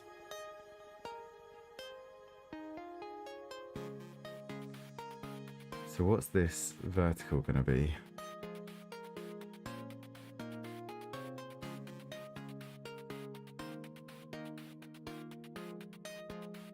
Could be clues. I feel like this is an S at the bottom here, so let's swap S and M here. Yeah. So it's got to be clues, right? Clues. Could be the... no. T. It's got to be clues.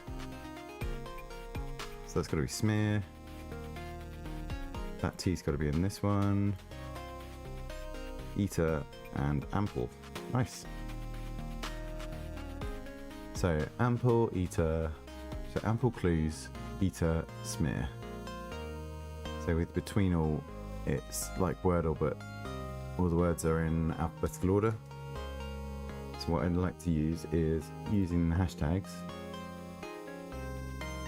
So ample, clear, ample, clues, eater, smear. Ample, clues. I know this is not going to be a good guess, but I like to use all of these. Eater and smear. So that's our starting position.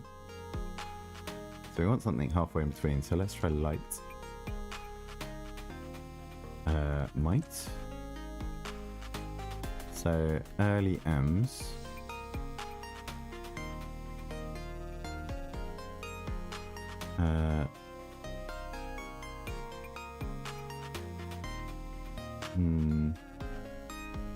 Maybe around here. Media. No.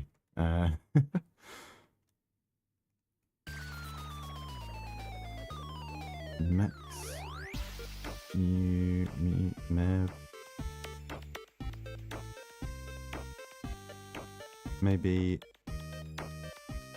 Midas. Not going to be a word accepted. Micah? No.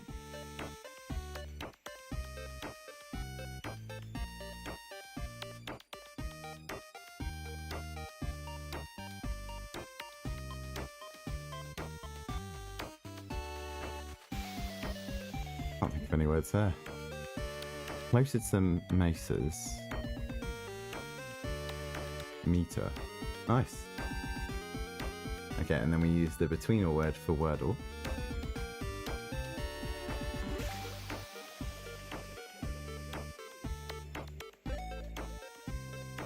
Meter. Not a great starting word. Oh, but useful. T, M, and R.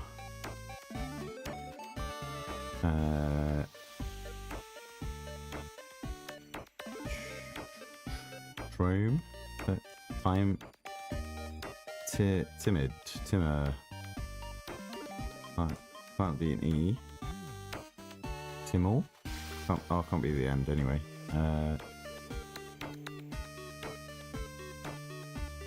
Tramp. Let's try tramp. No? Okay.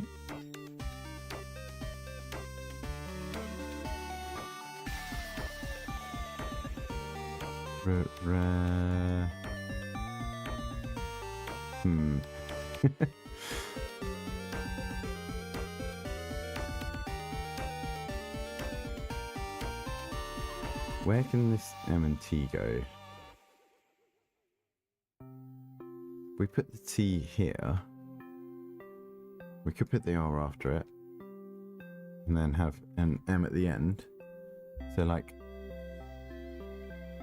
strim.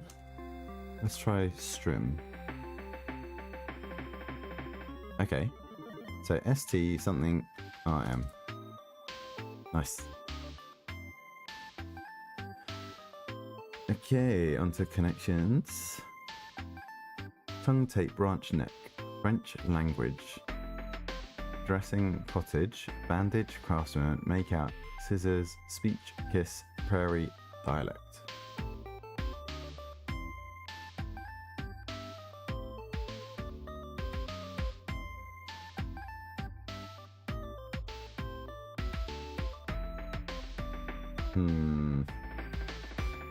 I feel like more recently connections have had all of these things that they're trying to push you in a certain direction as red herrings a lot more obviously. Not obviously, but like it feels like they're pushing for more pitfalls.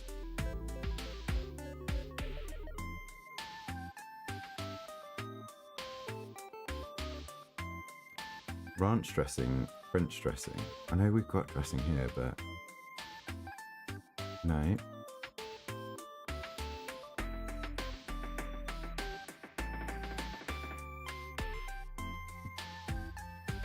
I feel like tape, scissors, bandage.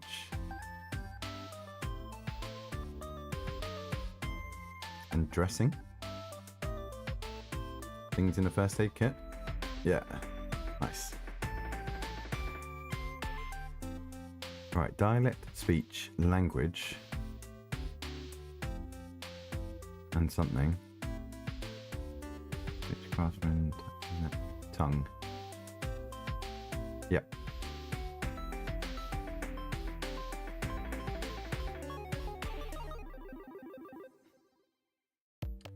And then we've got the purple's going to be blank something or something blank.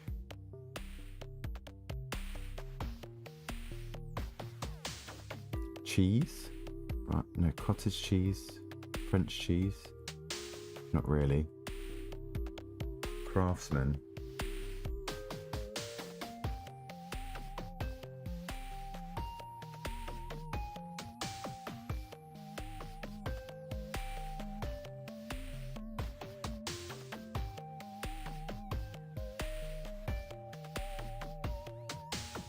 Let's try this. Yep. So ranch, prairie, craftsman, cottage.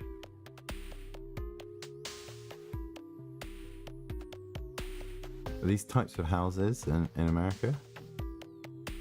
Yeah. I don't know if we have the same house style, but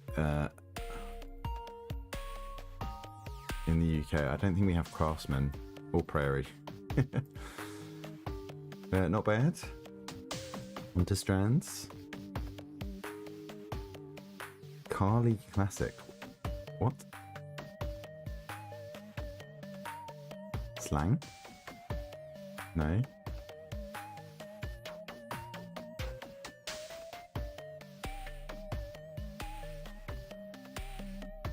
Whelp.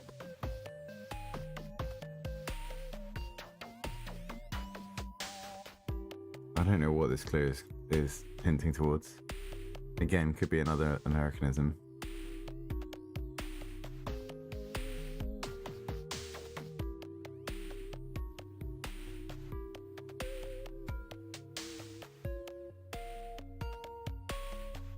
Leak? Let's take a clue. What? Flea. What? No, not flee. Fail? What else could it... Leaf? Leaf. Okay.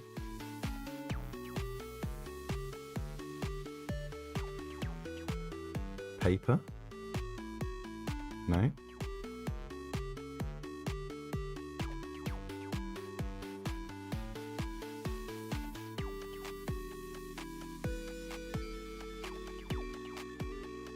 Whelk. Let's take another hint. People?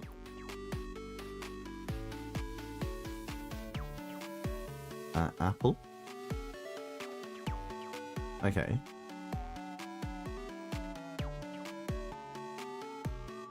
What? What is this? So we got apple and leaf. Are there other tree words here? Is it something to do with a tree? What's Carl? An American author. Very hungry caterpillar. Okay. Wow. Hungry. Cat.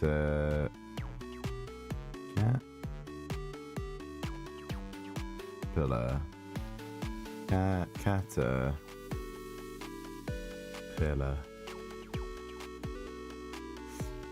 I wouldn't have got that. Salami, apparently.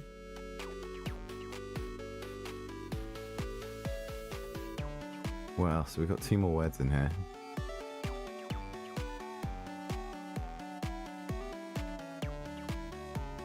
What else would the caterpillar eat? Apple, salami, leaf. Toad. Notes.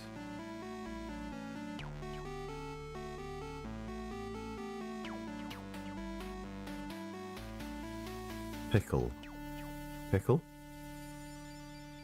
And watermelon. Alright. I quite like how it's like wrapped around there. But yeah, I wouldn't have got that without the extra clue. Mini. Choose the cud, doesn't it? Bakery offerings. Bread? Could be pastry. Or pasty. Maybe. Corporate makeover. Rebrand. 100%. Ooh. No idea. Like restrictions you might mention to a waiter. Allergy? Difficult shape for a mini golf hole. Dunno. Oh, this takes me back. Reminisce?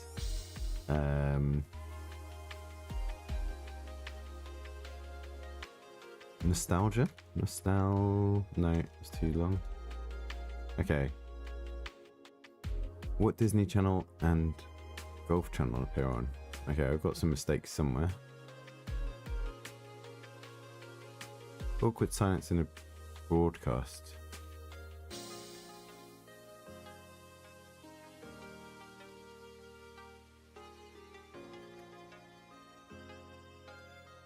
Celine?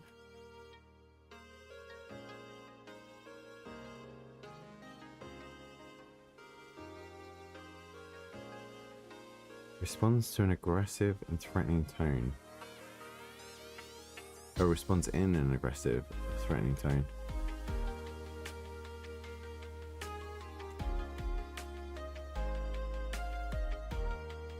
Radar. Okay, so this isn't restrictions to a waiter. Doyle. Arthur Conan Doyle. The tea of By the Way. Bakery offerings. Cupcake, no.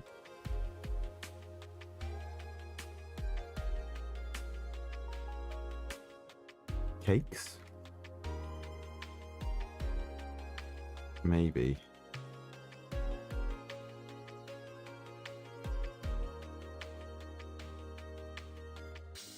Anthill?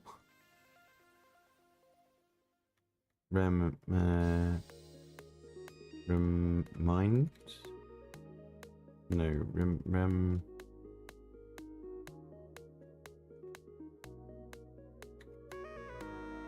reminisce? That's not how you spell reminisce. I think that's gotta be cable TV.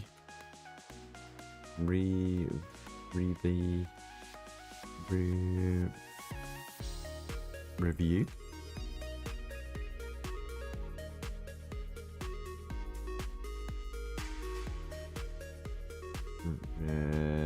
There's something there. Awkward silence in the broadcast. Dead.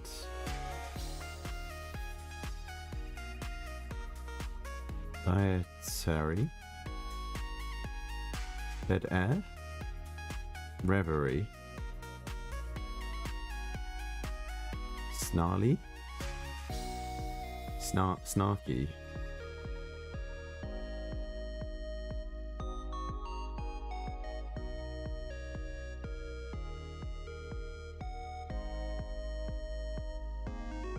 Okay, where have we got mistakes?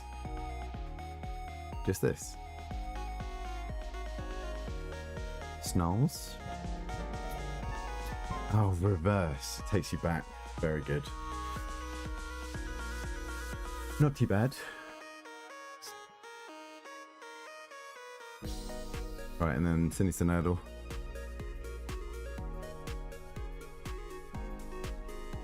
Tails and Knuckles. Okay, we got Sonic.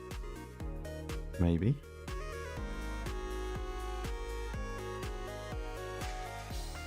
Fantastic Beasts.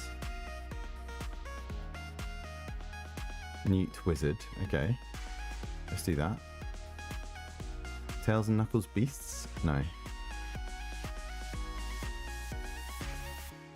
But Idris Elba... well, needs beasts. For Beasts of No Nations, but Tails and Knuckles are in this apparently.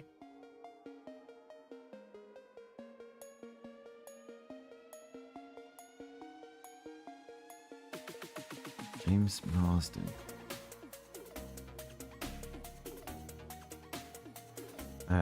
Rogue is in... oh, it's not in. Okay. Thing my... Visara Cross? Yes, okay. And James Marsden. Mission Impossible Rogue Nation. Sonic the Hedgehog 2. No Time to Die. Okay.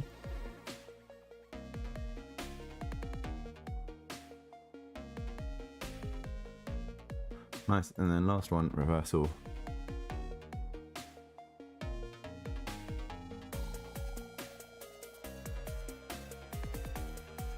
So what do we have that matches up here?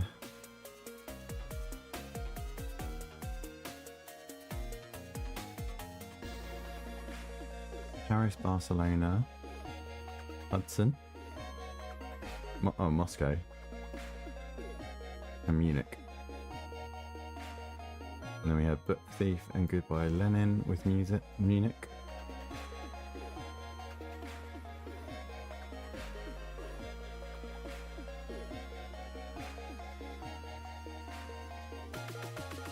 Hudson River, Amazon River.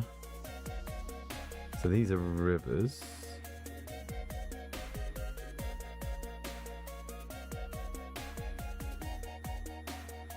The Notebook, Mean Girls, Midnight in Paris. So no, shut up.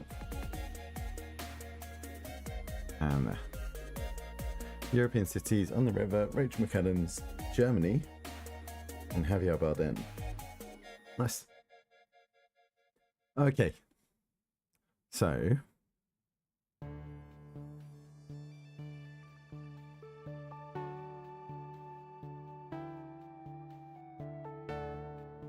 do we want to do this bit now, or do we want to take a break and do lunch?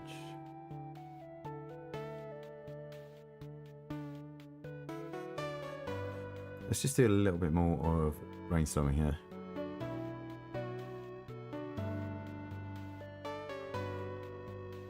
So audio and sound I'm going to deal with tomorrow evening, I think.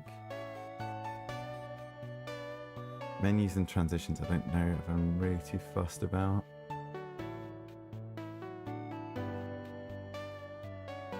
Graphics and animations, doing a proper pass later.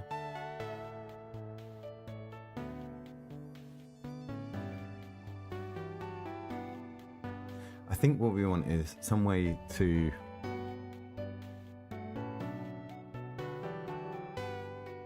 fix things.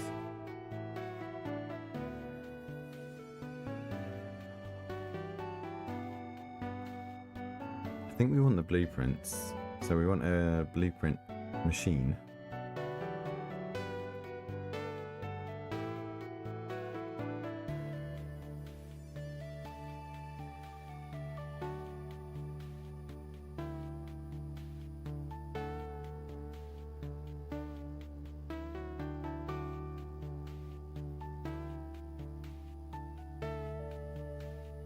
I think really we can we cut the layer?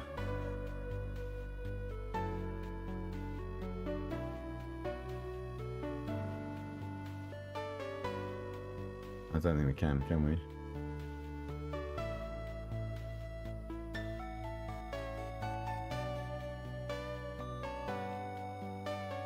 Um, 16 by 32.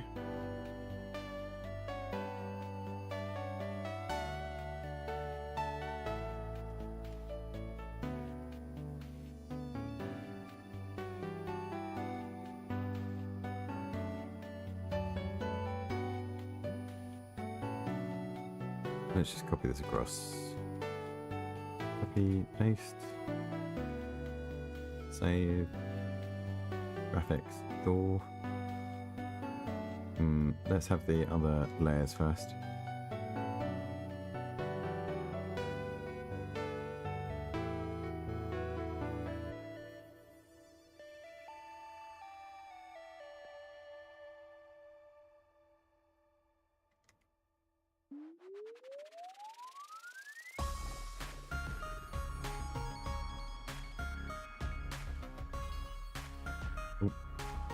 That. Select this, open about halfway,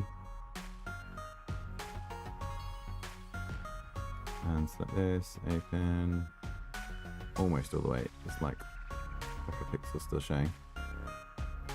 And then we've just got to fill in the blanks.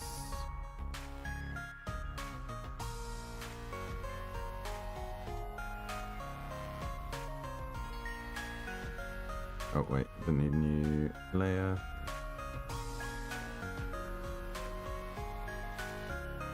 Wait, I've already got another new layer. There we go. We'll get there in the end. Cool, save that as our door.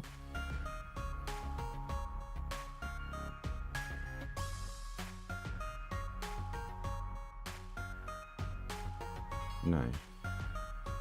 Can I not just save it?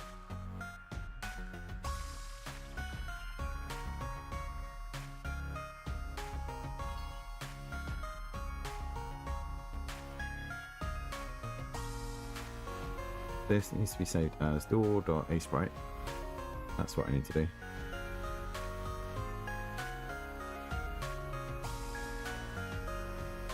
Right, and then file, export as sprite sheet, door.png. Yeah.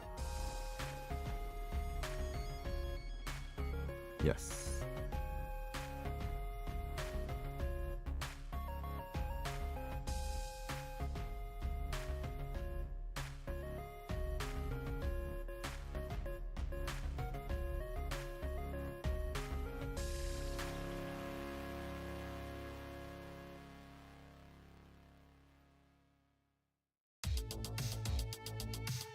And then what's happened?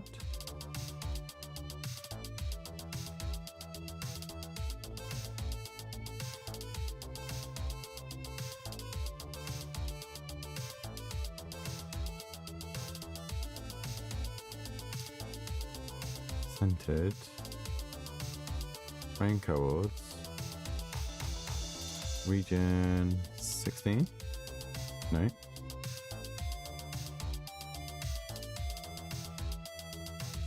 32 by 32.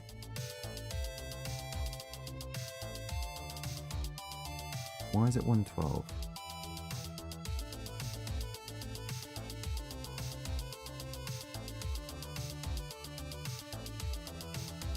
All frames, yeah.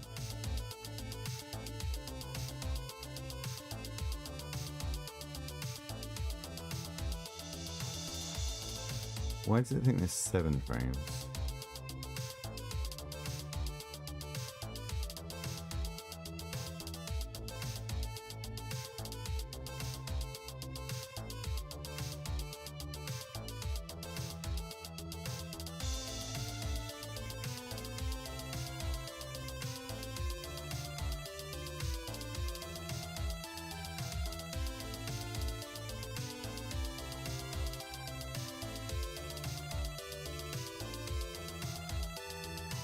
Can I open that?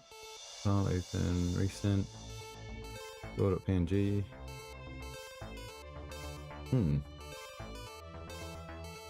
That looks right.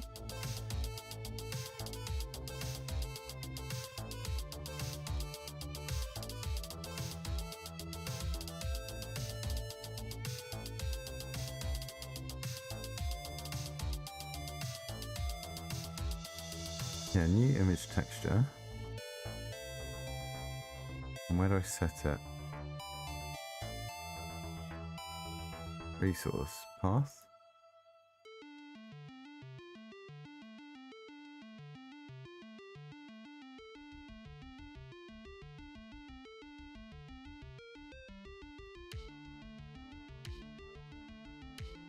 There's 4 frames.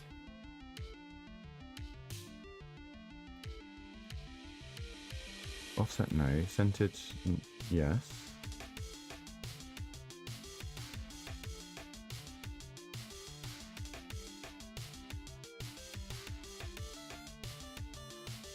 So why is that different now? Region off? Ah, maybe it's that? Yep. Don't know what that was. What's region? Texture is cut from a larger atlas. Okay.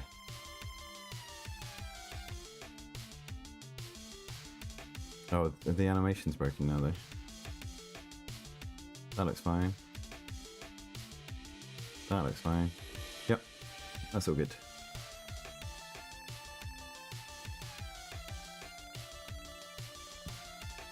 Cool, that should make it easier to make new variants as well.